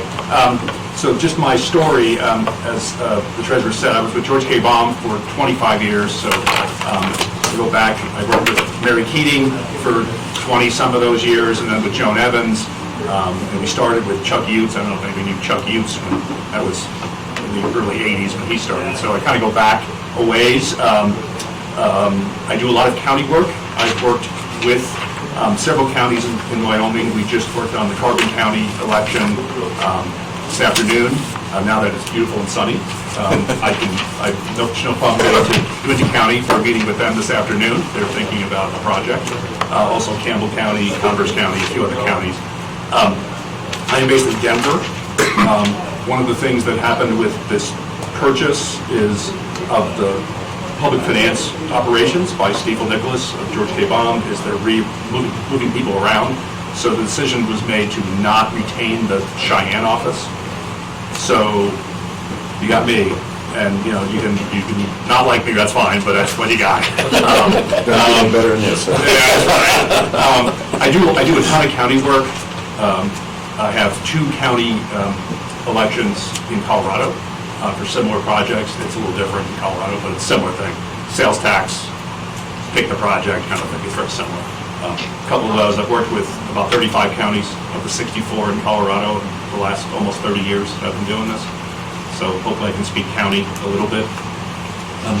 One of the things that we have done in the past is helped counties and others thinking about putting a question on the ballot is about how to discuss that, how to describe it, how to communicate that with the public so we have an informed public, so that if a question is placed on the ballot, the voters have a good idea of what that's about, and they can decide yes or no, but at least they're informed.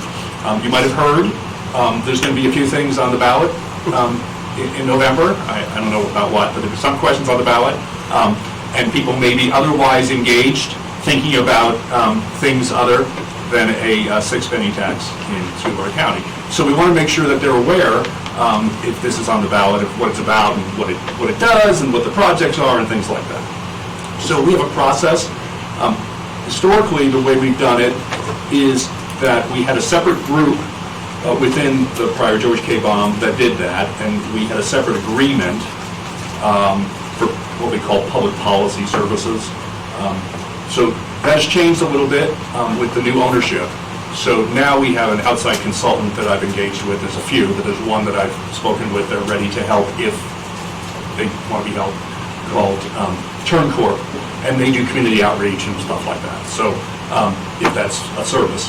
I'm here to do any kind of quantitative work, attend meetings, whatever you want me to do. And we have these other consultants that are much better at doing, flyers and web design and surveys and things like that, which we always had another group do. So that's one of the things that we've done to try to get the information level up as high as possible, so that we have a good chance of getting a question passed. So the last time we did this for Sweetwater County was in 2012 or 2013 for the last election, and that was structured, just for everyone, was from a 5-year. In that example, it was like a 5-year bond issue. So money came in and got paid off a little bit early, and that was the process there. So similar process. The comment was made earlier today about interest rates.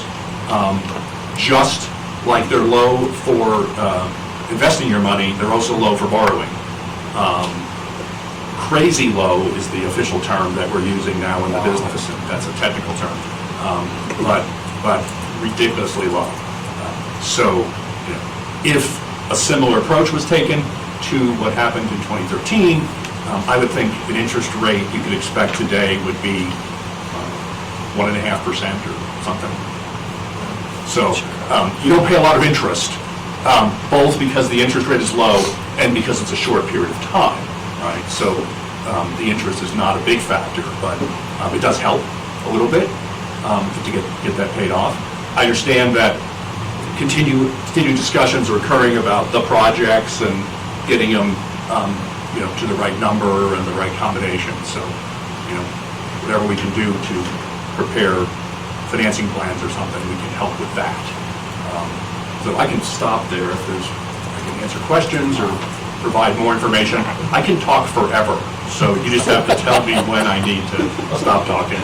When you won the argument, that's when. That's what I mean. I don't know. That's what I don't know. But stop exactly when I win. Don't keep talking after I win. I want to do that. Okay, thank you. Commissioners? So the services that you can provide is assisting in the financing and the packaging of how they need to go on the budget, or on the ballot potentially, public communication, information, marketing, outreach, all of that. What, in addition to what the crazy low interest rates, is that for a cost? Right, so then after there's a successful election, then the real work we do is to structure the financing and obtain the lowest interest rates for the county. So those costs are two, generally. There's the cost for what we call the bond attorney. So it's a separate legal counsel that prepares all the documents and gives the legal opinions, two very important opinions. One is that the bonds are duly authorized, called an underwriting discount. I don't know why, that's what it's called. Actually, I do know why, but you don't care. That's a fee, which is a percentage of the amount borrowed, and that really almost all goes to pay salespeople who place the bonds with investors. And so that fee would be less than 0.5%, and we can have that discussion. And then bond, I don't want to speak for bond counsel, how much they would charge, but there's some amount. It's a fixed fee typically. So, if it's $80 million, it might be $500,000 or something in the total, because it's a lot of money to pay. So that's about it. That gets rolled into the financing. There's also a fee for a rating on the bonds and some miscellaneous fees. But those are all predetermined, and you'd know what they are. Thank you. Mr. Chairman, just to add to this, we had hoped to have bond counsel represented today also. I made contact with Ryan Jardine from Tech Rock. He's actually on a flight as we speak right now, and he had that scheduled at the time. He would try and be here at the next meeting if that would work out for the commission. He will do whatever he can to be here to speak with us. He just could not be here today. So we had discussions with him anyway. They're very interesting. Yeah, we've done just do a lot of work. The firms do a lot of work together, so we know each other, know how to organize that process.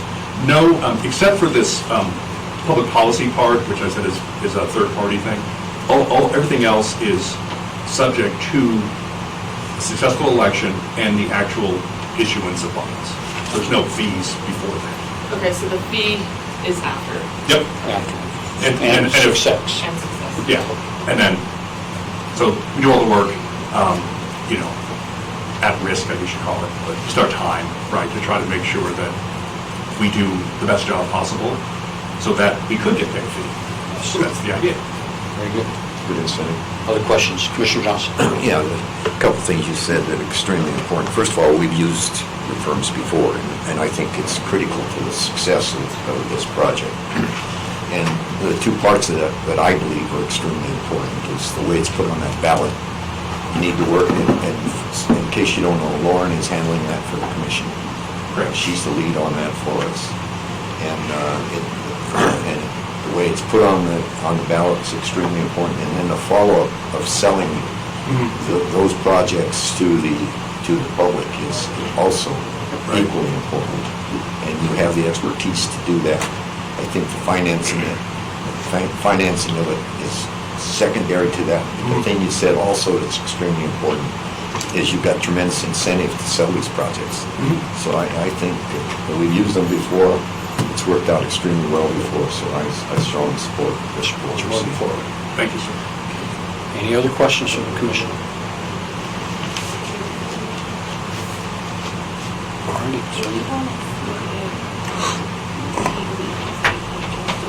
Who? Okay.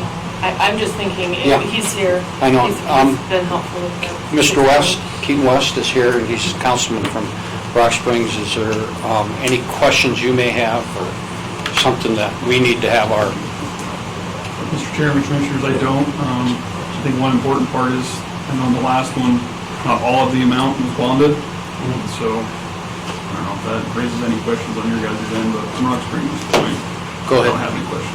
Yeah, that's a good point. So not all of it has to be bonded. You could pick. So in Carbon County as an example, and I'll give you guys credit for having good access for me to get here. I've tried like 11 times to go to Rollins, and no matter when I try to go, I can't get there. No, there's not much incentive to go to Rollins. No, so there's a bond issue, so that's the, yeah. And in Carbon County, they had like, I don't know, 3/4 of it or something is bonded, and 1/4 was just going to be cash funded. So depending on the projects, the thing that's always tricky is that if you bond it, then all the money's available at once. If you cash fund it, then someone has to wait. And people are more willing to wait when they think it may not pass. And then when it passes, their patience tends to go away, and then they want the money back. So And it can be done either way. It can be done either way. We just have to make sure that in the ballot question, we anticipate the right number for the total tax collection, because there's a little bit of extra interest, right, if you borrow all of it. Sure. And then we're within that, right? So, I mean, it's here, it wouldn't make a huge difference because you're looking at a short period of time, as I understand it. And so that wouldn't change too much, but we just need to remember what the numbers are. Very good, thank you. Commissioner Johnson? Yeah, I just follow up on that. I think under the circumstances, we would, my view is that we would want to bond the whole thing. When do we, and where, how do we make that decision, Rob? That's probably going to be part of your doing. Well, Mr. Chairman, Commissioners, in the past, in the last issue in 2012, we had two entities that chose not to bond. The City of Green River and the Town of Granger chose not to bond. And so what we did is we actually collected the funds as part of the distribution each month. And we set those funds aside in an agency fund for them. And then we set up a debt service fund to begin payment 17 months prior to the time we felt the bond would be paid off. So we had 17 payments that were made to those entities with those payments at that point in time. Those, at the time that was set up, in answer to your question, Chairman, Commissioner Johnson, that the entities were critical with respect to that, because it's basically their decision as to whether they need the money now or whether they can wait to a future date to do that. I tend to agree with Commissioner Johnson. We know what the costs are going forward right now. It makes more sense to me to bond, have the money up front and do the projects. But some of these entities may have projects that are not shovel-ready that they're looking at and may be able to push that back, and that would be a case where they would want to. Like you said, it's crazy cheap right now. It's cheap money, and I think that the entities should understand that. How was that decision made? Was the councils came forward and said, we don't want that money? I was not part of it. I wasn't either. I don't understand. So I don't know how it was done. I would believe that joint powers group was set up at that point in time, and I believe there were discussions in that. And I believe that they probably came to the commissioners at that point in time, because the commission ultimately decides the question on the ballot. So I think they probably made a recommendation, probably through George K. Bond and Company at that time, to fund the majority of it with the bond, and then those two separate projects doing it with. That's all. Sean, anything else? As I mentioned, we can just run scenarios that show, we just want to make sure that the total, that we're trying to be as flexible as possible with that total tax collection number, but also get that number as low as possible to make it as attractive to voters. So that's the game we play. Obviously, as all the taxes are collected sooner than we thought, then the bond just gets paid off early, which is fine. But we can run whatever scenarios. Luckily, there's other people that do that, and it's not me.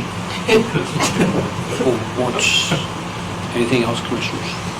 I've got a question. Once those entities, once we decide what our dollars are to our entities, then it's shortly after that, we need to contact you and say, let's talk about bonding, or do we wait until they all come back? I think it's beneficial for me to be involved the whole time, so you're not really paying me anything. Okay. Just so I know what's going on, so I'm aware of what the issues, in case there's things you want. Again, I can be available or not available. I can coordinate the engagement of the public policy communications people as well. I can help, I can do whatever you need. I'm just a free resource. Commissioner Johnson. Yeah, I think it's extremely important that Lauren has access to you from day one. Yeah. So that you can assist her and she can pick your brain. Yep. It's not going to cost us anything. Right. Not that we I've appreciate worked on- what's in your brain, but I'm not going to say Yeah.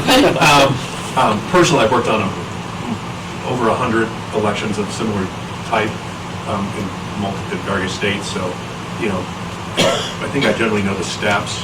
Each one's different, and I want to make sure I understand what's different. That's where that give and take happens. Commissioner Lloyd. Yeah, then, so you would assist, Lauren as our liaison, but the political action committee that will be formed to help drive that, since we can't use public funds. Right.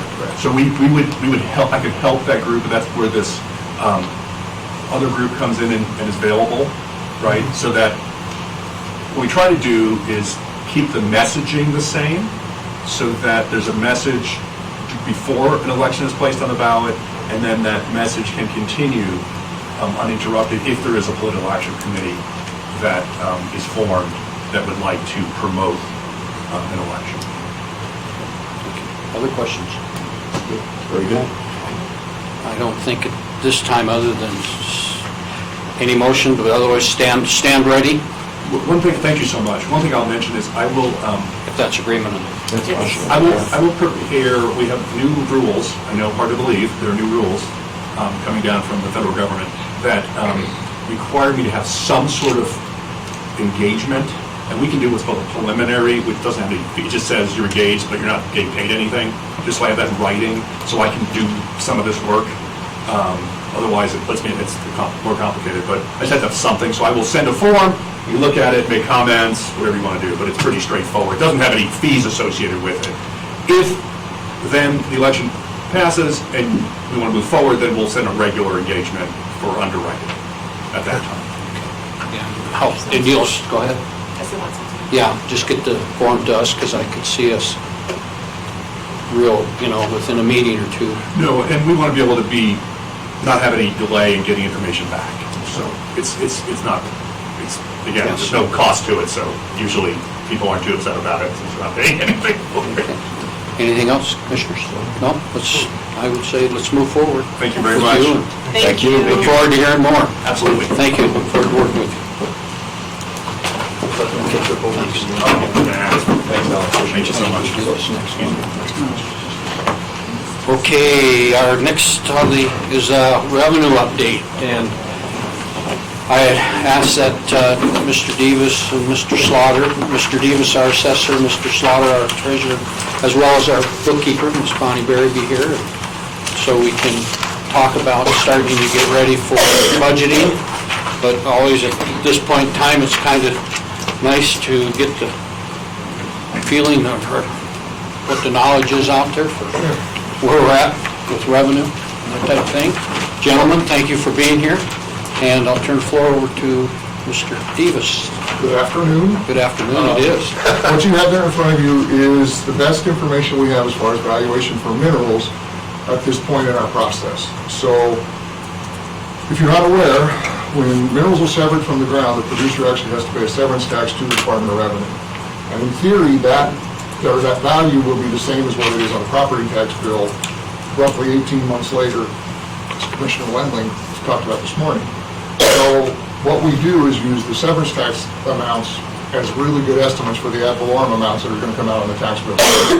So at this point in our process, we have 9 months of data. So everything up through September is actual data. Now what Rob and I had done is actually gone back and we have to estimate the last 3 months. So we did have historical data for oil. We had production, we had price numbers. We came up with what we think are pretty good estimates for the oil valuation for the rest of the year. So that oil number we think is fairly solid. Now the rest of the minerals don't have the historical data like oil does. So we ended up estimating those using the prior 3 months production, assuming they're going to be similar. So there's some things in there. But what that equates to is we think our valuation is going to go from $2.497 billion last year to roughly 2.3 and some change. And so we are looking at a decrease based on these mineral valuations. Now, I have not increased the status or the locally assessed stuff. The locally assessed stuff is all of the residential values in the county, and it also includes all the plant sites that are valued, the petroleum mines, the fertilizer plant, the coal mines, all that stuff. That may go up, but it may not. So at this point, I think a fairly conservative number is leave that estimate flat, and then just work with those mineral numbers that we have currently. These numbers, we'll have the actual numbers mid-March. They come in 2 sets. We get the hard mineral numbers first, and then the oil and gas numbers come later.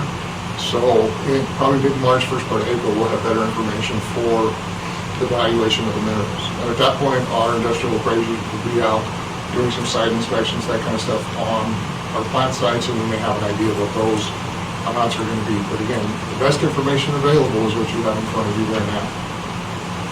Just for reference, I checked the oil price this morning. Oil was $50 a barrel. Natural gas was $1.04. We looked at OPAL to see what that price is, and OPAL, it's kind of hard to tell. It's kind of a goofy chart. We do have to kind of estimate the number, but it was right around, $1.80, $2 is about as high as it's been for the last little while. So that's the bad news for today. All right. Questions, commissioners? Mr. Davis. I've taken it pretty well. I think I was prepared for this because I've already asked Rob those questions.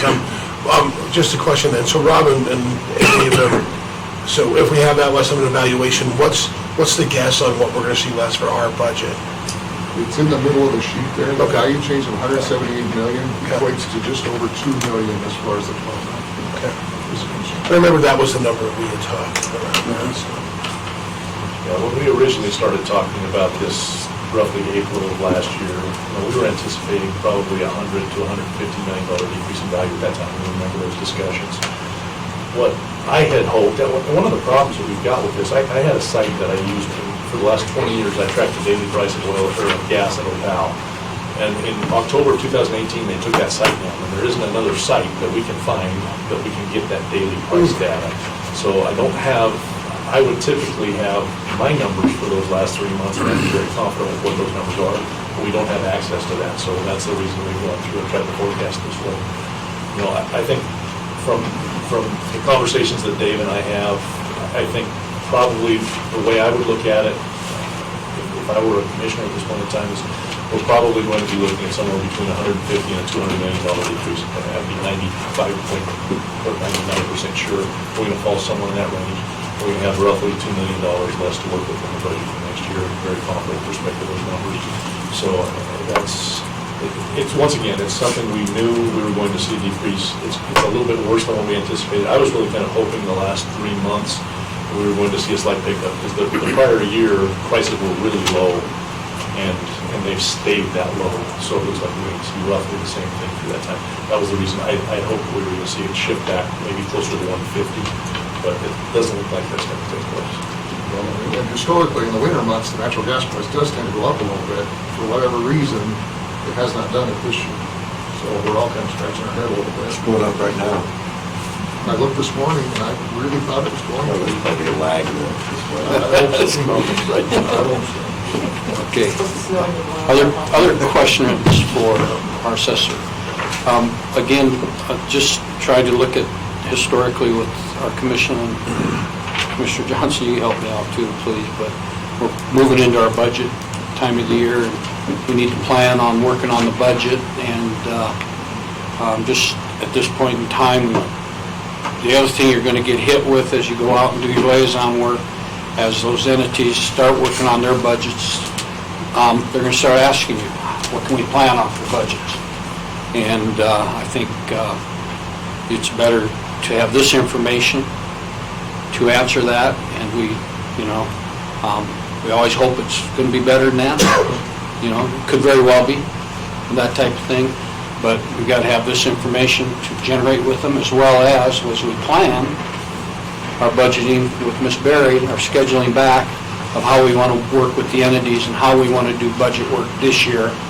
I know it's new for you, Lauren, this year. Commissioner Lloyd and Commissioner Smith and Commissioner Johnson and I worked last year, so my point is how would you like to move forward? So before we do that, Commissioner Johnson. Well, I think we just need to assume that we're going to be $2 million less. I agree. And start talking that. I think we have to look at it. Turns out it's better than that. It's better than that. That's worst case scenario. Hopefully that's worst case scenario. Yeah, I agree with you. Based on the information that we've got, I think so. Traditionally, our locally assessed value has gone up. I'm just not confident enough yet to say that now. As time goes on, we finish our analysis of what's going on with valuations, I'll be more comfortable with that. By the time the March numbers are available, when March comes around, we have the numbers for the last 3 months of 2019. I'll have better information, not only on the mineral numbers, but also on the locally assessed, and I can give you better information. But at this point, this is the best data that is available. And I think the message is that message should be is we're going to have to tighten our belts. Yep. Might not turn out that way. Obviously, there's another option. First of all, we look at cash carryover, what that number's going to be. We don't know what that number's going to be. And also, we have the option that if you want to keep level, you would say you can take it out of reserves, but I don't think we want to send that message. No. I agree with you, Commissioner Johnson. I think that's right on the right track. You'll also be able to update us. You were talking, you have some more idea in March, towards the end of March. Absolutely. I think we would all want to know that as we're moving forward, so. And keep on it, and then if we so choose as a commission to start having budgeting workshops, it's nice to have that information. So, any other questions regarding to what we just saw here? Next thing off. It's an excellent exhibit. Yes, hang on to it, keep it close. Then the next question, this is more for Miss Bonnie, because we asked her to be here, Miss Berry, is to start planning with the budget. You have deadlines to meet and that type of thing for us, and what we need to determine is how do we want to plan to move ahead on the budget schedule as far as doing budgets, and what would we like, doing the same or doing differently than what we did in the past, and that type of thing. So I would just ask each commissioner what their thoughts are, how we want to move through with the budget process. I know it's early.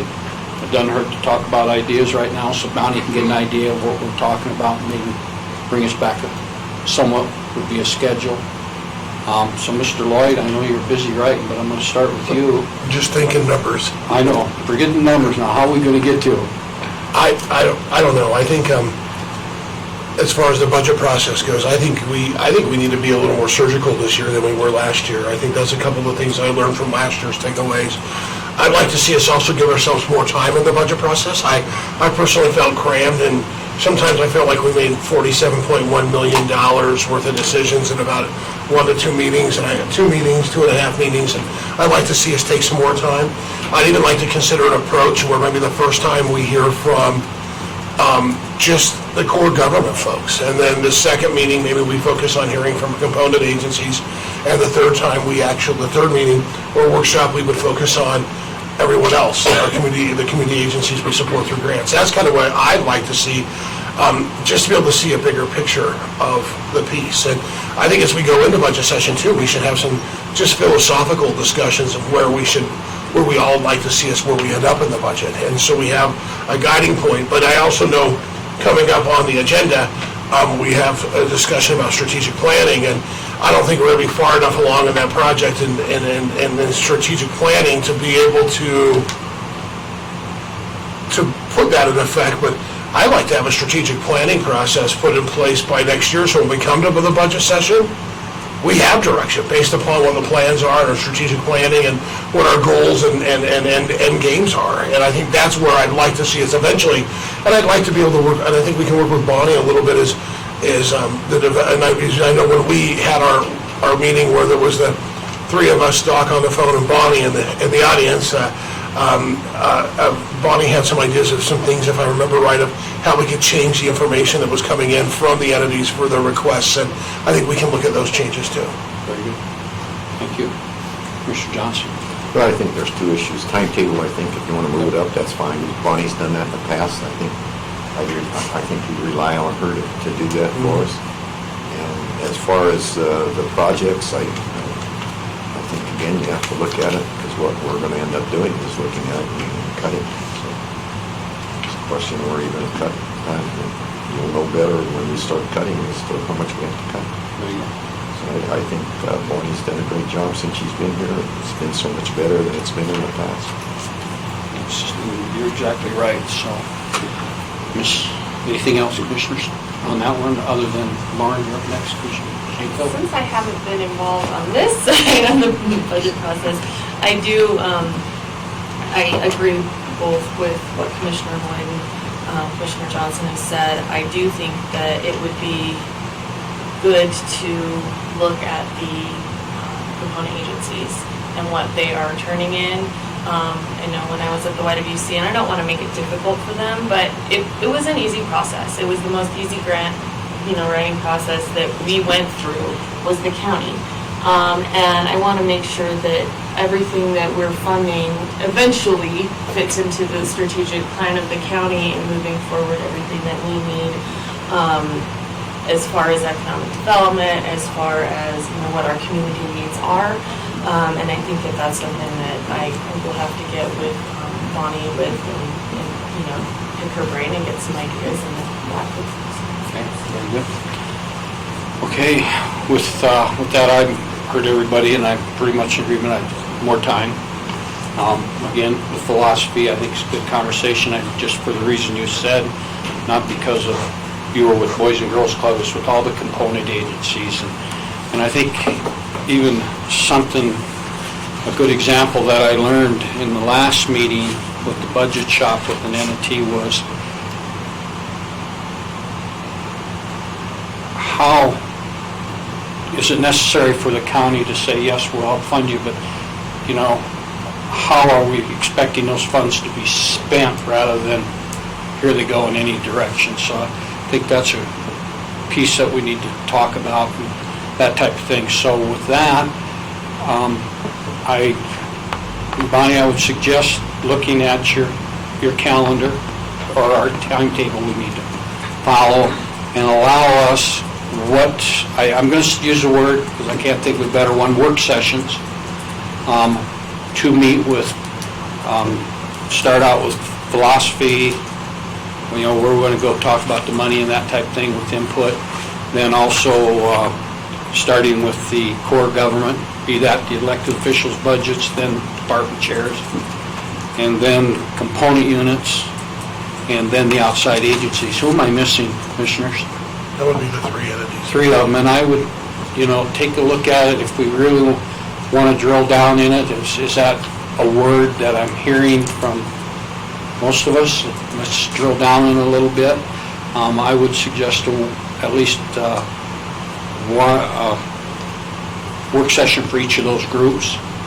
And if the groups are too big, we can always schedule another work session. My question is, commissioners, we take a look at the groups and then decide when we want to have those work sessions, whether afternoon or a different day, or whatever works based on your schedules. Who would like to add into what I just said, what you'd like to see there? You okay with that, Commissioner Shanefield, Commissioner Johnson? Commissioner, how much have I messed you up? I have questions. Sure, what's your questions? So you would like to meet with each of those groups on separate days, Yep. correct? Are you wanting to move the whole process up so you have a longer amount of time, or do you just want to have, historically, and we don't have to do it historically, but historically we've done it following a commissioner meeting and a following day. Is this something you want to move up the whole process, or do you want to just, when do you want to meet with these people? Do you want to meet with everyone?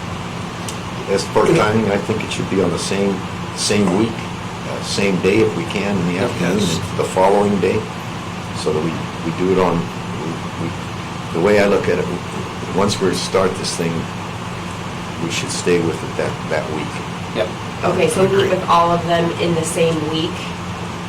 All of those that we decide that we want to meet with. or Okay, you so wanna we're not with going them to all? meet with everyone? No, I think 1 week this group, so now help me, correct me out. Well, personally, I don't know whether once you know what their requests are, and it's up to us. You can surgically. You can surgically do it, or you can look at them all. I'd want to look at them and say, I don't need to talk to these people. We X dollars last year, X dollars the year before, why do we want to talk to them again? But there are some, and that we really need to drill down on and look at them. And I think that's the ones I think we need to take a good look at, is those that we feel collectively or individually as a commission to look at surgically. As I try to process this, I see, therefore, we'd want to look at what their requests are. Yes. So we'd want probably to get your budget processing forms out a little sooner, so they get all in a little sooner, so we can look at them and then schedule meetings. Does that make sense? So when do your budget forms normally go out? So I usually get the forms out for the component units and outside agencies because they have the same form. I usually get those ones out late March because they're due late April, and I like to give them a whole month because usually they'll have board meetings at least once a month. So I like for them to have time to get everything together and have a board meeting within that time. They are usually due late April because my statutory requirement is that the requests are presented to you by the 15th of May. So that means I present those requests at the first commissioner meeting in May. I like to do it as late as possible because the later we do it, the more information we have. The earlier we start, the less information we have, and things tend to change a lot, which I think creates some confusion. when things just continuously change. So I prefer to do it later, just to keep it a little cleaner. But if you as a commission would like to do it earlier, we can move it up. Comments, anybody on this? Well, that's what I said earlier. I think let her set that schedule. She's done it extremely well in the past. And, the only thing we've got is we're going to have a tighter budget. We can do that. Well, we may, if we want to drill down into the budgets based on what you just explained like we've done, we may have to spend more time in a little smaller window. Right. You might. And which is just, comfortable. The only other comment I'd make is I do know the cities will start here shortly on sending out requests for budgets from entities, and getting their information and start working on them. So just, I do know that's going to happen, or that historically has happened if it isn't already. So, but I like the idea of get us your schedule of what it is, with the idea that we got to build into it, meeting with these Okay, groups. so when do you, so usually we meet, we have the first meeting in May, the first commissioner meeting in May is when I present the requests. We usually have our first budget workshop following the second meeting in May, and if we don't meet with everyone, that is historically when you have decided who you want to meet with. And then usually the first meeting in June, following the first meeting in June, so that first week of June, that's when you meet with the departments, elected officials, public units, outside agencies that you have selected to meet with. Go ahead. Is it possible to move that up one meeting We can. and see how that works? Should we have the only thing is I don't think you'll have enough time to really look at things. I was gonna say we could have a budget workshop following that first meeting in May after I present those, and you can determine when you want to meet. We can have a budget workshop whenever you want, really. Well, I would think if we're gonna move everything up, if we move it up one meeting, then you send the forms out 2 weeks earlier. Okay. Require them to be back 2 weeks earlier, and then we stay on the same time frame of, when you present at meetings and then when we meet after that, so we do have enough time to look at everything after it comes in. Again, I don't know how this was internally, but the county budget was always the last one for us to request money from at the YWCA, and they're doing their budgets in January and December typically. So like I said, I'm not sure how that works with the county, but I know from the outside entities, it should not be an issue. No. Okay, let's take a look at what the schedule would look like, moving it up Okay. 2 weeks. So move 2 weeks up, so then that would put us at, I would be presenting the request, the second meeting in April. And then at the first meeting in May would be when you're selecting who you want to meet with. And then you could meet with people following the second meeting in May and following the first meeting in June. Put that together Okay. on a piece of paper and get it Okay. to us here shortly, so Okay. we can take a look at it and go from there. Do you want me to present it at the next commissioner meeting, or do you want me just to email it to all of you? I would like it available to us. I want to make sure Commissioner Smith is here when we do it. So let's make it at the next meeting if he's present, but if not, we'll wait for the next meeting. Okay. Okay? Okay, so I just think move he everything needs- up 2 weeks. Yeah, because he'll have to look at his schedule. I'll go home and look at ours, 'cause that type of thing. Will that work for the commission? That's fine. And we can have budget workshops whenever you want. We've had them following the commissioner meeting, just because you're here, and it seems to have been the most convenient time, but we can have them any day. And I think that'll help with the commissioners once they see the schedule and know what we need to do and go from there. Okay? I'll put together a tentative schedule for Sounds next good. meeting, and we can talk about it, and you can make any changes you want. I appreciate that. Thank you. All right. Any other questions? All right, thank you. With that, I think our next is a approval of the MOU and resolution for restructuring SEDC, but before we do that, we're going to have lunch. Mr. Chairman, could I just get one thing clarified? Sure. go out. Would you still like to coordinate with bond counsel, potentially at your next meeting or something, to find out more information on the bonding process, or are you okay without that? Yes. Lauren? I'll be in touch with, Okay, so you're going to go ahead and talk with Ryan Jardine? Yeah. Okay, great. Okay. Or done. Yeah. Okay. Well, thank you very much, appreciate it. Good info. Good info, good job. That's not good info, that's bad info.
to adjourn this commissioner meeting for today, and moving on with our agenda, we will now move into approval, or let's see, tab U, which is approval of the MOU and resolution for the restructuring of SEDC, and Commissioner Shankfield.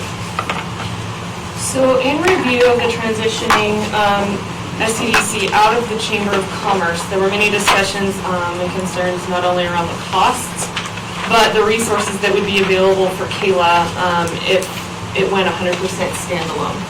So a few of the expenses that this transition, that this MOU would address and would minimize would be rent. We have office space currently here. Printer and copier use, having to purchase one or rent one. Phone, accounting and payroll in general.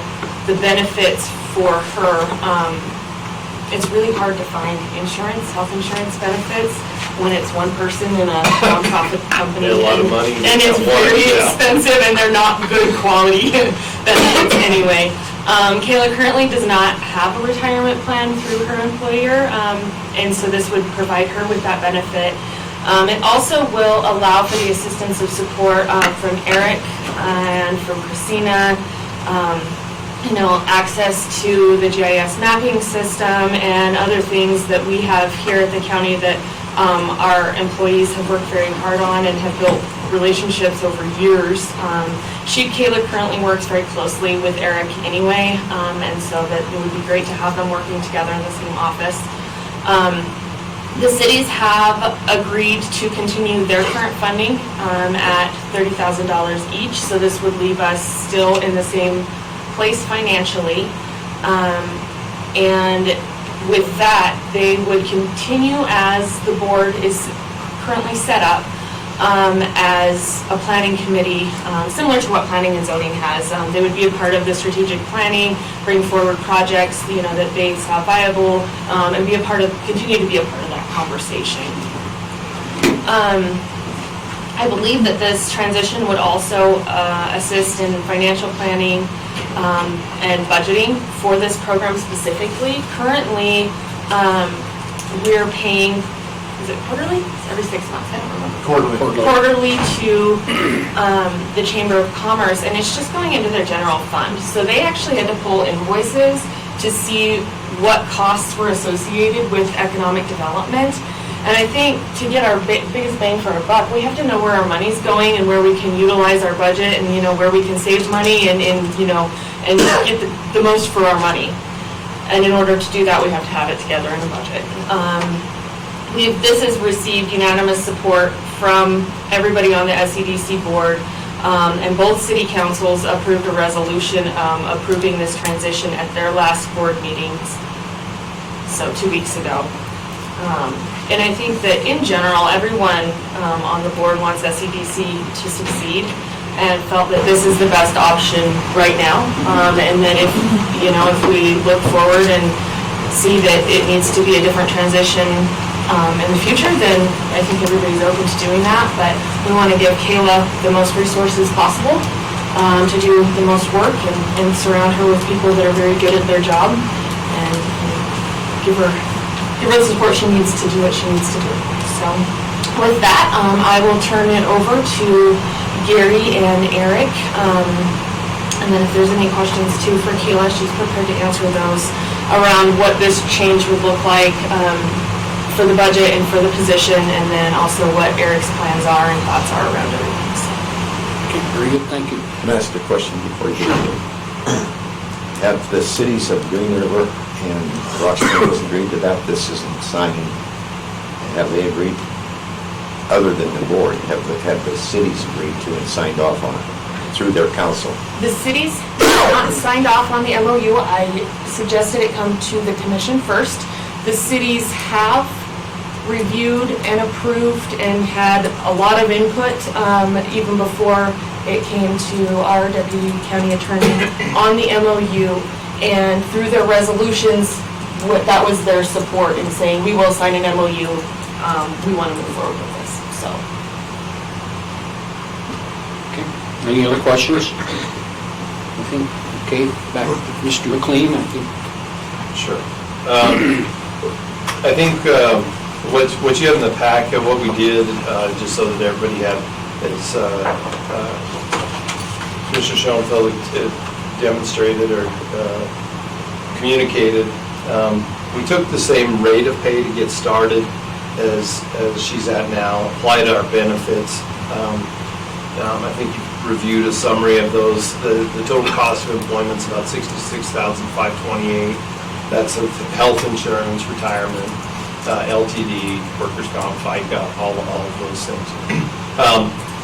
I gave Eric, and I think Kayla since provided on Friday, a PDQ. So one of the things that's obviously difficult is in determining what a position should really make without being, number one, aware of what was being done fully, and number two, what you might do in the future.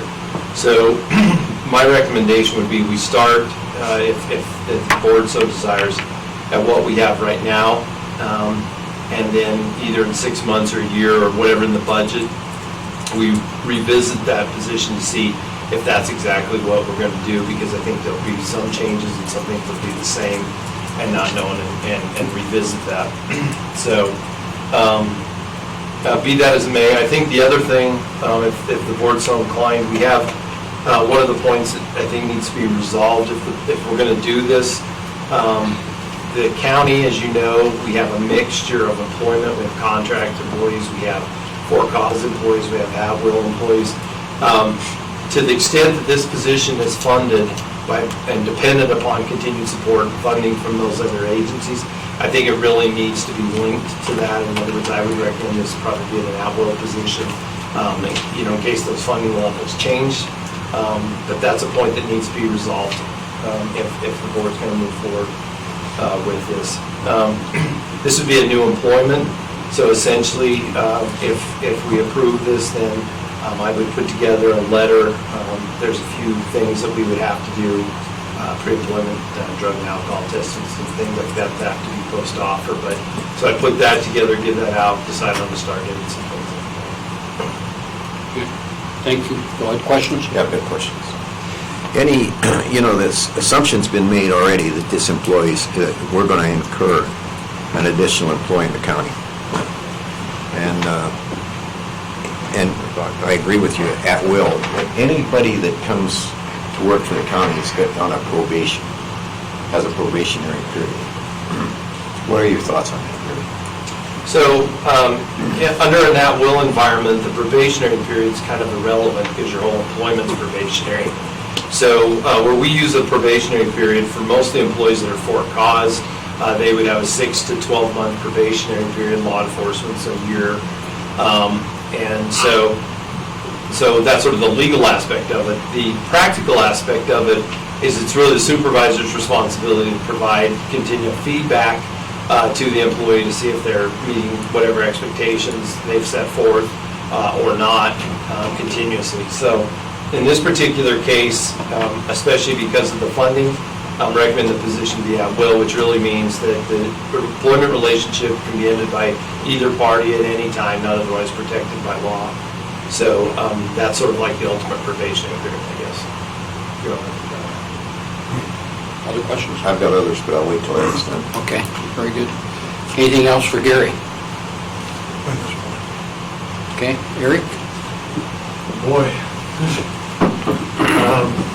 Thank you, Mr. Chairman. So, as you know, the last 3 years I've been working, and thanks to Commissioner Johnson giving me that opportunity early on, was working with SEDC in this Middle Baxter project, which I've been working on the last 3 years. So the county has been actively working on economic development in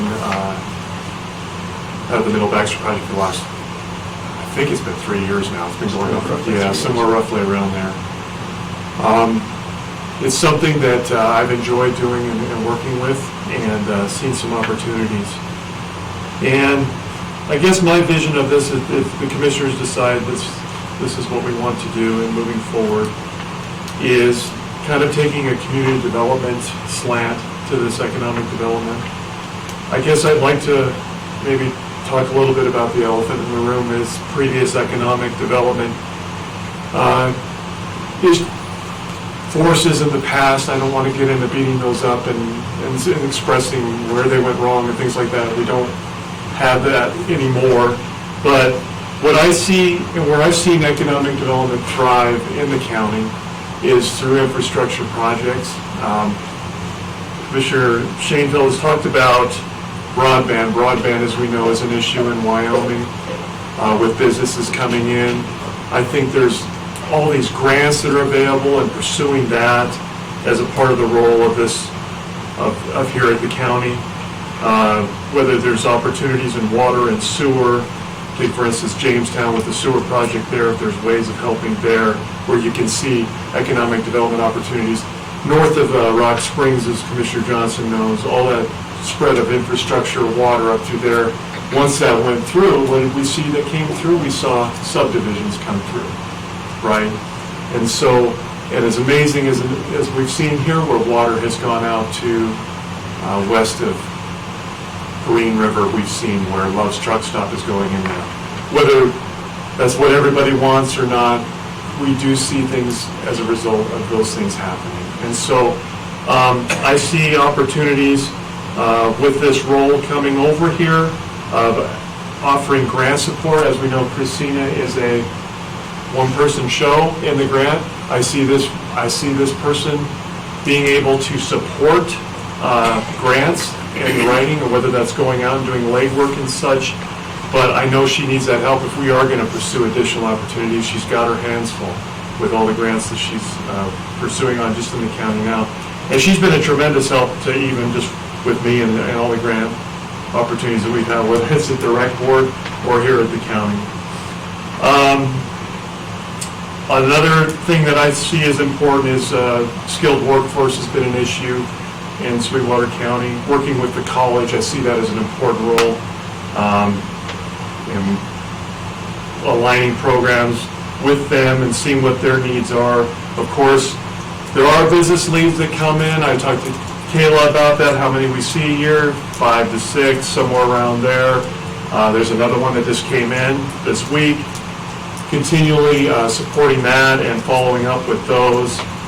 And I see it where this is just from personal experience, where I saw in the past was there was a little bit of a disconnect between previous economic development efforts and planning and zoning, where it could be more of a one-stop shop, where here the people could come in and you could talk about planning and zoning and there's economic development. When they do come into the counter, you can just talk it all as a one-stop type shop. So I feel that's the direction I'd like to see, and of course it's working with this SCDC board moving forward. But I see positive things for it. I see it as it's great that we're doing it just from the airport Middle Baxter with all entities involved as a good thing, and it's been needed. So I see that as a positive thing too. So that's why I'm in favor of it, just with the relationship we've got with the cities right now. But that's all I have, Mr. Chairman. Thank you for the time. Questions for Eric? Commissioner Johnson? Well, I've been a doubting Thomas on this from day one. Because I didn't see any result from Sweetwater. Yeah. There was nothing. All we did is we created jobs, there was a board, nothing happened. So if we go forward with this, somebody's got to be held accountable. We're paying somebody to do a job. And it's somewhat difficult, at least some people have told me it's difficult to show the benefit of what we're doing. And I'll tell you, it's very difficult because I haven't seen it. I haven't seen it. And so I think there should be reporting back to us by you, not Kayla, but by you, telling us what you've accomplished with this. Because I think we're spending the taxpayers' money again. We're creating a job. The bureaucracy is growing. Even the wording in this staff, is that one person? Are you going to come back in and ask us for more people to do this? You don't have to answer the question, but even the way the wording is here, it indicates that it's possible. And I think it's great that either Green River or Rock Springs can shoot this thing in the head. I think that's the way it should be. And I think we have to hold Kayla, in this case, accountable for this. And believe me, as long as I'm here, I will. So, and it's at will. You need to understand what at will means. I understand what it means. And that's all I have to say. I'm doubting Thomas, and I know we're going to probably go forward with this, but we'll see. Thank you, Commissioner Johnson. Commissioner White? Yeah, a couple questions and comments. I guess, what's going to happen to the current SCDC board if it comes under? Are they going to continue functioning as just under this, or what's going to happen with that board of directors? So under the MOU, they'll continue as 2 appointees for each. I will switch roles as to more of an ex officio member since I will be in staff. My purpose is going to be to break tie votes and such as a member of that. So it would continue under this MOU, which is for the, I wouldn't say 18 months, but the rest of this year and then the next fiscal. But this can also, you know, if you look at the MOU, there is a clause in there to terminate 90 days. And I do agree with Commissioner Johnson. We need to show what we're doing. 100%. Anyway, go ahead.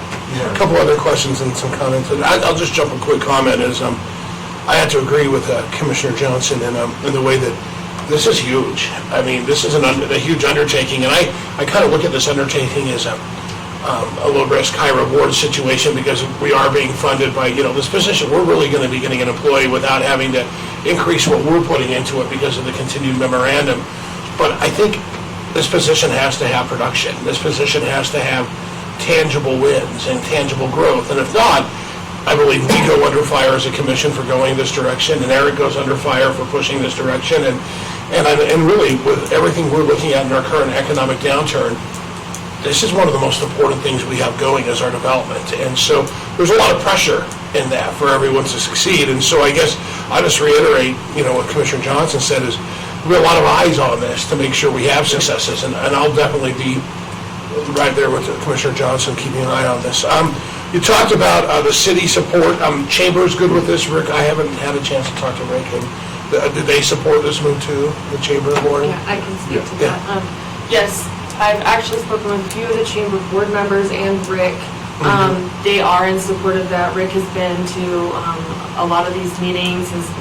He came in late a couple of times just in conversations, but he's been on board. I think the Chamber was on board before we even really decided to take this. SCDC is not under their scope of what they want to be doing, and Kayla, unfortunately, for SCDC, has been functioning a lot as an employee of the Chamber of Commerce, answering the phone and being there. If they've got other stuff going on. And so I think that has also been a reason that maybe we haven't seen results, and so this is kind of part of that as well. So the Chamber is supportive. Just a couple others. Gary, a question for you. You talked about evaluating the salary. Is this something we could throw into that salary study that's going on? Or is it too late in the game? I think we could make a reasonable stab at it. I think the only concern I have is that in making the transition, what Kayla's done in the past and what she might do in the future, I don't know that I feel like we have a good handle on that. Normally, when we start a new position, we'll make a stab at it, and then in a year we'll reevaluate. And that's what I propose we do here, to give us a chance to try to flesh out what the job might do, and sort of reassess it. At that point, we can make a stab based on Kayla provided me with a completed PDQ Friday, so we have some information, but it's in a different format, and I think that there's talk about doing something different because we want to do something different, so I think it'd be presumptuous to assume that it's going to be exactly the same. But the bottom line is we could grab some salary market information, but we need to evaluate the responsibilities of the position first, so my recommendation would be to wait a little bit to try to get that fleshed out. Fair enough. And I guess the last thing is just in preparation for this decision, I've met with Kayla herself, I've talked to Eric, if you I've talked to Lauren. I've talked to both mayors to get there, and Reed Clevenger, and I've talked to Eric multiple times.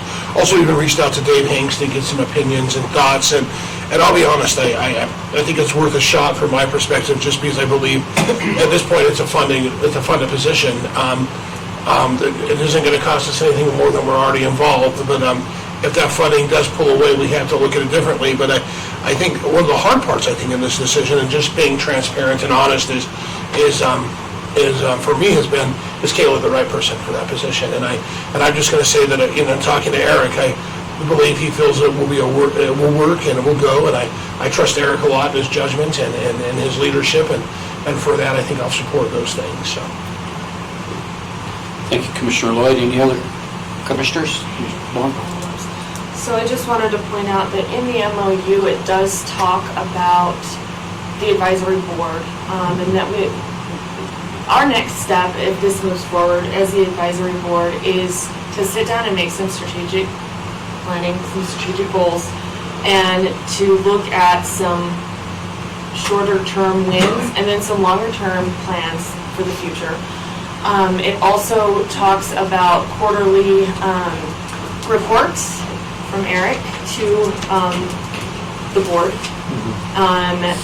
And actually it says each entity. And so, I mean, and Eric and I have talked about that as well, is we really want to be on top of this and we want to make sure that this is successful. And Eric is very well aware of that and very willing to do so. So, that's all. Anything else? Okay, go ahead, Gary. Just a couple comments, because I've been here through some different economic development efforts. As Commissioner Johnson had alluded to, at one time I think there were 13 people in the department. Part of that was a community development division. The other thing is, for those of you that remember the Sweetwater days and worked with them a lot, part of the difficulty is you took two people and you set them in a bank building, and they had no access to the normal resources that we're all dependent upon to work. Eric mentioned grants, but I mean, we work with Gene with infrastructure issues and the water board on issues and accounting issues and tax credit issues and lots of things that we have all the staff here to do. Sweetwater at that time started a model, the county paid for a very expensive model called an economic base study model, which is very timely today because all of you are talking about doing impact assistance. The purpose of that model was to be able to measure the impact of various kinds of industrial development on the county.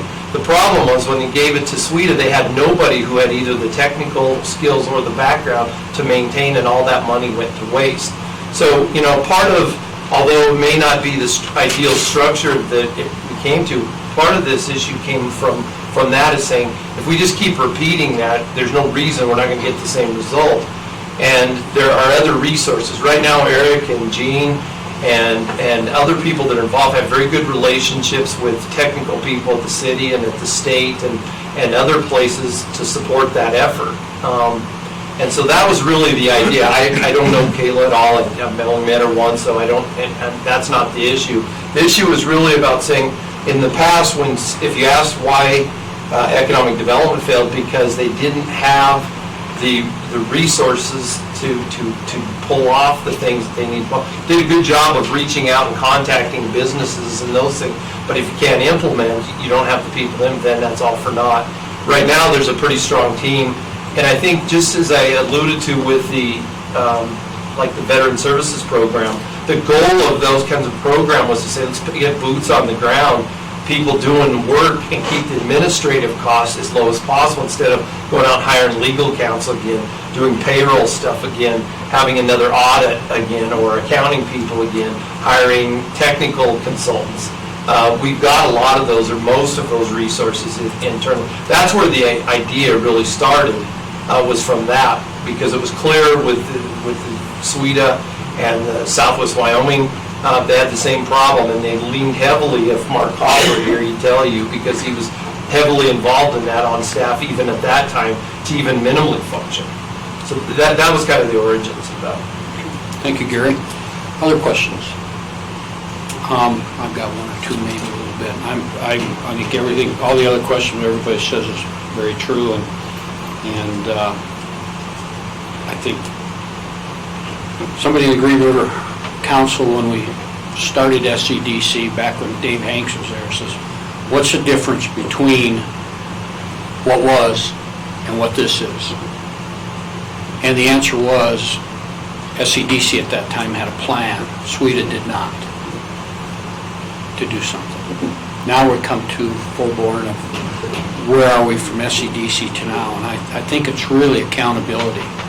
I take a look over, if we have people that believe in it, people that are supervising it, making sure it gets done for all the right reasons, you get results.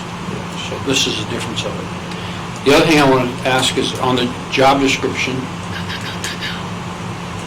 the economic development specialist. I'll ask this question, and again, this goes back to my previous life. I'm trying to find it, as I read over it, and maybe I read it too fast, but and any other duties as assigned, is that in there? Gary?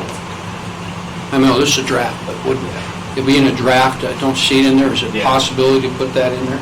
Absolutely, yeah. I mean, I think trying to cover most of these areas, and, one of the things that's important, at least from my perspective of this, is that it reflect what you guys wanted, what the community wants this to do. And so this is sort of a starting point, trying to hit the bullets, but, this needs to be a living document. Okay. So, yeah, absolutely, no problem. And the only reason I throw that in there is one of the things we haven't had much interaction with, because it's just kind of been people working and keeping things updated, is the Great Divide Economic Development Coalition, which is Carbon County, Sweetwater County, and I think it should, just my opinion, but the board can decide, I think that's part of it, and that type of thing. So with that, that's all I have. Any other questions, commissioners? So I'll ask you, what's your pleasure? I'd like to make a motion to approve the MOU and resolution for the restructuring of SCDC as presented. And authorize? And authorize the chairman to sign all documents. Okay, we have a motion to approve the MOU as presented and authorizing the chairman to sign by Commissioner Shanefield. Is there a second? Second. I have a second by Commissioner Lloyd. Any further discussion? Okay. All those in favor signify by saying aye.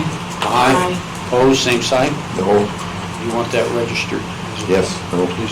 Please let it be noted. Commissioner Johnson voted no. Motion carries. We'll look forward to looking at more documents.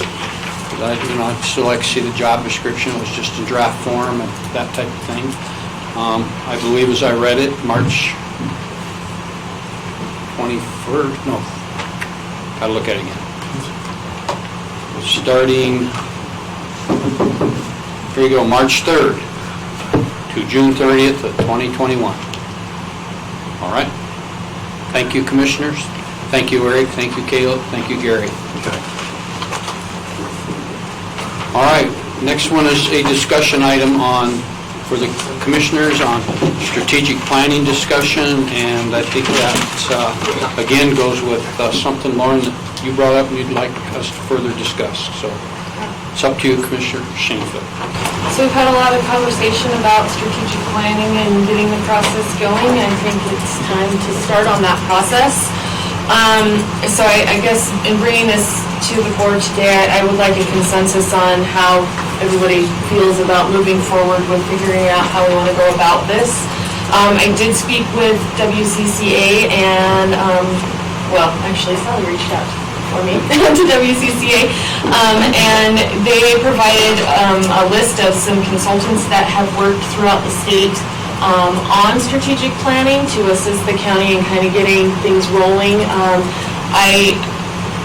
The few things that I would like to, I have 3 specific companies that I'll give you a little bit more information, and then also the University of Wyoming and the University of Wyoming Extension Office.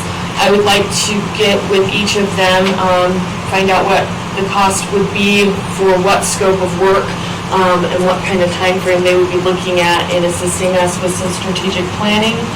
And I wanted to know if there were additional things that the commission would like me to find out in discussion with them. And also that, if there are one or two that, they really stand out, which there were for me. If we just want to move forward and get information from a few of them and then make a decision from then, or if you want me to contact all of them. So, Cowdery and Associates was given to me by WCCA. They are actually out of Ontario, Canada. They are a large company, which indicates to me that they would be well-versed in the strategic planning. They were one that did not stand out as well as the other ones. First of all, they're not located here in the United States. And number two, they didn't have a lot about public sector consulting on their website. Public sector consultants, they're out of Lansing, Michigan.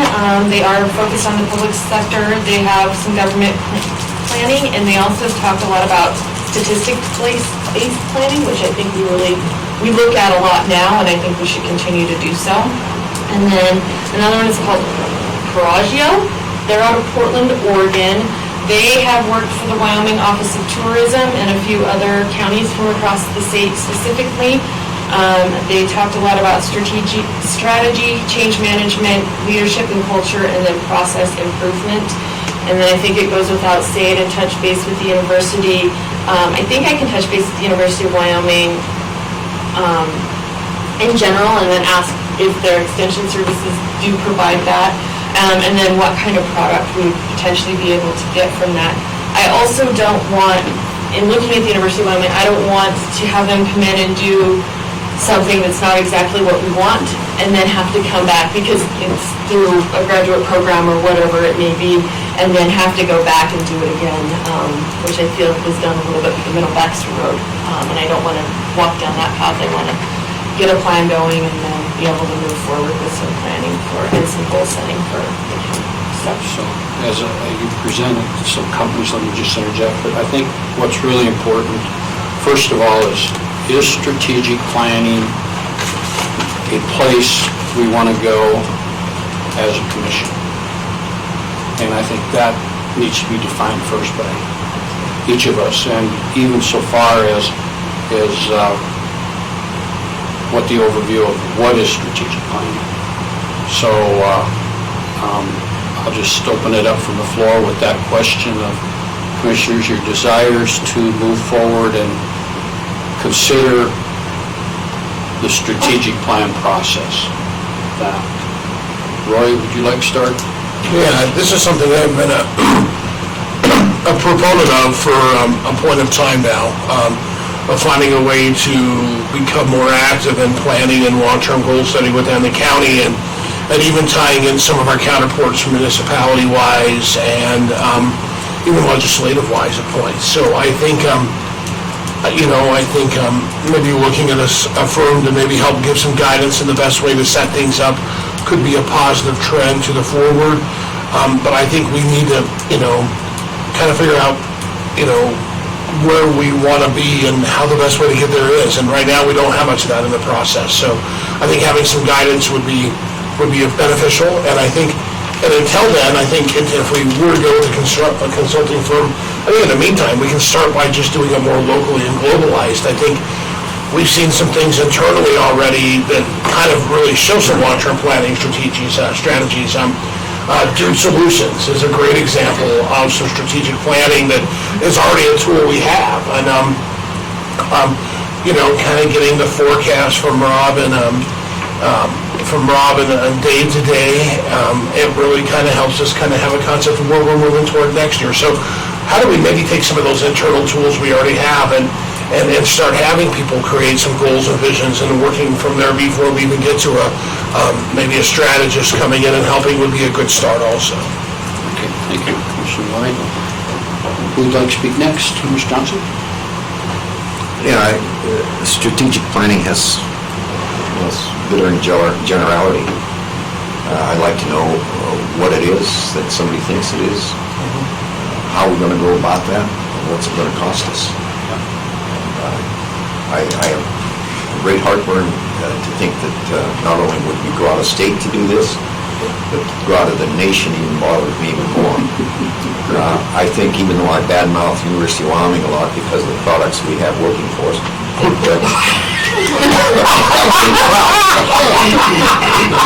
I think that that's where we should start, University of Wyoming.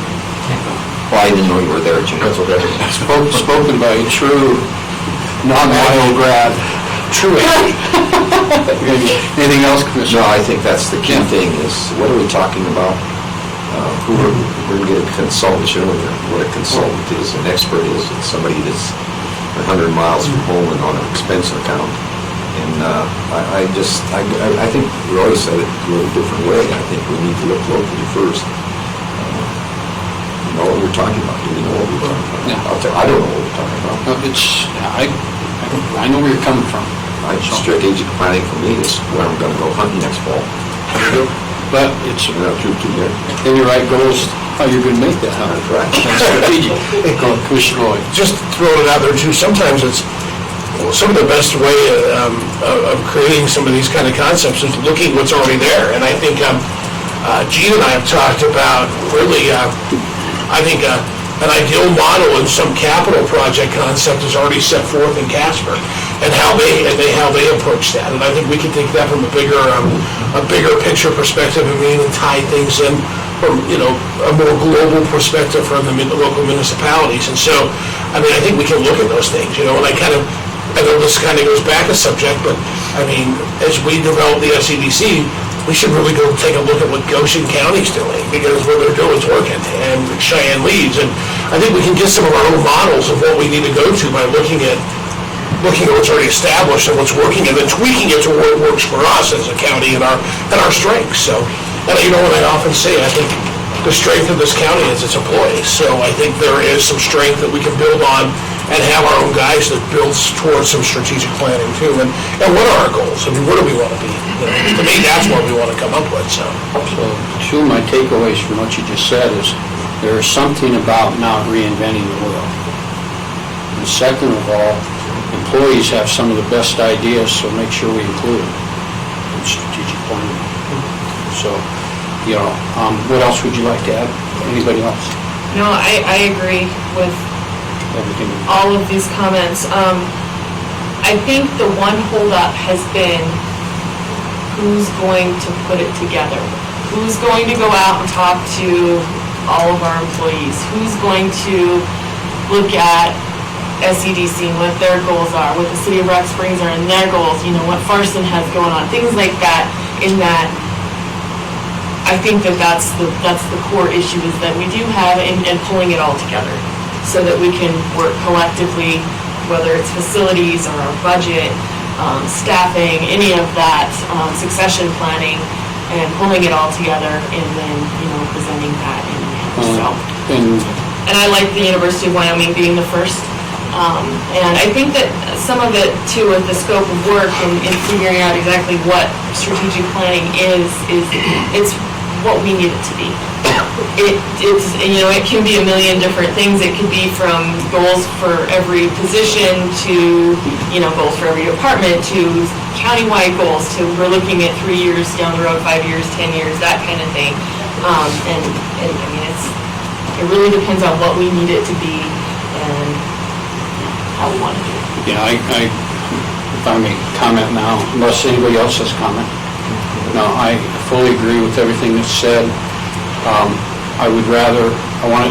My thinking is I want to do it right. I don't want to redo it. I believe it's going to be, whatever it is, a living document that's available to be looked at on a regular basis and revised as personalities change and that type of thing. My experience with strategic planning is many of these questions on how are we going to do these things come from those strategic planners. They'll help us with that and that type of thing. And with that being said, I don't have very many accomplishments in my life or anything, but the one thing that I'm especially pleased about, because it helps me, is when I was out of state teaching, they sent me away, and I am not active, but I'm a certified strategic planner, so it'd be fun to be part of it, it'd be fun to help, and that type of thing. So I think I hear the consensus of let's move forward. One more thought, just hit me. Not that we need to, but you need to know it's out there. Sweetwater County School District did their strategic plan a year ago, and it was, I would call it a micro plan because they didn't, in my opinion, purely, they didn't involve as much of the public as a strategic plan really requires for in my training. But that came from Western Wyoming Community College, who led that one, if I remember correctly. So I can go back to what we said. Do you want to talk about local? I think we have it. We may have it. All right, so let's move forward. If you could do a little more research, and I think bringing forth some models of what strategic plan is, or even better yet, have talking with anybody so we can talk about, see who we want to choose, get some prices. What else, Commissioner Johnson? Okay? All right, go ahead. Finish, close it. Would it be feasible to you if we had another commissioner kind of as an assistant to me if I need more hands in the pot Very good. with 6 penny and I'm everything glad you asked else? that. Yes, it would. We could, I think this might be a 2-commissioner job, so Commissioner Lloyd, Commissioner Johnson, do one of you want to help? No? I'm open. I've been pushing this for a year, so it would be difficult for me to say I would be willing to roll with it. So. Lots of conversations. You know, that spreads a load too. And the other aspect too is I've already talked with Sally that, and made a commitment to her that if it went forward as a commissioner, I would volunteer her to assist for you guys to do any rundown. Okay? So she's in agreement, so she'll be there to assist you both as well, okay? Anything else with that? No. Good discussion, good opportunity to move forward.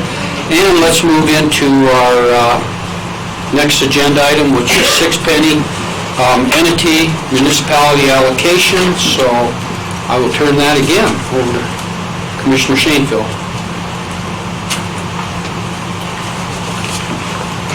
So we have had conversation around conversation, and everybody's had the numbers, including, what our top number is going to be for 2 weeks now.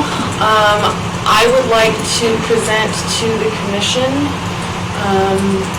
kind of a variance of where everybody has had input on, and then kind of something that I've come up with, and then let the commission move forward in any tweaking of numbers.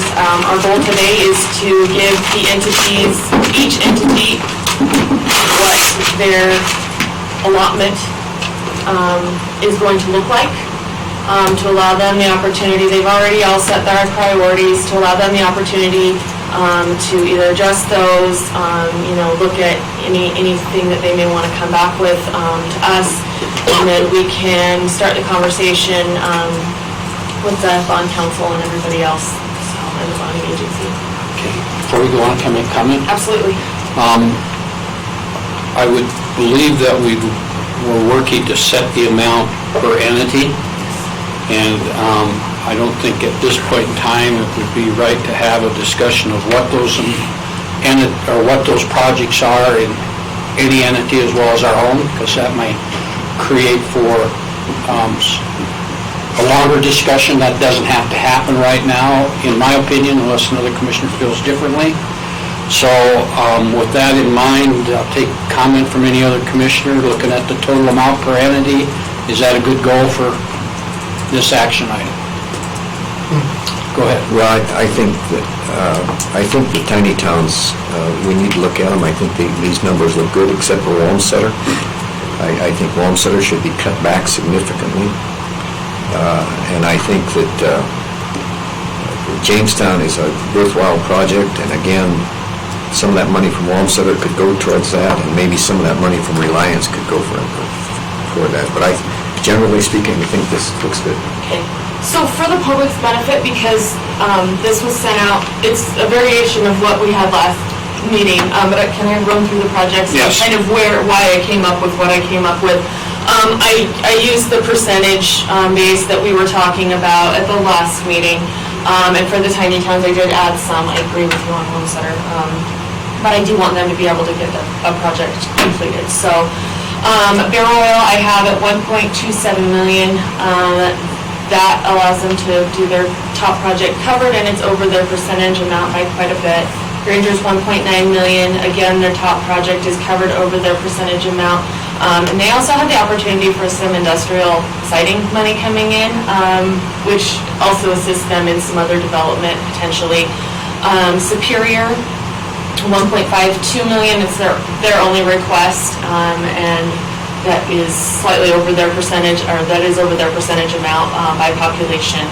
Wamsutter I have at 5 million, and I'm completely up for discussing that. Their top project is 4.26 million, which allows for potentially another project that's also over their percentage. They also will potentially have some industrial siding. That's what I was going to say. Yeah. Significant amount of money, because we've been over backwards to take care of Wamsutter with that industrial siding money. Absolutely. Green River I have at 16 million. That allows their top project, which is infrastructure development, as they've put forth. They also will have an industrial siding funds available from all of the expansions. Rock Springs is 29 million. This is significantly below their population percentage, but it allows for almost all of the projects that they brought forward. I also want to point out that Rock Springs, Superior has too, but Rock Springs went back and they really cut their projects down, which is exactly what we asked them to do. They've come up with a very reasonable amount within the population percentage and their needs, and so I just want to give them kudos for that. I think that they did a great job with that. And then the county, that would leave us at 25 million. And then obviously, we're not going to vote on county projects right now, so we won't go into that.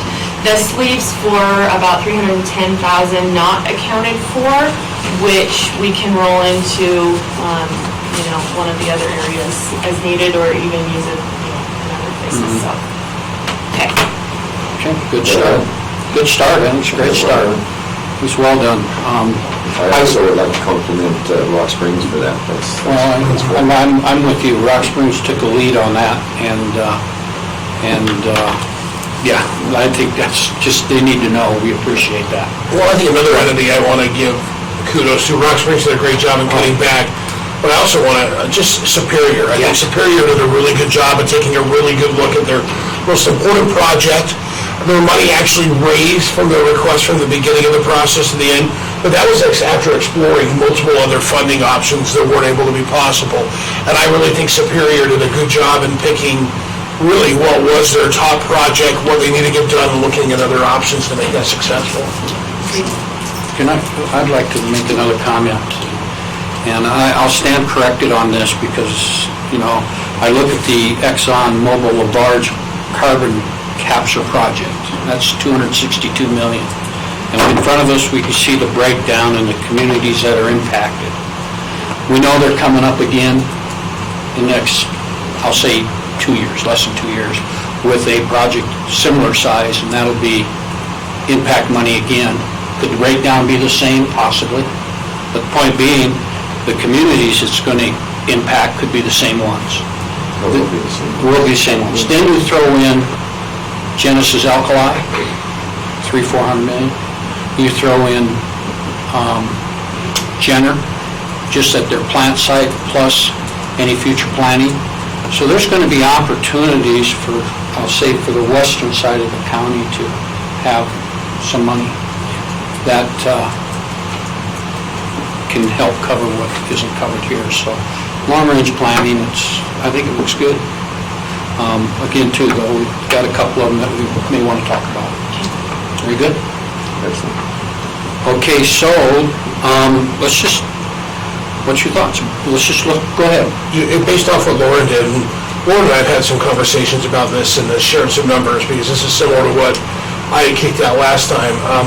Couple thoughts I have is I really do think the Reliance, and specifically Jamestown, projects are huge projects. And one of the things I actually think with Jamestown is, to me, it's one of the only projects that really has potential to grow infrastructure and grow abilities. But I do struggle a little bit in actually two things in those money requests. And the first is, we'll be giving almost 3 times, almost double the amount to the Jamestown Water District than we are to the entire county.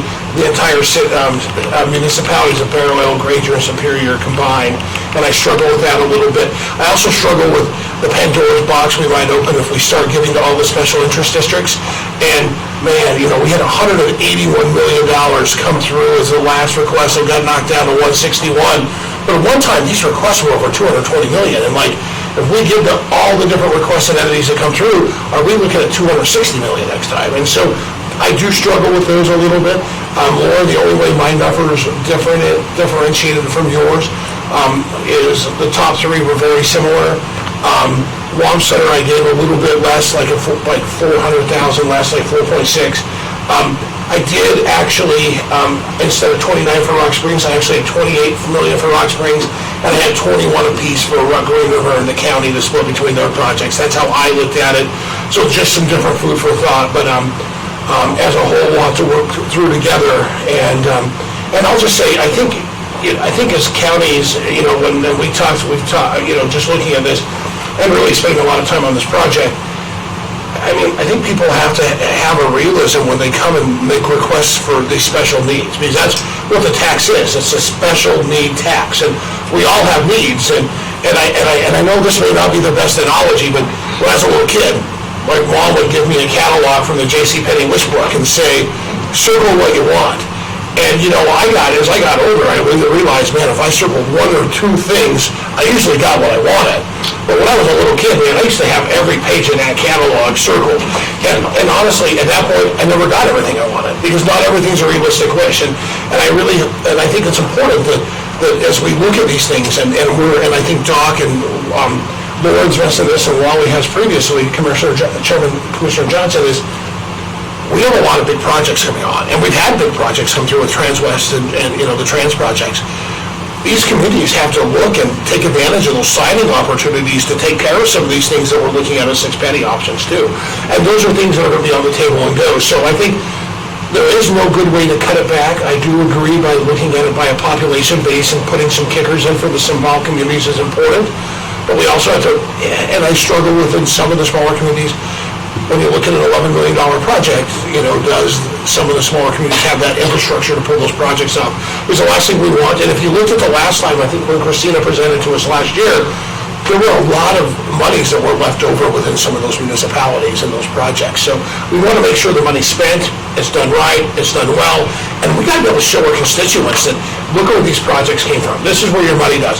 Because that's, when we look at this future down the road at other six pennies, that's the success, is going to be able to say, this is it. When we walked into the Waco conference at the Nicolaisian Museum, the first thing that I walked in with Cindy and Lisa was on the side of the Nicolaisian building was this big golden penny, and it said, "This was brought to you by your six penny." And that's what we have to make sure the constituents can see, is they can't always see roads. We've got to find ways to market so people know the six penny was valuable to them. So just a couple thoughts. Okay. Any other thoughts, and I'll suggest something. Thoughts?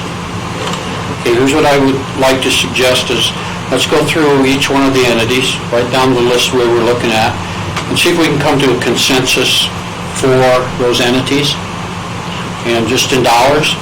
And, we might have to have a discussion about one or two more than we will any of the others, but let's start narrowing it down. So let me ask this question. If you don't mind, I'll facilitate you a little bit now. You've got my list. Yeah, I'm just writing down names right now. Okay, so let's just start with. Do you want me to spread for you? No, I'll write it here, then you can. Okay. I think you start with Superior, because it's the easiest one, because it's easy to give them. All right, then I'll go along. All right, Superior 1.52. Are we okay? I'm okay. Okay. Yes. 1.52. All right, then the next probably easier one will be Bear Oil, 1.27. I'm okay. Okay? Mayor will be happy with you. Granger, 1.9. I'm okay with it. Okay? I can live with it. All right, Center. No. Okay. What would you like to see? What do you think? I know how much money they're getting from Transwest. Yes. And I just, I can't see them getting much more than a million or two, to tell you the truth.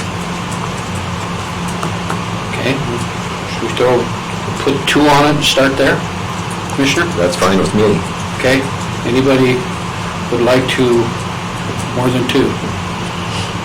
I have concern about not providing, I mean, they can pick some of the ones, but their big project was the industrial loop, which was 4.256. So that's where I came up with I would like to be able to have them, I would like them to be able to complete their number 1 priority. I think that's an infrastructure thing. And the next one is water and sewer, which is 4.7. So I think that maybe if we could, I know that that's higher than what Wallen wants to, but I'm concerned. Still less than 5. It's still less than 5, so. I still know how much money. I know it. It's a small community. I hear it. It bothered me a little bit, and that's where I got some of those scars. I know. It's too much money for me. Right? Wamsuter's been the toughest one. Let me finish that. Okay. That money can go somewhere else. Wamsuter's probably been the toughest for me, but the first formula I came up with was rounding each population up to 1%, then adding 2, and that, even going on a weighted formula like that, the most I came up with was 3.2 is what I came up with using that formula at the beginning. I struggle because I'd like to be able to get them their top project, but I really struggle with 4.26, even though that does give them their top project. So I gotta be honest, if there's one I waffle on, it's a little bit of Wamsutter, because I do concur with Commissioner Johnson. I think that number's high. I'd like to give them their top project, but I actually see a number more in that 2.5 to 3.2 is a more reasonable number. Okay, let's just leave that one for a second, see where we end up with the other ones then. That one we can, let's stir a little bit. So the next one down the line is Green River. We have them at 16 million as a recommendation. I'm okay with it. Right? I'd like to see it up a little bit. I'd like to maybe see us take down Rock Springs $1 million to 28, and the county down to 4, and take Rock Springs to Green River 20, but that's my opinion. But if we're going to, because my calculations were off of 80, so if we're going to take Wamsutter down 3 million almost, then that can roll over to Green River. Well, that was my thought, is that money can go somewhere else. Yep. Okay. All righty, so probably for Green River, you're looking at 19 million if we can find another 3. No, that's not what you said. I'd like to see if we get to 20, but that's just my We'll start with 19. They're gonna have significant impact. They're gonna have significant impact monies over the years when nobody else will, Commissioner. Just food for thought. Say, we'll put that, where I'm just gonna throw it down, it's not marble, okay? Okay, I'll argue later. Okay, 19. Where are you putting it? I'm putting Green River at 19? I'm opposed to that. What did you say? I'd say leave it at 16. Leave it 16, okay. There we go. What do you think, Lauren? Rock Springs? Or where are we at? I had them at 16, that was. Okay, my 16, original number. okay. I'm willing to give maybe Wamsutter, them a little bit more if Wamsutter moves down, so. Okay. Rock Springs at, what do we have here? 29. 29. I'm okay with it. It's a great number. Great number. And then the county at 25. As we start this, I've heard discussions that the county shouldn't get as much money. They got to remember who we represent. We represent all the people that live in Rock Springs and Green River, Wamsutter, we represent those people. And the ones that we're talking about, the top of that list, the hospital and the men's complex, and those benefit all of the communities, especially Rock Springs. And Rock Springs not complaining. I'm not saying that. I just want to. You know, Rock Springs' number allows them to sponsor somebody based on their original dollars, which that's admirable of them. They could look for it for themselves. Yeah, Lauren, I have one question about the hospital. We talked about throwing some money in there for Castle Rock. Did you do that by any chance? So I actually spoke with Bailey from Castle Rock, and she said that with the projects that they would like to do, I'm sorry, I should have brought this up earlier, projects that they would like to do, that if it was less than 7 million, that it wasn't worth them being able to do the projects that they want to do. It doesn't subsidize enough of their other project to allow them to move forward. The other thing that was brought up is that we cannot pay already incurred debt with 6 penny money, so. That answers my question. I just took it off the slate, I don't think that it's something that we want to mess with. That's fine, that Okay. makes sense. So, well, there's a low of 2 and a high of 3.2 if you come down off the 4.6 off of Wamsutter. Well, before we leave that, what about Reliance? I'd like some talk about that. They would be under us as a project. Right, but what are your thoughts, though? I have that we fund them in my thought. I think that they've got half of their project already covered through other funding, and this would be a half match through the 6 penny. Okay. That's what my thought is. That's good. That's good enough. And the other thing to flip inside, I'm sure we all thought about it, is what are the projects are we going to put outside of the 80 to stand alone? Yeah, if any. If any. If any, yeah. If any, but I mean, if you've got those kind of thoughts, I think they need to go into your thinking and that type of thing, so, that's why I say the 25 million for the county. I'm okay with it then. Okay, Rock Springs, I'm hearing is 29 is okay. I'm hearing Green River 16, I'm hearing a little more for Green River, and then I'm hearing Wamsutter, less, and rolling whatever's left out of Wamsutter to Green River. Is that the message I'm hearing? That's fine. So let's decide what we want to do with Wamsutter. I struggle giving the Jamestown Water District and Reliance more than we are one of our full communities. I also worry a little bit about, and like I said, I think Jamestown is actually one of the best projects presented in a lot of ways. But I also worry about what we open up by doing special interest, a special district. So I struggle with those two. I think they're worthwhile projects, but the problem is we had $181 million worth of worthwhile projects that we have to cut back to. So and we're cutting back an entire community $2-3 million and funding small water districts more. I struggle with that. Commissioner, we're not going to discuss what we're going to do with our 25 right now, because that's where you're pulling those out of, I believe. So let's leave that for our own discussion. And focus on setting the dollars for the entity. Are you okay with that? I am. All right, thank you. I think at this point, the only disagreement we have is, I don't think they have any at this point. We don't have any other. We don't have any. I think we're okay. The answer to Jamestown is I think Jamestown fits, Green River's got a problem, even though, and actually I guess they can't do it. We're the only ones that can do it. They're landlocked according to them, and I tend to agree with them, but the perfect place for them to grow is west. And I think this greatly facilitates that, and I think that it will be in the future. But the most important thing is, I think that should be a standalone project, and if the voters don't want it, it will get voted down. Which one? The Jamestown. And that's certainly where we can go with it if we want to. But I mean, we're right now, I agree with you, see if we can set this at the figures we can agree on. So help me out, just clear the fog. What do you think for Wamsutter? Just what you saw, or? We had 2.5 to 3.2. Yeah, and with the remainder going where? To Green River, is that right, Commissioner Johnson? That's fine. Okay, so let's settle on Wamsutter, between 2 and 3.2. Is that right? Yeah, that's what we've got. Between 2 and 3. Yeah, between 2 and 3.2, and we'll bring it to 2 and 3/4. You want to go 2.75? Just a middle point. Sure. 2.75. And then that,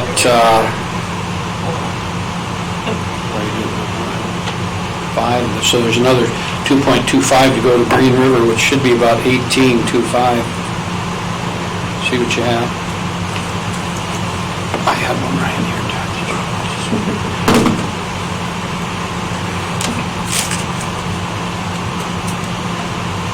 Leave it Chris should be able to do that in his head. Takes my money for no problem. He's trying to I catch you. just don't want to screw it up.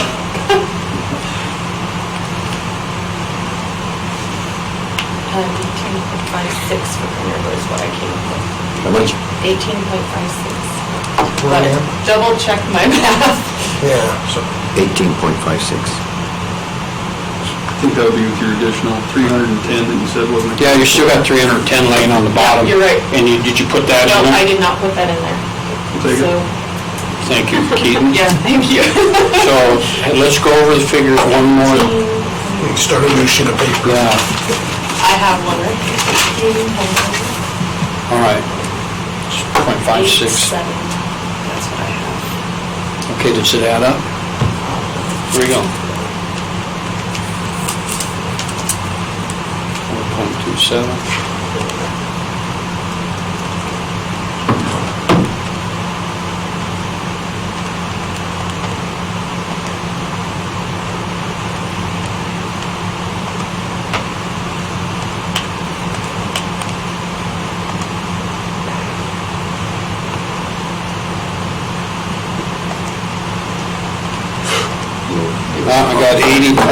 I got 80.310,000.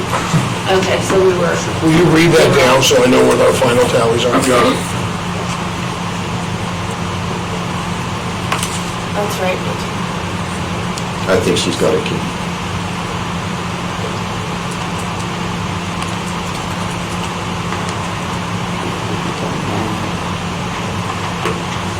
Keaton, glad you showed up again today.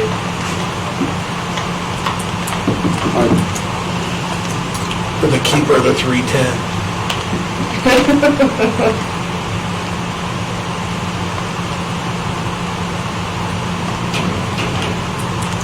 Yep, there it is, right there. Okay. Will you read it out? Was it? So we have barrel oil 1.27, Granger 1.9, Superior 1.52, Wamsutter 2.75, Green River 18.56, Rock Springs 29, Sweetwater County 25.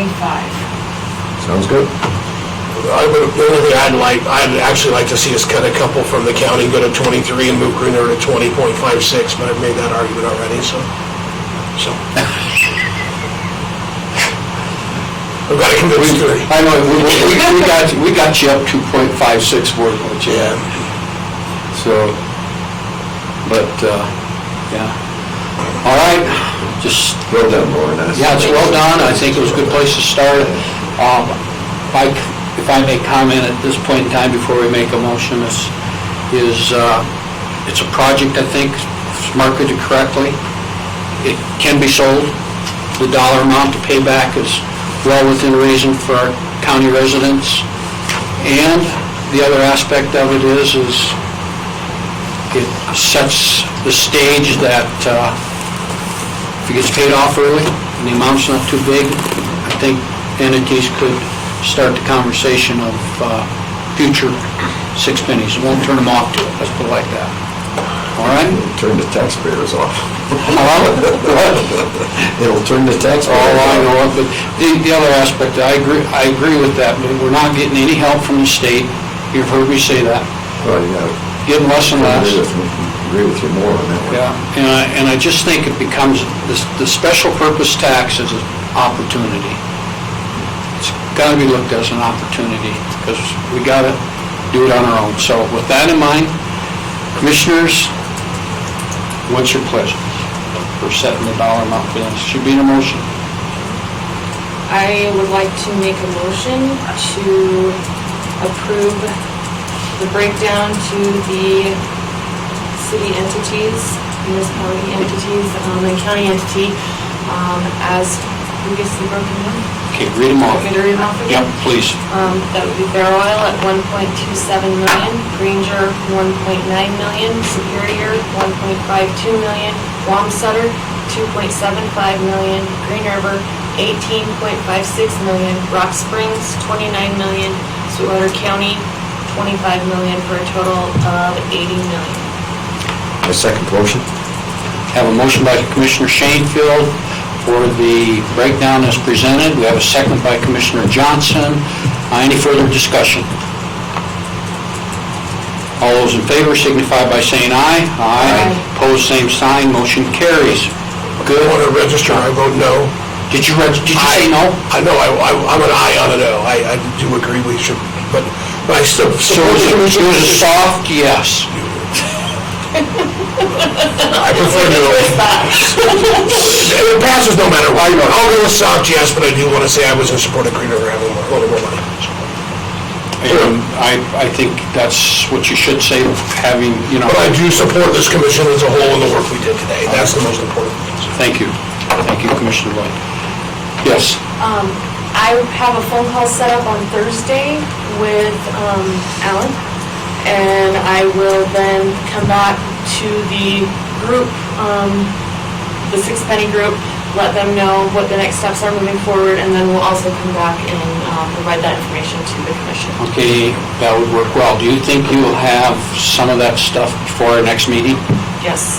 Then, if I'm not too presumptuous, can I say that at our next meeting, we should probably have the conversation as to what our projects will entail? What do you think, commissioners? I agree. In other words, what entities we're going to fund or support? Anything outside, is it you find out if it's too soon or not? I'll find out on Thursday and I'll let you know for sure, but I would like to do that. Okay, It would then. be helpful. Here's what I might agree with, and your guys' wheels are turning, so jump in whenever you want. You do some legwork, and then if we're ready for the next meeting to put it on the agenda and have that conversation, would you fill out agenda request with Sally so it's on the agenda? Yep. Would you be agreeable, Commissioners? To show what? To begin the dialogue of what we want as projects as far as our 25 million? We just agreed to that. We agreed to the amount for the entities. I don't think we agreed to what we wanted in those, in our 25. That's what we got. Yeah, we got the hospital 7-2, we went down that list. No, we didn't do the projects. These we didn't vote on today. That was just mine. So we'll talk about our projects at the next meeting. Okay, so let me back up a minute. If you feel So uncomfortable... let me make Yeah, sure go I ahead. understand what Lauren's saying. County's at 25 million, those numbers don't add up to 25 million? Is that what you're saying? No, we didn't discuss the individual projects under the county today. Just the total I allotment that the did. I know you did. And I had said to Mr. Lloyd that we're not here today to look at those individual projects. We'll just set the dollar amount, because that was our goal at the beginning, and we would come back and... Let me just, Lauren, what does 7.2, 6.7.3, and 7.5 add up to then? No, those do add up to 25 million. Okay, what is wrong with what I just said then? That wasn't voted on today. What is your intent? To Change those numbers? vote, that's my opinion on those numbers. So, that I emailed out last night. So, then we will reconvene in our next meeting and officially vote on the projects that will go under the county. Why can't we decide that right now? We could if you wanted to. Yeah, if you want to. If you like, Commissioner. Okay, I'll make that motion. I'll make the motion that we, in the county's 25 million, that the hospital receives 7.2 million, events complex 6.7, Reliance 3 million, and Jamestown 7.5 million. I'll second that. Those are our numbers.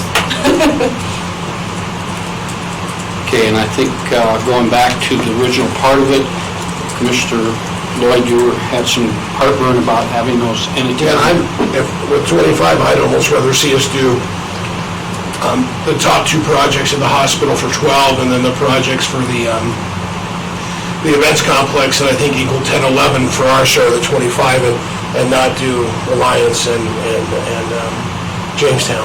Got a motion on the floor. Yeah, got a second, motion on a second for those projects, so other comments regarding those motions? Thank you. Anything? Made my comments. Okay, thank you. All right. Discussion's complete.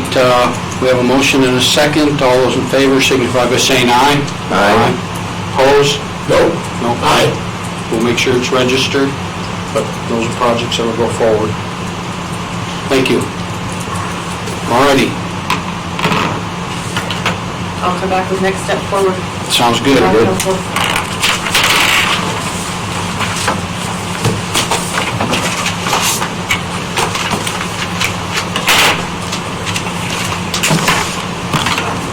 Okay, last thing is the district court for their projects. Let me get my...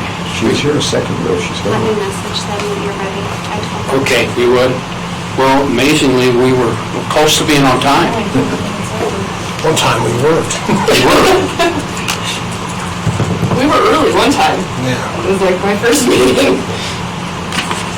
I said the first 3 or 4 meetings, we were constantly like 45 minutes ahead.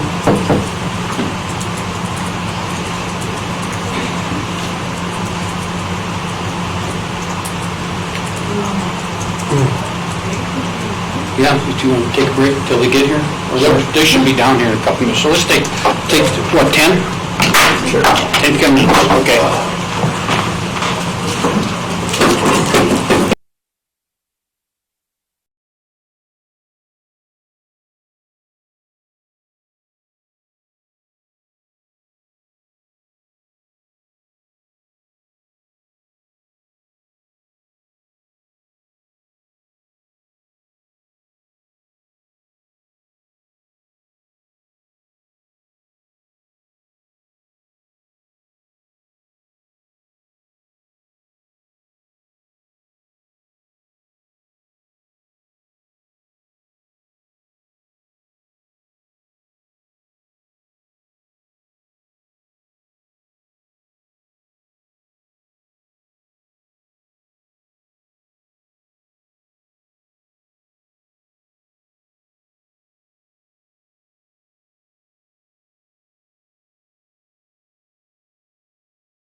please. You feel comfortable? Probably been sitting all day, you want to stand? Yes. Okay, I'd like to call back, order this county commissioners meeting, and our last item on the agenda is with the district court, and with us today is Judge Lavery and Judge Robinson, right? It's Lavery. Lavery, thank you, sir. Go ahead, floor is yours. Thank you, Mr. Chairman, members of the commission. We wanted to visit with you today informally about primarily the need for a fourth judge in the district, and to tell you that we're going to start doing the things that we need to do at the legislature to fund that position. We are the busiest court district in the state. The number of cases that we hear would indicate that we need about 4.25 judges in the district, and we have 3. The workload in Sweetwater County is, this last year was 2.72, and it looks to me like it's growing, but I would say that all of you probably know better than me what's happening in the county to know whether or not that caseload's going to increase and the population will go up. The workload in Lincoln and Uintah County is about 1.5, and that's, so we've got one judge who is doing the work of 1.5 judges, and it's starting to really have an impact on him. So it's time, it needs to happen. You know, it's not going to be too long until we need a 5th judge in the district. I don't think we're that far from that because of the way things are growing. The reason that we decided we needed to get out and do it is because other districts are moving ahead of us that aren't as busy as us, and that's Campbell County. If you notice, there's legislation that's being proposed for them to get a 4th judge in the 6th judicial district, and they're not as busy as we are, although they're busy, and I wouldn't say that they don't need a 4th judge as well. But we need one more than they do, and the only way that's going to happen is if we approach the legislature to fund the position. So, the question is where? The most economical way to do it would be to put a judge in Evanston and one in Kemmer, and then the 2 of us here would primarily the judge in Kemmer helping us, coming over here to help us with our caseload. And I kind of view that as a temporary fix. What impacts Lincoln and Uintah County now, and if a judge from over there had to travel over here, is travel. It takes time. And when you hear those workload numbers, that doesn't account for travel very well. When they developed those standards, they didn't take into account how much Judge Brunel is driving now. He puts in about 300 miles a week to go back and forth from Evanston to Kemmer, and that really bites into time that would be better spent. So that's one possibility. And the other possibility is what we talked about back in, I guess, starting in 2014 in terms of the needs of the district court here for a 3rd judge in Sweetwater County. But as you know, that requires new facilities, and that's got its own expense attached to that. So, but we're hoping that as you hear this come up in the legislature, you'll be supportive of the effort to get that 4th judge in the district. Judge Robinson, do you have anything to add? No, the only thing that I would add is just what I've been saying and kind of repeating some of what Judge Lavery is saying is that with somebody coming over, if there is a 4th judge added, coming over from Kemmer or Evanston or wherever they are coming over from, I do think at some point we'll need 3 courtrooms. We have what we call 3 right now, but if you've ever been in the 3rd courtroom, it's really not usable for any type of purpose other than a very small hearing. It's not large enough for any jury to sit on, and doesn't. It's just not sufficient. So at the point when we have somebody coming over, if they're actually having a trial or something, we will have them move for a 3rd courtroom. Thoughts, questions? Questions, Commissioner? I don't know how many years ago it was, but Chief Justice Kite came down here and had a meeting with me. Forget who was with me, but she told us then this was going to happen. She said we needed to do certain things right away, which we've done. And I think that we were forewarned that we're going to have to do that. It's the only question, and I don't dispute at all what you're saying. The only question is how we do that and where we do that. So it's no surprise. But the thought is we would modify this facility to facilitate that at that point in time. So I don't know whether plans were put together to do that. But that was what the thought was going to be, is to do it here. So When the architects who developed the Justice Center were drawing up plans, they actually put together some preliminary plans for the courtroom upstairs. I don't know where those are now, we can find them. but... Did you review those? And I did. Were they acceptable? Oh, to you? sure. You know, I mean, to be able to do it and stay in this building, it's about the only way that we could have done it. Basically, what they did is they built out into the Right, parking. that's why we didn't do anything with that parking, because that very fact. Right. Do you remember what the dollar figure was on there? It seems like it was in the $3-4 million range, something like that. But it was a fairly significant remodel inside too. They would have taken a little bite out of the large courtroom, the one that I sit in primarily. They would have taken some of the office space where the clerk's the original clerk setting, and then added, well, kind of where Judge James' office was. All of that would have been. Yeah.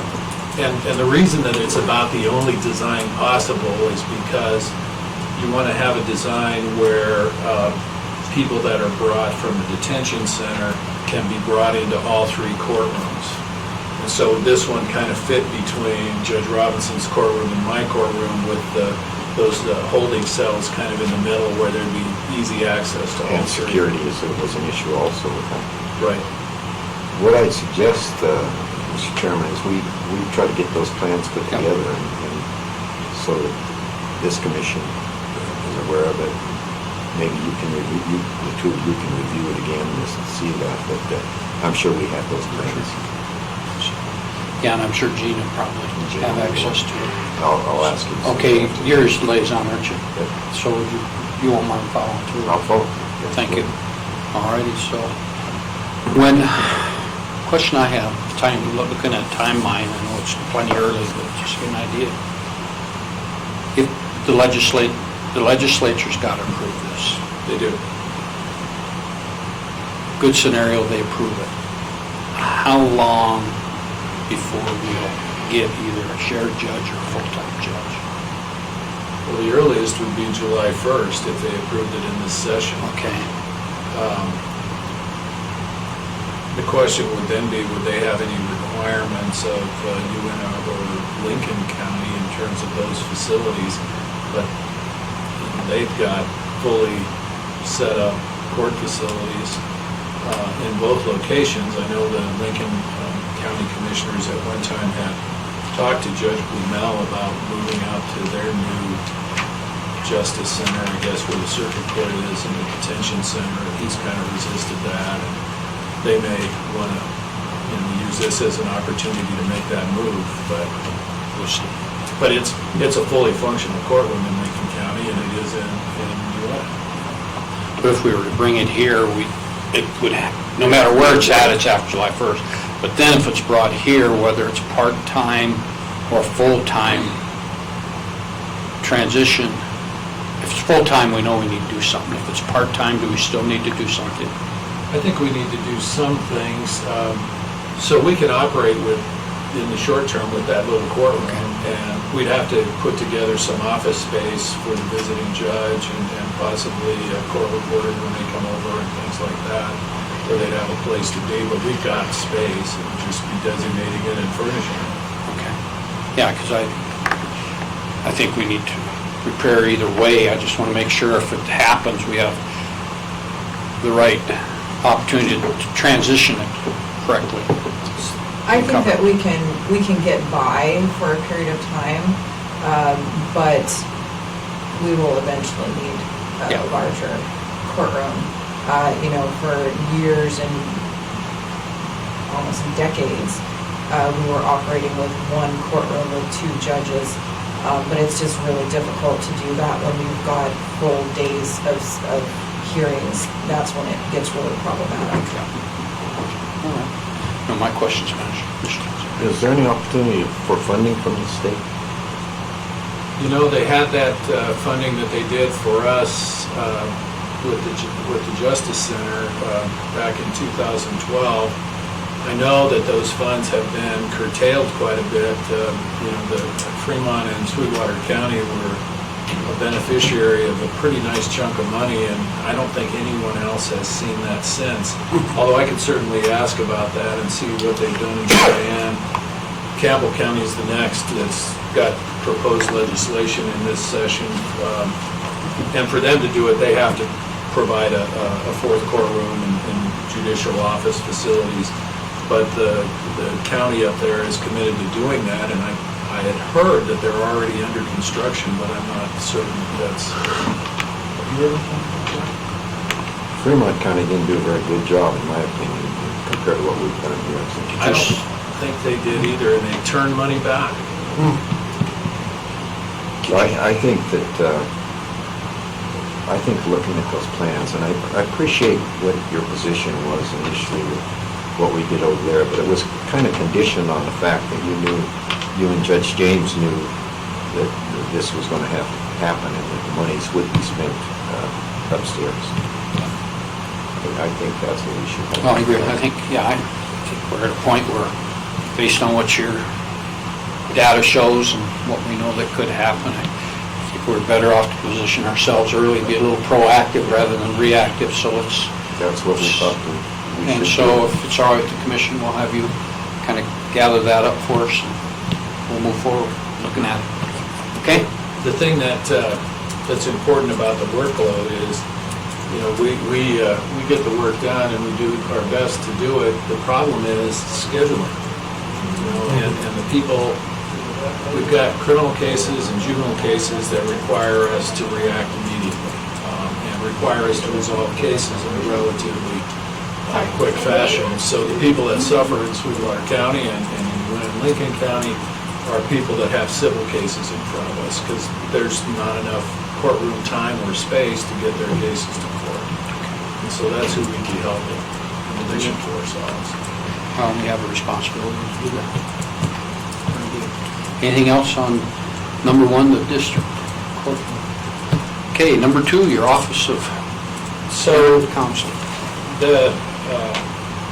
Currently, there's a bill in the legislature to create what's called the Office of Parent Counsel, and it would be very similar to the Guardian Ad Litem program that the commissioners got into probably in 2013 or 14, somewhere in that range, where the state took on providing full-time guardian ad litems in juvenile cases, and I think the commissioner's share of that funding for those positions is 25%, but I'm not certain on what it is in the guardian ad litem program, but I think that's what it is. But in any event, the idea is to create something similar for parents in juvenile cases. And so to create an office of parent counsel, and with the idea being having parents represented in juvenile cases improves the delivery of services, the progression of the case, and getting kids and families out of court and back living their lives separate and apart from all of us. And so you see it, I think we are lucky in Sweetwater County that we have a cadre of lawyers who are willing to take those appointments, and the county, the commission is willing to pay those lawyers to provide those services. But what I notice is the number of attorneys that are out there that are willing to do that is shrinking. And that's something that's happening throughout the state, throughout the country. There's really a need in rural areas for more lawyers, and that's true here. And so what happens is it's hard to find people to take those appointments. And so in a juvenile case, you have one guardian ad litem. You could have 1, 2, 3, 4, 5 parents, depending on the makeup of the family. And so when that happens, there's a large need for people, for lawyers to, and that's not to say that people always want to have a lawyer, but that need exists. So what's being suggested in this legislation is creating an Office of Parent Counsel where they would have a similar formula, where the state would take on payment of a certain amount of the fees for lawyers in juvenile cases, with the county again contributing. I think in this one it's not less than 25% is what the legislation says, although all of that is subject to amendment. I've had an opportunity to appear before the Joint Judiciary Committee and talk about this a little bit.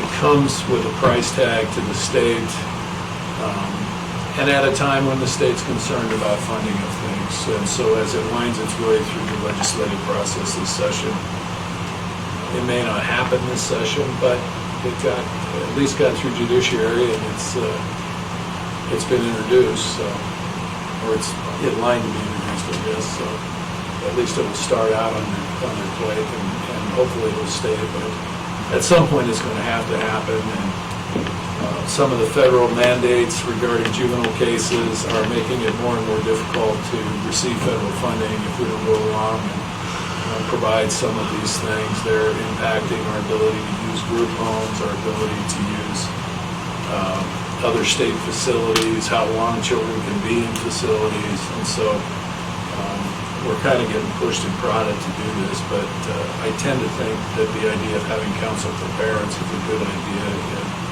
in these cases, because it's when they come to a juvenile case, they're in the dark. And being in the dark at the start of the case kind of sets a tone for things taking longer than they need to take, because they don't have an opportunity to suggest solutions out of the box. They're afraid. In cases where children are taken into custody, law enforcement is usually the agency that would take a child into custody, and they do it for righteous reasons that everybody would agree with, but it's not their job to look for alternative placements, family placements, other relative placements that are out there. And it would be kind of a conflict for them to do that. But having parents with attorneys that can kind of help find solutions away from the district court and the juvenile court makes some sense, save some money, and make things work a little bit better. So that's the hope. Questions, commissioners? And I think I've seen this bill on the commissioner's docket to look at it next week. I think it's House Bill 53, House Bill 17. 17, yeah. Yeah, House Bill 17. So, okay, very good. The only thing that, it states it in our summary here, but the important thing that I think that you all need to be aware of is that this is if it's passed, it's quite a money saver for the county, because we would only be responsible for 25% of the costs of paying for the attorneys, as opposed to 100%, which is what you're responsible for now. And the other thing I would add is it's an opt-in thing, just like the Guardian Ad Litem program. And there will probably be counties that aren't interested. And I don't know if anyone asked for your support for any of the joint judiciary meetings leading up to this, but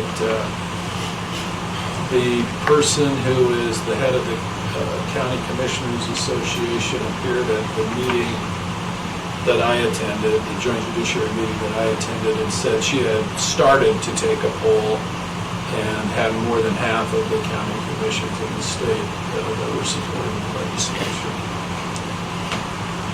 we'll know more next week. Okay, any other questions, Commissioners? Anything else, Judge, on that one? So the next is kind of the same thing. You know that the commissioners and the county funds the cost of court-appointed counsel in these cases for families at this time. And as I mentioned earlier, there's becoming a shorter and shorter supply of lawyers that are willing to take these cases. And one of the things I think that's impacting that is we pay $100 an hour, which is substantially below what's the market rate for what attorneys are paid in the private sector. And so, it's been that for as long as I've been here. I don't know. I'm not aware of it ever having, I'm sure at one point was lower, but I think it's probably been decades as well. It's been $100 an hour. And I just came out of private practice, and I can tell you that's about 50% lower than average. And it's... I was just thinking that our chief deputy clerk is here. She might know how long it's been $100 an hour. I can't remember a time it wasn't. It seems to me that I was here when that was raised to It's been a while. Your first time? Or just living in the county? It's been here, no, since I've been here. Since you're here. So it is hard to, if you're in private practice, it might sound like a lot of money, $100 an hour, but when you're trying to pay overhead and everything else and assistance, $100 an hour is pretty sparse to get by as an attorney. So it's difficult to find attorneys that will take cases for $100 an hour.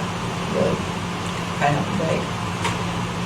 So, and at this point, all we're suggesting is it's something to be thinking about as we get into budget time for this year. And the other thing is, I know that you got a couple of bills that were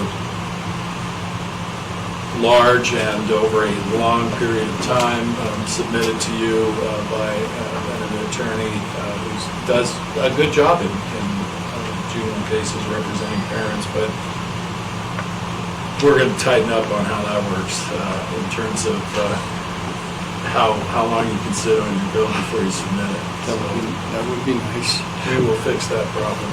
Thank you. Questions regarding item 3, court-appointed attorneys?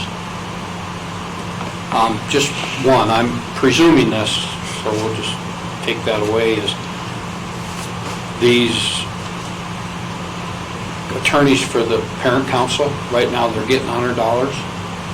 So this is all recouped in some cases, in some representation. When we talking Recouped from? Well, I'm saying shared. I mean, like the state's paying some of it. We're paying Not now.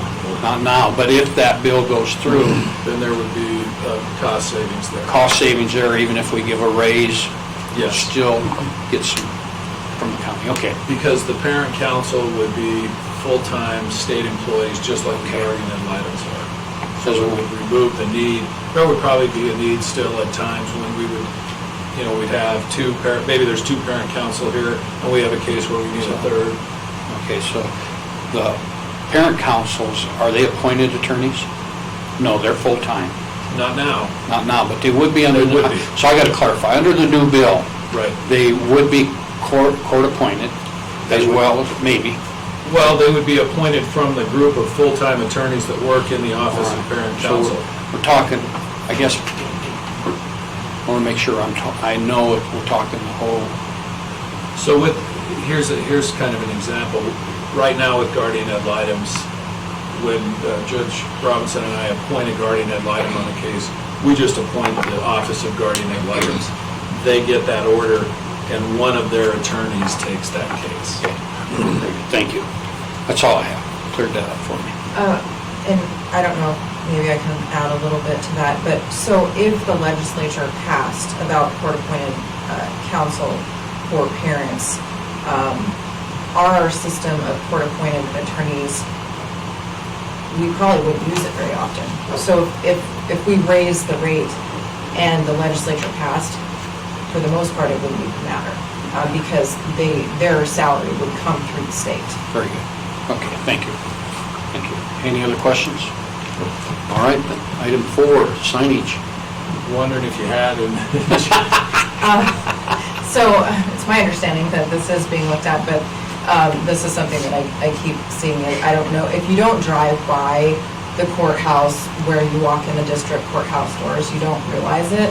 But since the circuit court hasn't been there, there's been orange yield tape or something crossed over the circuit word, and we were just hoping that might be fixed or addressed. Commissioner Johnson? They're working on that. They have some draft ideas of how to handle that. Gene Liberty's working on it. I'll follow up after this meeting and see where that stands. Okay. Judge Robinson asked me about it, and I turned 1 block earlier to get to the parking lot, and I saw, what's wrong with it? So I did drive by after she mentioned it to me. Okay. Yeah, somebody's mentioned it to us. So I'll be honest with you, I'm surprised it hasn't been mentioned more, really, as long as it's been there. So I'm just surprised, but anyhow, thank you, Commissioner Johnson, if you could follow up on that, so. Outside that, then there's a little note on the bottom. So I just, because we're talking about several things that involve money, I just wanted to let you know so it wasn't a surprise when I come back. Since I took the bench back in October, there have been several items that I've been wanting to come to the commission and ask if I could have approved, and I just haven't put that together. But there's quite a few items that really are, some that are really needed and some that I would request. Things like, we currently don't have a jury table for my court that is sufficient for 12 people. Because initially the jury room was for circuit court. So it was to fit 6 people, but for district court purposes, it's 12. There's quite a bit of furniture that's decades or maybe from the 50s that I would request. You don't It like? has character. Don't like the 50s? My house is the 50s, I love the 50s, but it's a little... How did Chuck miss all that? He didn't. Go ahead. What I'd suggest is you prepare a list, and I think you've had some discussions with Marty. I have. And prepare a list and give it to Marty and let her put that together, and she'll bring that forward to us. Okay. That'd be great. That's good. there's some people that want that Art There Deco. are many people that would like the chairs that were once upon a time Judge Ham's chairs and Judge James. Wow. We're going to salvage some stained glass up there. I thought maybe they were going to put that up in the courthouse or something. I'm not requesting same things. That's circuit court.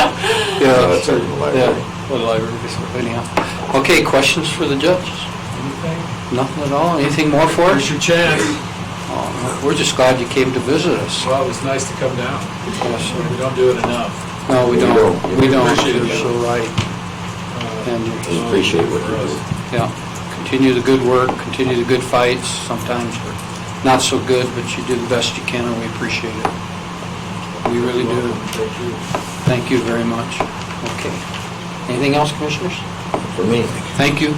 Appreciate it. Have a Thanks good a bunch. afternoon. Thanks, Judge.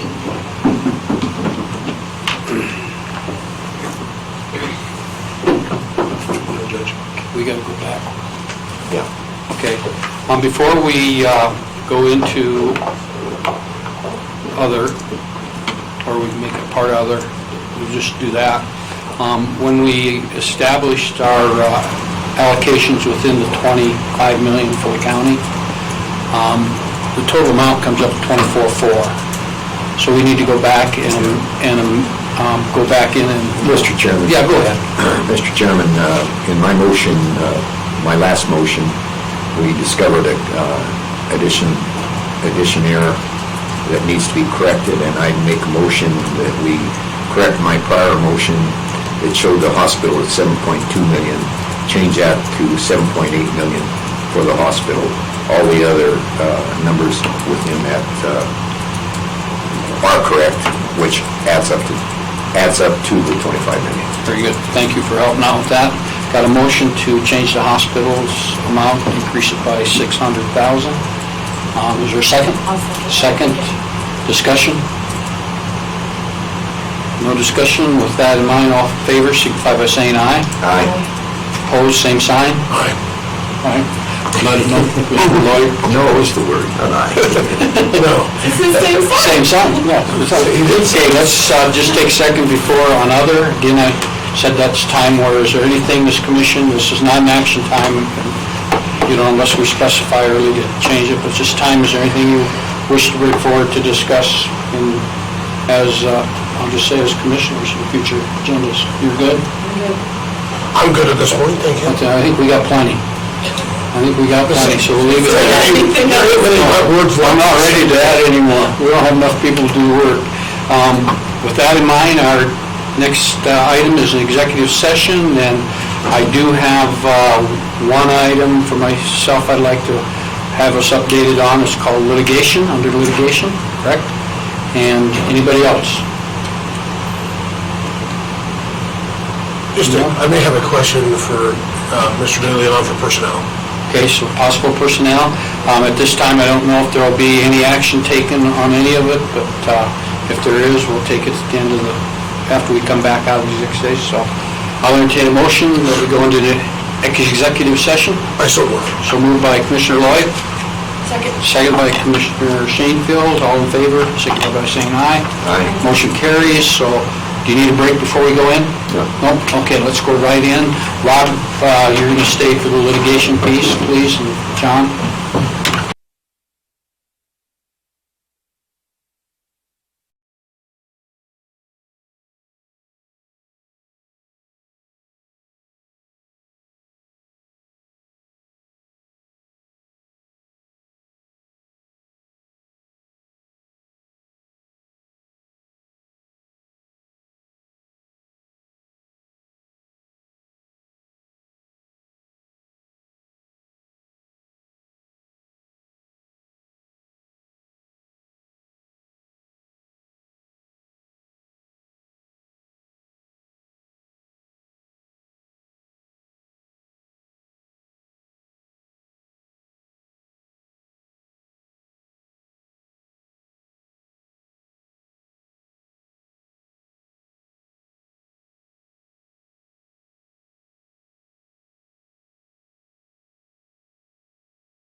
will bring us out of executive session. At this time, there is no action needed as we had discussions about litigation and personnel.